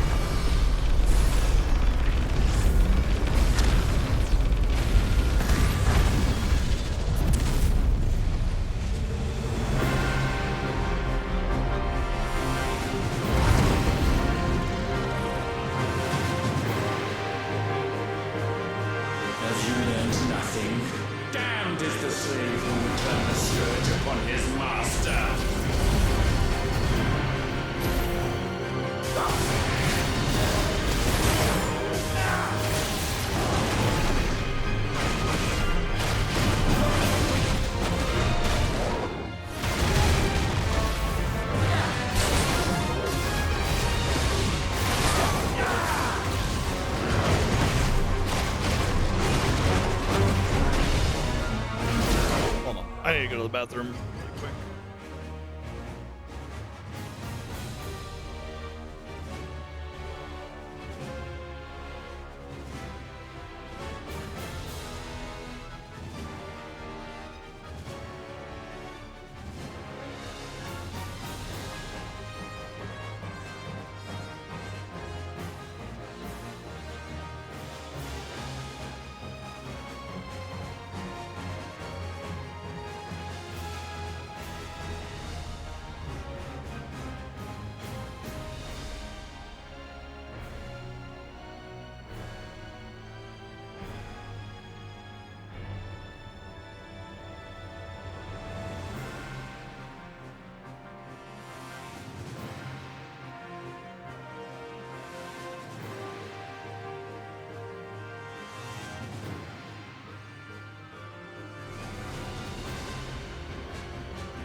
Just want to be free of that bladder pressure, you know, so I can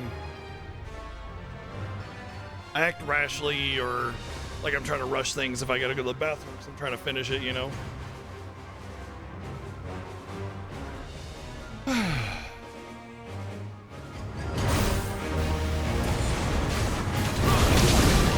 Cool.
Oh no, it's not what I wanted to do.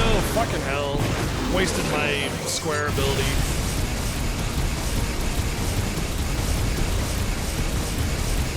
It's gonna be a terrible stagger.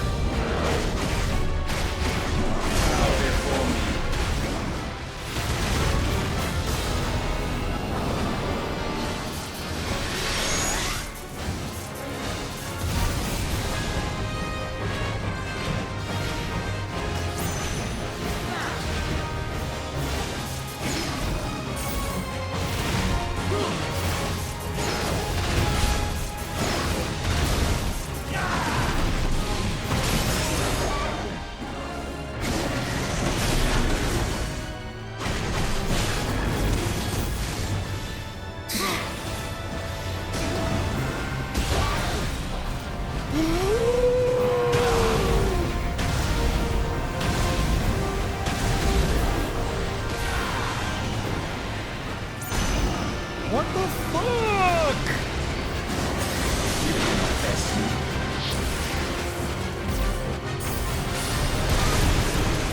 I'm dodging, man! I can't get more fucking dodgy than this, and I'm not getting my goddamn fucking dodges. And it's gonna give me a goddamn game over, and I'm gonna be very annoyed, because it's all gonna be stemming from the fucking power outage earlier!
Shushmo, thank you for 12 months of subbing. Thank you.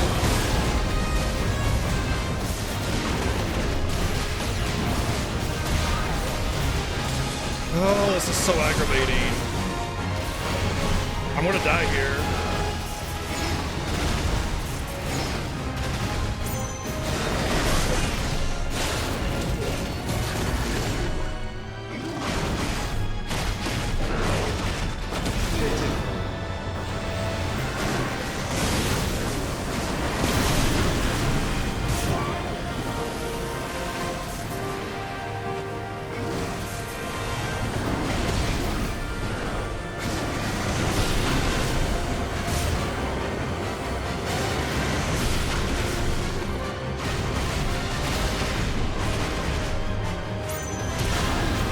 Alright, that's my last deal.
Are these not fucking dodges? I don't get it.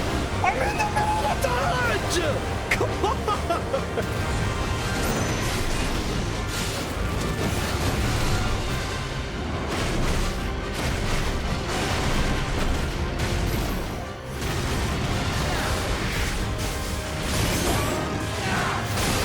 Yep, cool. The 50th time I've gotten hit while in the middle of a dodge. Real awesome.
Oh, come on! That's bullshit!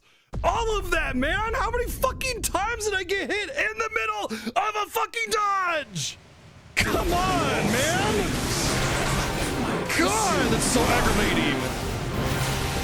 No, I did fucking terribly, actually, but I appreciate the positivity. Just pissed off, man. It should not have been a game over. God, it's so aggravating to just keep getting hit while you're in the middle of a dodge. Where's the fucking iframes? Where's the precision dodge? Nowhere. None of that dodged, even though I'm just fucking smashing on R1 over here. God, that's aggravating. I don't even care that we like get a halfway point or whatever. It's just frustrating.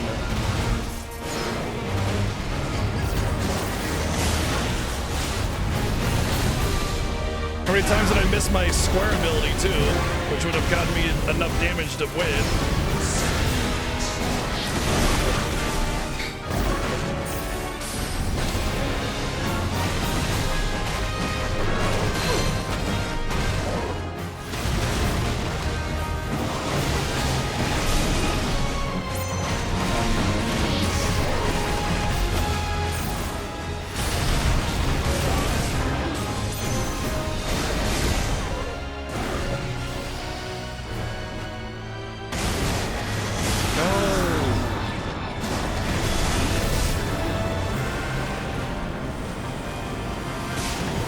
Cool dodge again.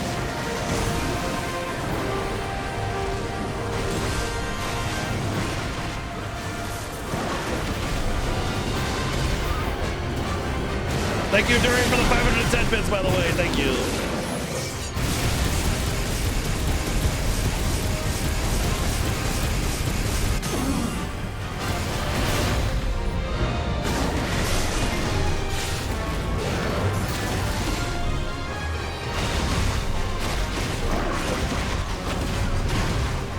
Where's the combo? Man, this game is just not working for me today. Cool, yep, even though I dodged, I get hit by all of this. Awesome, awesome, awesome, sweet, yep.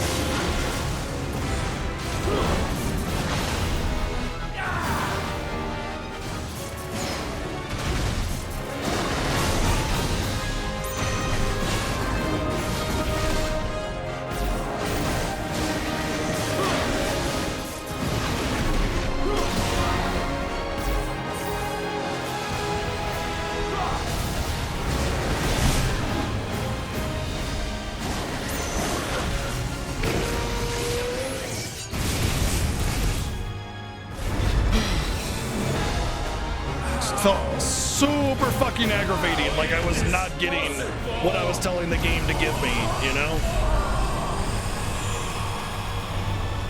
Can't tell you how many times I'm in the middle of the dodge animation and still getting slapped around, and it's just, oh man, it's aggravating to feel like the things that you're doing are not working. No. My will is inviolable. And I'm annoyed because I feel like the whole root of it is because the PS5 crapped out on me.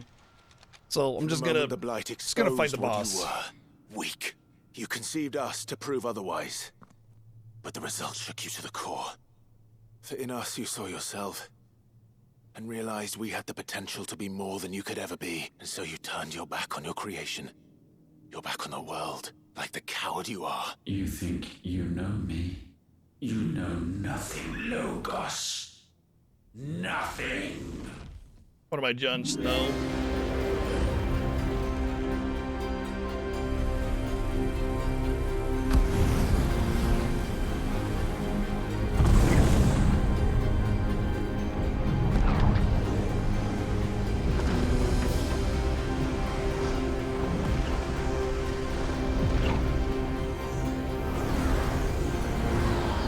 Is this the Shiva summon? Best sexiest Shiva summon yet, I think, right here.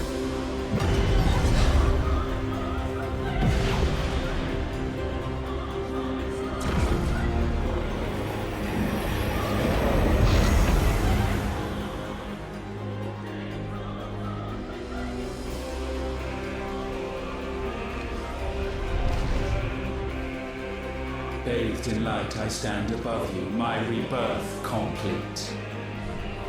And you, for your defiance, shall pay the proper price. An eternity of anguish. Anguish.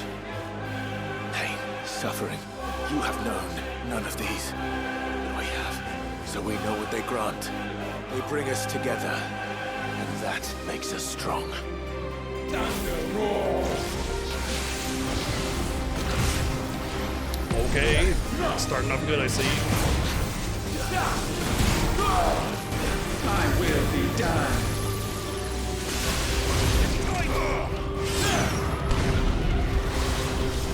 Just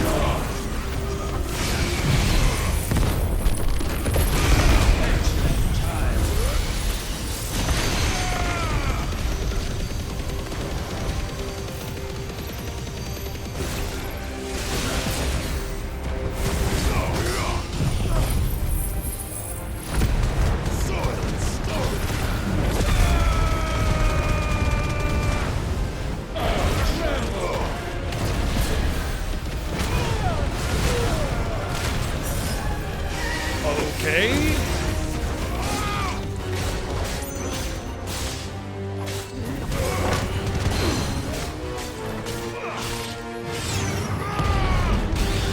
Let lightning strike!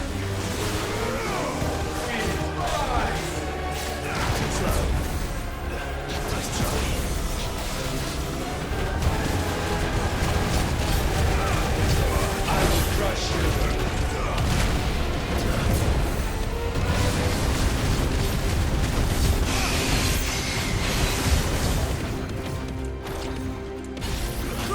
Dust to dust! Let's try.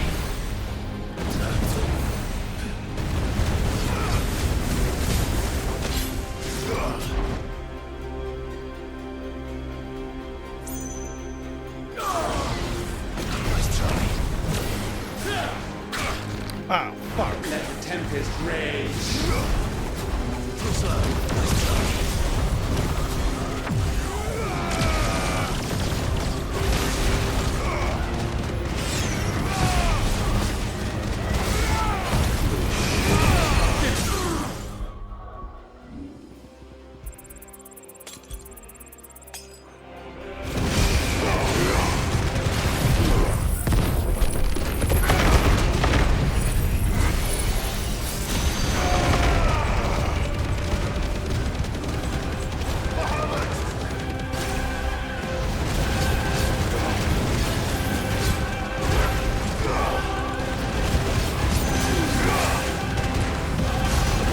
Didn't have Flames of Rebirth for this. That's unfortunate. I thought for sure I would. If I got Giga Flare, I should have had Flames of Rebirth too. Gale unrelenting. Wait, I'm not supposed to use Garona?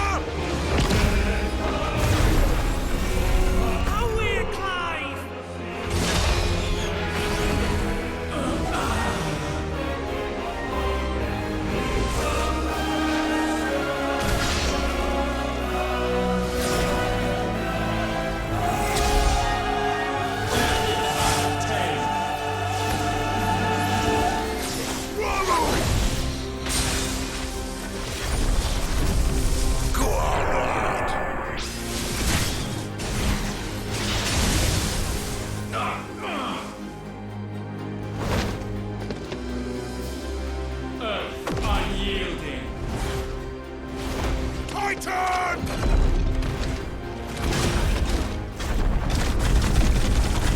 Give him hell, Clive!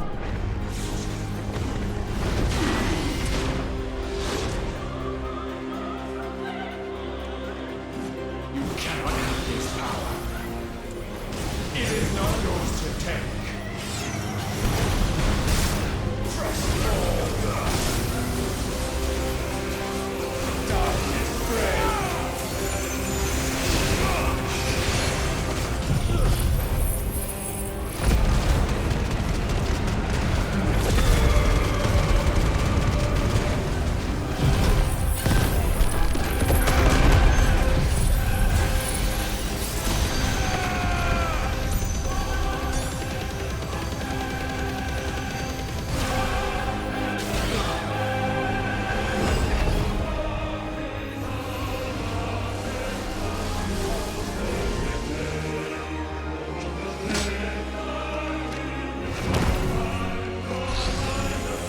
Light undying. That's my boy!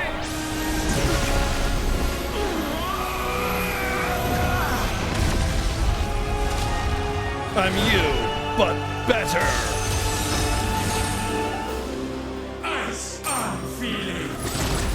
Shiva! Together!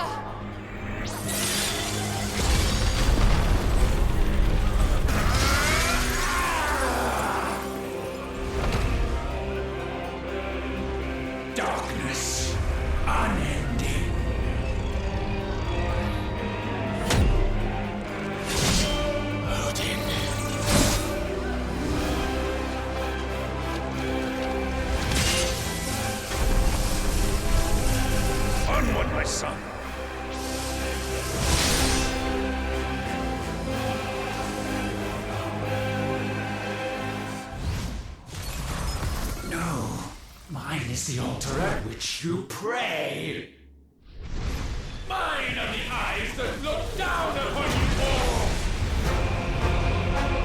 And yet still you cannot see. You are no better than us. We are one and the same. We are not the same! Uh-oh.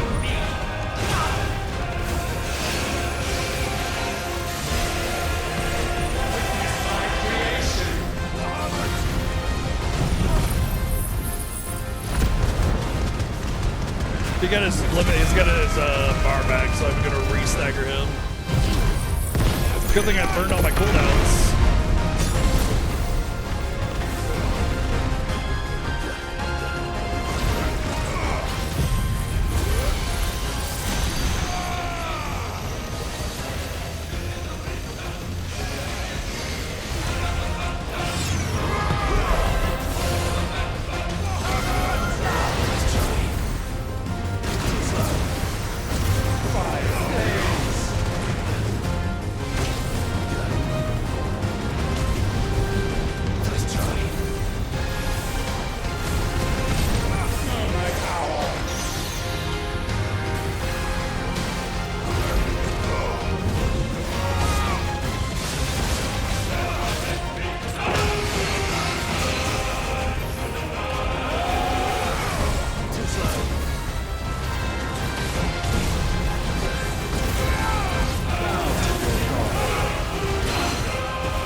Dodge that, and why did it use? Oh well.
Wow, that's a big tick up from before.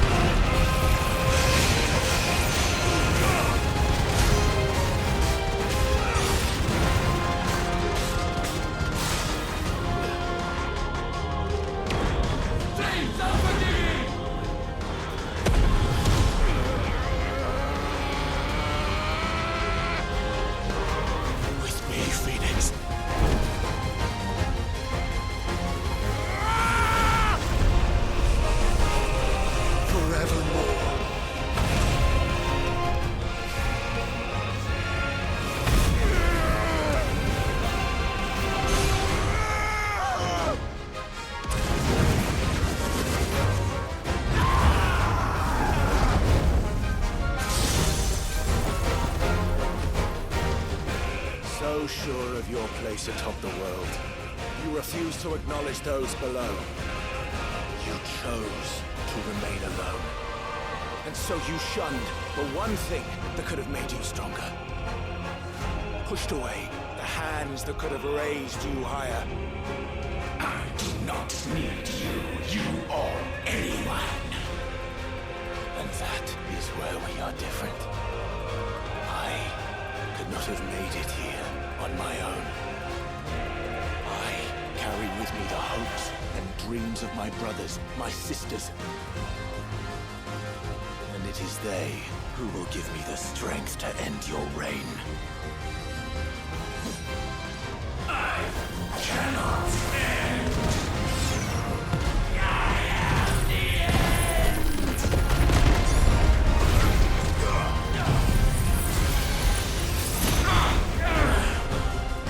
Good finisher move.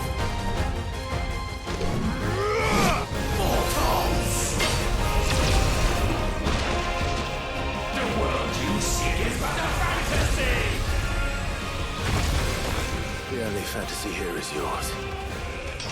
And we shall be its final witness.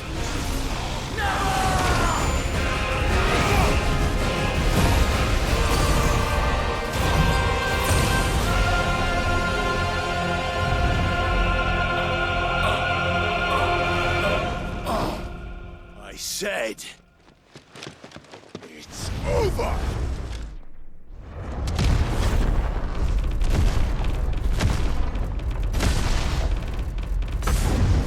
Kaboom!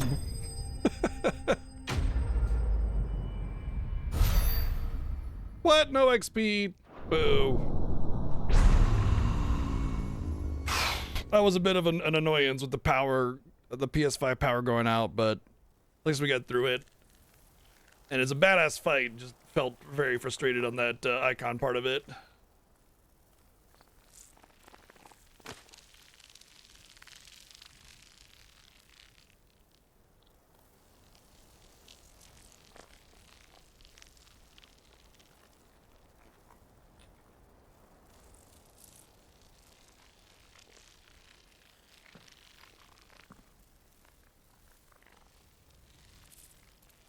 Tell me, what do you imagine will befall this world now that you have gained your precious freedom? I honestly don't know. But I doubt it will be pretty. A sorry tale of sin and suffering, hardship and pain. And it was for this that you fought so fiercely? Why? It's who we are. We fight. We survive. We endure. We don't need a reason. We are imperfect creatures. When we stumble, we reach for a shoulder to lean on. When we fall, we stand back up.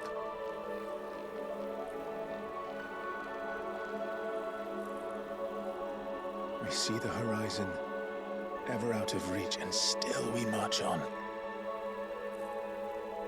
Certain the answers lie just beyond it. Because that is our way.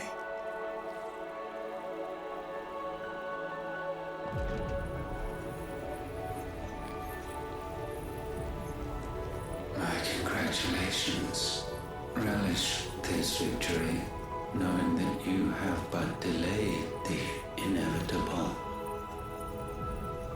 Your world is already dead.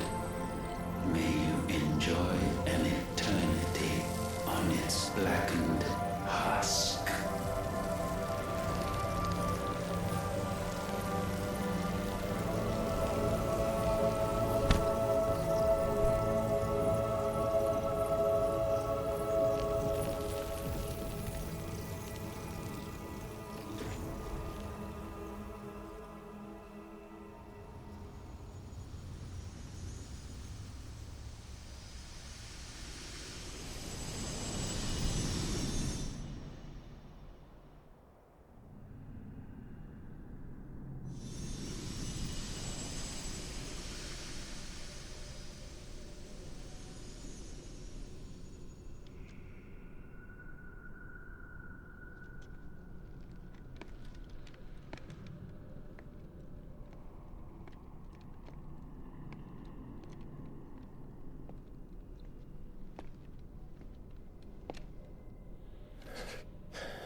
To be clear, all he did was close the wound because he couldn't care to see his brother so defaced like that, I guess. Nothing else.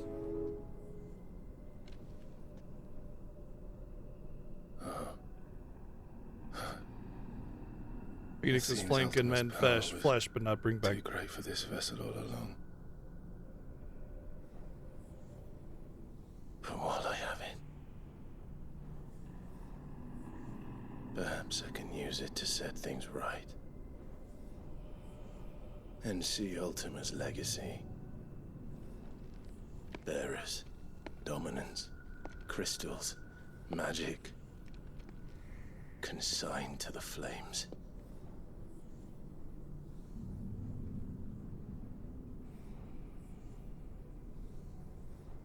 Even if it means the end of me.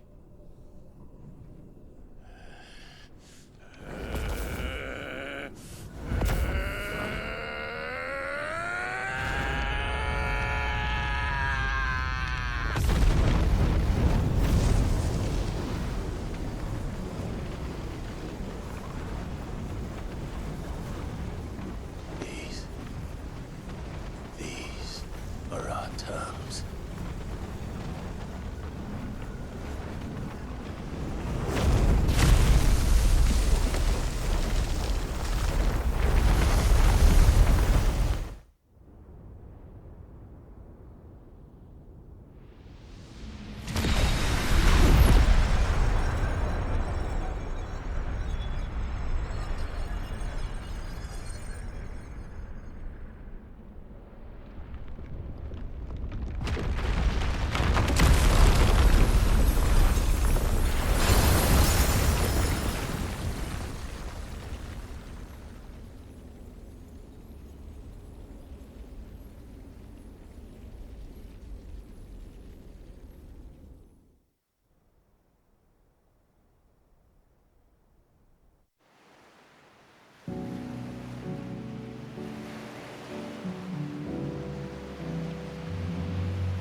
You the most beautiful thing.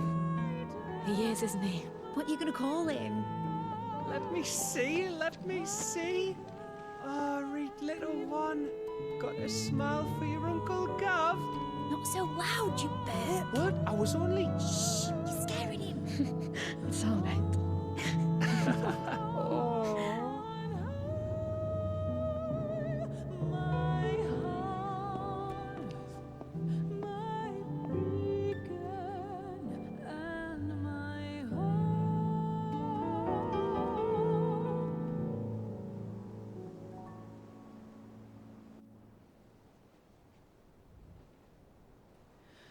A sky of scattered tears, 1,000 years apart.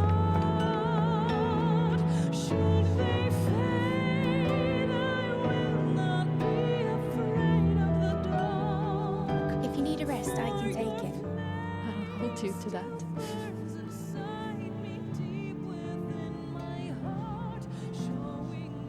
The world's yours now. Yours to do with as you please. That's what Sid wanted. That's what they both wanted.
to live on and die on their own terms, especially considering bearers will be no more. So that's what the sunrise is symbolizing. But I mean, in that scene with Clive, his fingers are petrified, and then he drops his hand, and then his whole arm is petrified. That's moving pretty damn fast.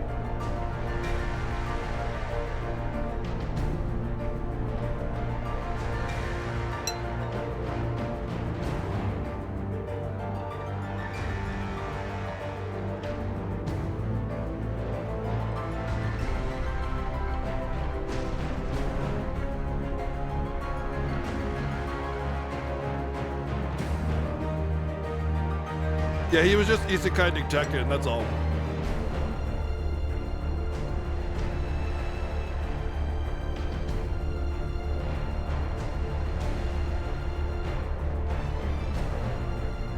Very good, thank you. Food is amazing.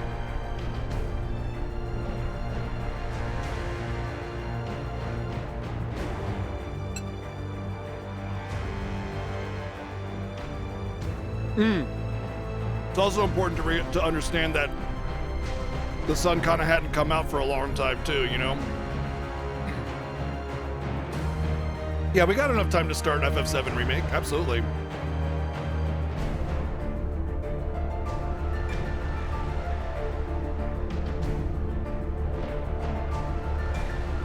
Aw? Why? Oh.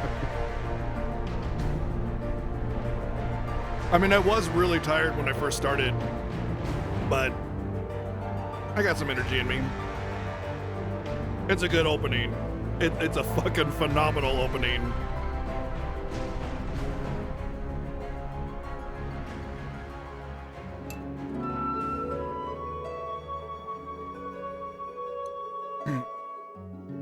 Food did help.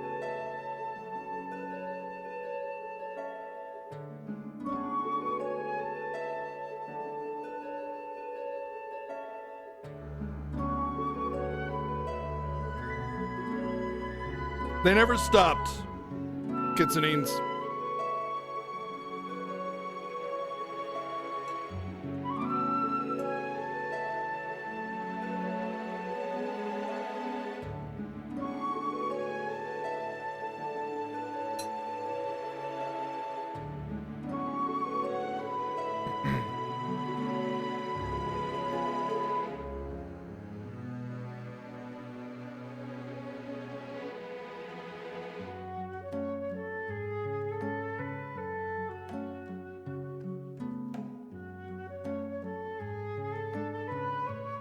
It just depends on the video game or movie.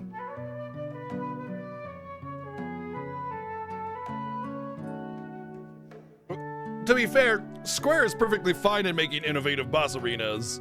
The Final Fantasy XIV team, on the other hand, not so much. It's always a square or a circle or a rectangle. There's no like, or you know, natural environments as a boss arena. Really, really, really would like that in FF17 so much. And give us some post-game or end-game, not post-game, end-game content that's a little more meaty.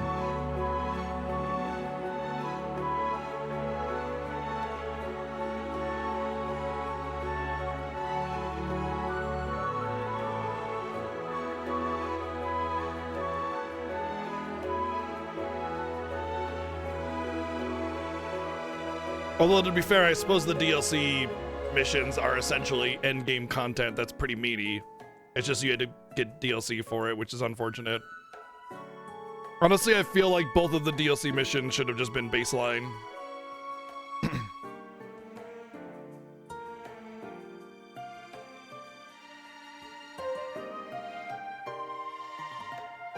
I don't think so either, Dragon. I mean, even their worst games, which are kind of like the side sequel games to Final Fantasy games or some of their smaller projects or whatever, are still pretty damn decent games.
Yeah, we'll start remake tonight, more than likely.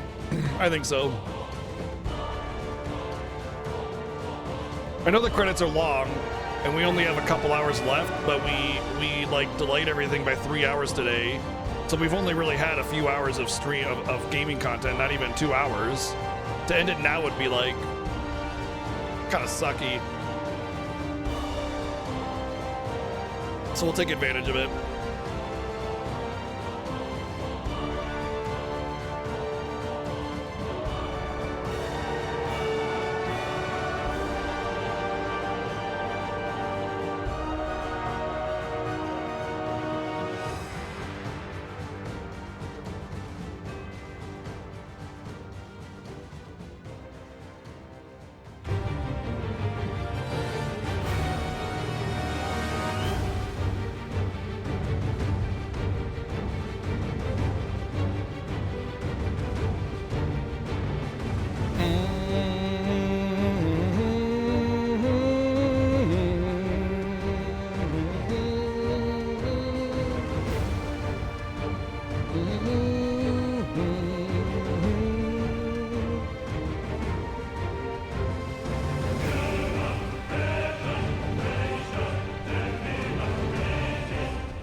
Honestly, Dragon, it's like Xenoblade and Final Fantasy,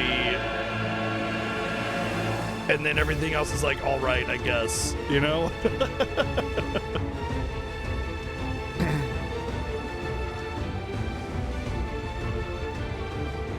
But Yoko Shimomura is Square, so yeah. Well, typically anyway.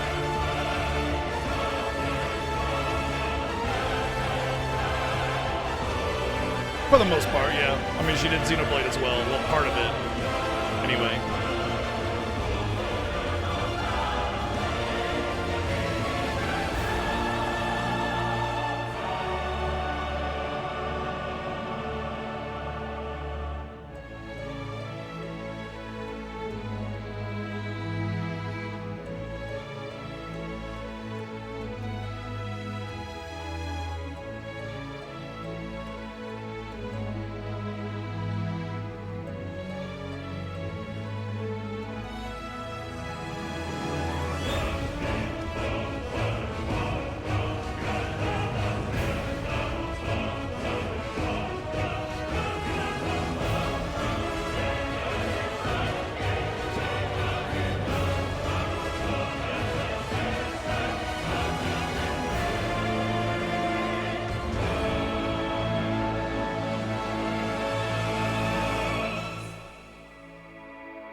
The Prelude, the classic.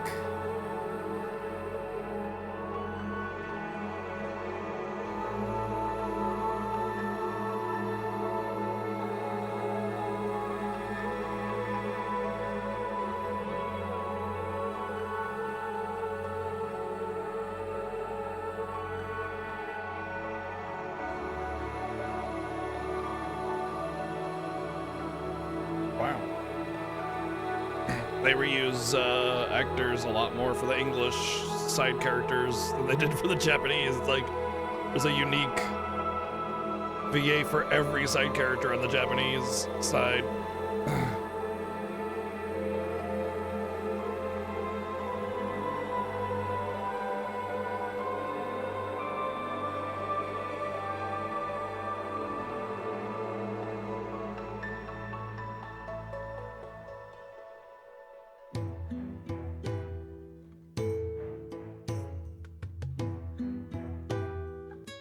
Also true, Arian, yeah.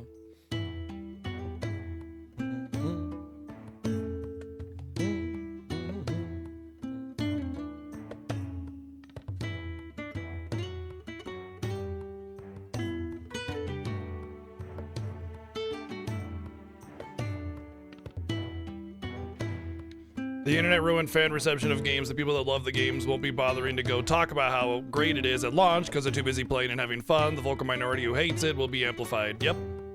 That's exactly it. You nailed it. That's exactly what happens. That's why sometimes the public outcry of a particular game can feel like it's negative, but then it performs really well. Unfortunately, it really does hurt games that are not as well known, like new IPs that are actually really good. The negative voices get amplified, and when people are kind of like curious about a game, oh, I don't know about this, should I get it? They see the negativity, you know?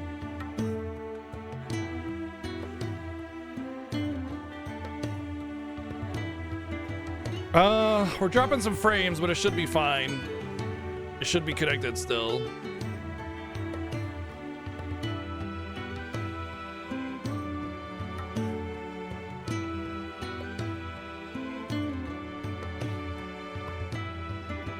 No, I think it's on my end. I think it's my end. I'm dropping frames here. It's stabilizing though, so it should be fine.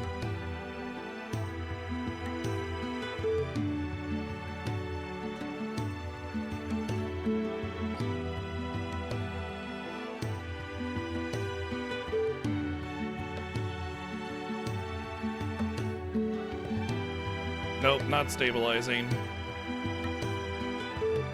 There it goes. Stable. Nope, never mind. Damn. Come on.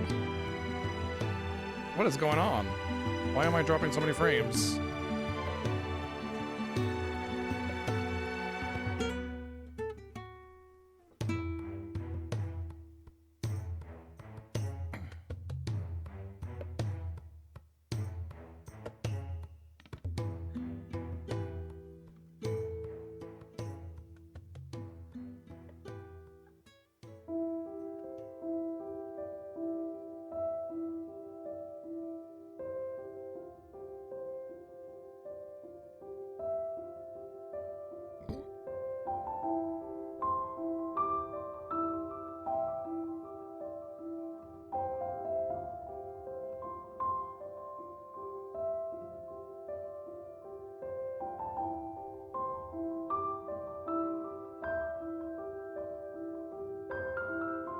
Yeah, I don't think it's Twitch, y'all. I think it's me. I'm dropping frames, so... Wow. Aria, thank you for the 1 year sub gift to City. Holy moly. Thank you very much for gifting a whole year to City. Thank you.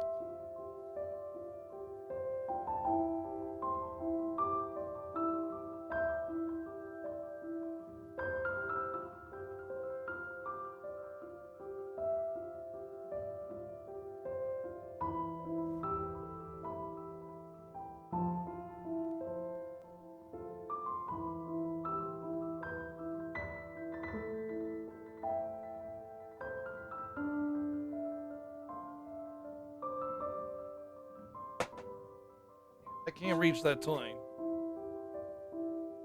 It's Twitch?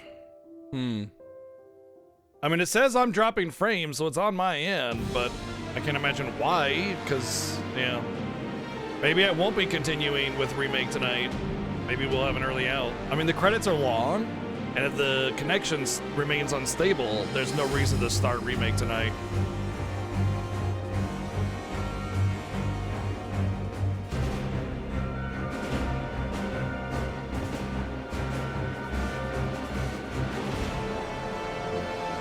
Yeah, but if I'm dropping frames, then that has nothing to do with Twitch, and that's gonna stagger on any connection.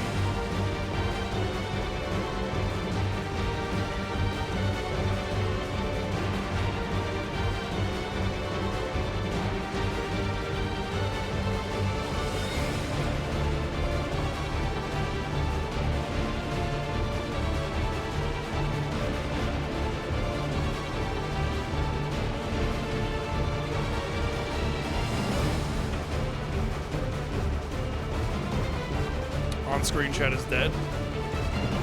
Another example of it being more than likely my issue. Try talking now. There it goes.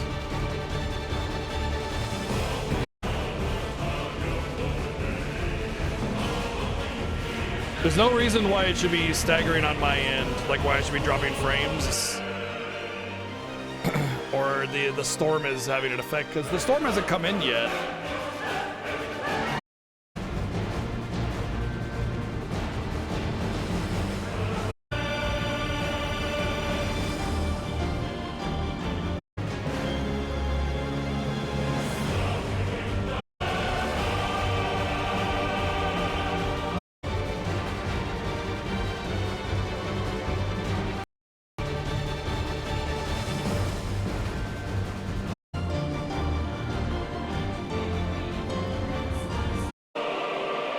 Yeah, my games are up to date though.